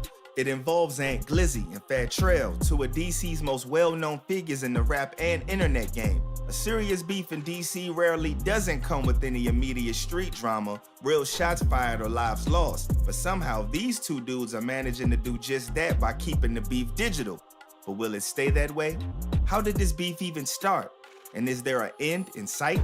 We gonna find out. So without further ado, let's skip the play and get down to business. All hot dogs and phallic-shaped meat products aside, when real ones hear the name Glizzy, they more than likely assume that they are a part of Shy Glizzy's crew, right?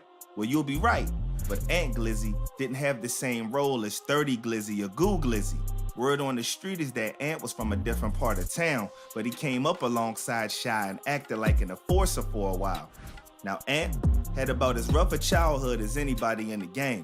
He never knew his dad, and he was responsible for raising his little siblings all on his own. When Shy created Glizzy Gang back in 2011, Ant was one of the quiet ones who didn't get much of the spotlight. I mean, he showed up on a few Glizzy Gang songs like Do It back in 2012, but he never really rose up as high as Shy. And if we're gonna talk about the beefs, Shy had one of his own beefs with another guy named Fat Trail. Yup, that's right. Trail's been beefing with all the Glizzies up in DC, and his feud with Shy was one of the oldest of them all. You see, Trail tried to collab with Shy back when he was still coming up, and he got no response from him. I'm not going to insinuate why he didn't do the record, but I'm going to keep it 100. So you just mad because a nigga didn't want to fuck with you. Come on now. You can't be mad at a nigga over that shit, bro. Let's be real. Niggas don't gotta do shit for you, bro. Don't never expect a nigga to do shit for you, okay? You fucked up soon as you expect a nigga to do some shit for you. That's where you fucked up in the first place, bro. I ain't gonna cap to you. Don't expect shit from no nigga. I reached out to him to do a record. He didn't do the record, right? You know what I'm saying? Were you not that hot? Maybe you were not hot. Yeah. Okay. I wasn't nothing. I wasn't nobody. You feel me? A couple years later, when Trail was finally getting some heat, Shy's. So why would you even be breaking it up that you feel me, hit his line? Like, nigga, come on, man. His manager reached out to him and said, hey, man, there's this rapper coming out of the South Side named Shy Glizzy, and he wants to do a record with you. Trail was all for it, but for some reason, this collab didn't end up happening either. It was like, nah. I'm like, yeah, nah. He's like, man, yeah, he want to do a song with you. I'm like, cool. Let's do it. Now, mind you, I don't know what happened, but the song never got done, right? So on the outside looking in, it looked like Fat Trail reached out to Shy to do a record. The record never got done. Later on, Shy reached out to Trail to do a record. The record never got done. Ant was probably watching all this go down. Yeah, I ain't gonna catch you. Now I understand why folks will be mad now. Now you reach out to the nigga, right? Woo wop the bam. All right, cool, whatever, right? You fuck it. Then a motherfucker reach back out to you when you get a little bit of buzz and shit, trying to do some shit, and now he ain't doing the shit. Yeah, I would have been blue as hell too. I ain't gonna bap to you. Down, and he was also there when the beef reached a whole new level on Twitter. So you know me, my ego pride in the way, man, nigga, get you writing me some shit like this. Yeah. So we started off going at each other on Twitter. Then that's when he dropped his diss song. Boom, he dropped his diss song, and after that, the rest was history, because you know me, I don't do diss records. And before I continue, I've got to say, a lot of this beef went down somewhere on the internet, whether on Twitter or YouTube or Facebook. And that's just the way these rappers interacted with each other. So you could say that it wasn't exactly the most serious beef ever at the time. Of course, nothing really came of any of this. Years later, Wale, who himself had a pretty big beef with Trail way back when, brokered a peace deal between him and Shy. This is all ancient history though. Everybody involved has grown up a lot since then, and they've had their fair share of ups and downs. So where does Ant Glizzy come into all of this? Well, like I've said before, he didn't become as big as the rappers like Shy, but he did manage to become a YouTube celebrity by talking his trash. He launched a channel where he basically acted like the hood comedian and called Trail out again and again. Seriously, Ant really boosted his career by coming at Fat Trail in the beginning, especially about the fact that he was broke. Like, one thing you see, that's what I'm saying. Ant Glizzy's just been a goofy, bro. His ass always just coming this bitch, just hating, talking shit, getting involved in shit. Now, that's a difference, because I guess he actually know this nigga or whatever. But he just be talking about shit that he don't even got shit to do with, like a goofy. And it's like, you being disrespectful, bro. You can speak on anything that go on the internet, but it's like, Nigga, you being disrespectful, disrespecting motherfuckers you don't even be knowing for real. You might not know about Trail is that his career didn't go as planned or as it should have. The guy's had some major substance abuse problems. I had a real bad shit to lean and Percocets, you know what I'm saying? Like, it is what it is. And he's also had a hard time managing his finances and staying out of the pen. Calling him broke might be a bit of a stretch, but he definitely isn't where he should be considering his talent. Like, this guy really had collabed with Chief Keef and hella other artists while in his prime, and even had a deal with Rick Ross. So he should be rolling in cash right now. Now, according to Ant, Trail's been trying real hard to prove two things. Firstly, he wants to show the world that he's not broke. And second, he needs people to know that he really about that life and the type of guy that you wouldn't want to mess with out in them streets. Ant wanted to completely take that image. You see, you don't gotta, man, niggas don't gotta know shit, bro. Niggas don't gotta know shit, bro. You shouldn't even give a fuck about that shit. Niggas gonna know when they try. That's all it is to it. Apart, and he went to work like an agent of chaos, becoming an absolute menace to Trail's life in the process. It all started when Trail went to jail for about 3 years starting in 2019. You could say this was his fall from grace because his career just ain't been the same ever since. When he was in jail, he saw some kind of YouTube video in which Ant Glizzy was supposedly dissing him. The video was clickbait, but Trail only found that out when he called Glizzy up. And he seen something on Big TV with some clickbait on YouTube that said, Ant Glizzy disses Fat Trail. I'm like, nah, bro, you just came from jail. That's clickbait. Click the jump. I wasn't talking about you. They cropped something and made something. This had already been the cause of a lot of tension between the two, but things started to get worse when Trail got out the joint. You see, Ant had been dissing Wale for a while, saying that he did nothing for the DMV scene. Past us. Everybody in the DMV keeps saying Wale put him on. I just watched Fat Trail do an interview. I'm gonna tell y'all about that later. I keep saying, everybody keeps saying Wale put him on. There's nobody in the DMV, in the music game, that's in the industry that's on. I want y'all to notice that. But remember how Wale patched things up with Trail and Shy back in the day? I mean, he telling the truth. I don't really know about it. I don't know about no DC rappers. Let's start there. Like, all that Shy Glizzy, all that shit, bro. I don't know about none of them, bro. Like, I probably heard a song because I guess Post was busted, but I don't know who the fuck they is for real. I'm just really finding out about these niggas through these videos. Well, it seemed like Trail felt like he owed Wale, so he stood up and said that the guy was the best thing that happened to the DMV scene. I am the guy who promoting Wale don't do nothing for the DMV. Fat Trail go say Wale do a lot for the DMV. He do more, he did a whole lot for the DMV. He gets no credit. He will not accept no disrespect from nobody. He is not going like that. Now that's when the question went left. He directly talking to me. Ant was real annoyed by this for sure. The fact that he offered to interview Trail when he got out and was denied made things even worse. That's when Ant started to go on the offensive and bruh was really wildin'. The very first shot he made that made everybody question what Trail was about was the fact that he pointed out a video in which Trail said that he was born in Virginia. He's from, wait, Fat Trail from Virginia? Fat Trail from Virginia, bro. He not from DC, bro. That man from Virginia. Google it, look it up, ask anybody. I got a video on my page, Barberson TV. Fat Trail said I'll just own him out. Yeah, because I was born in Virginia. Which is a big deal because he claims to be repping those DC streets. According to Ant, he moved to DC as a kid, so he's fronting and doesn't actually belong to that.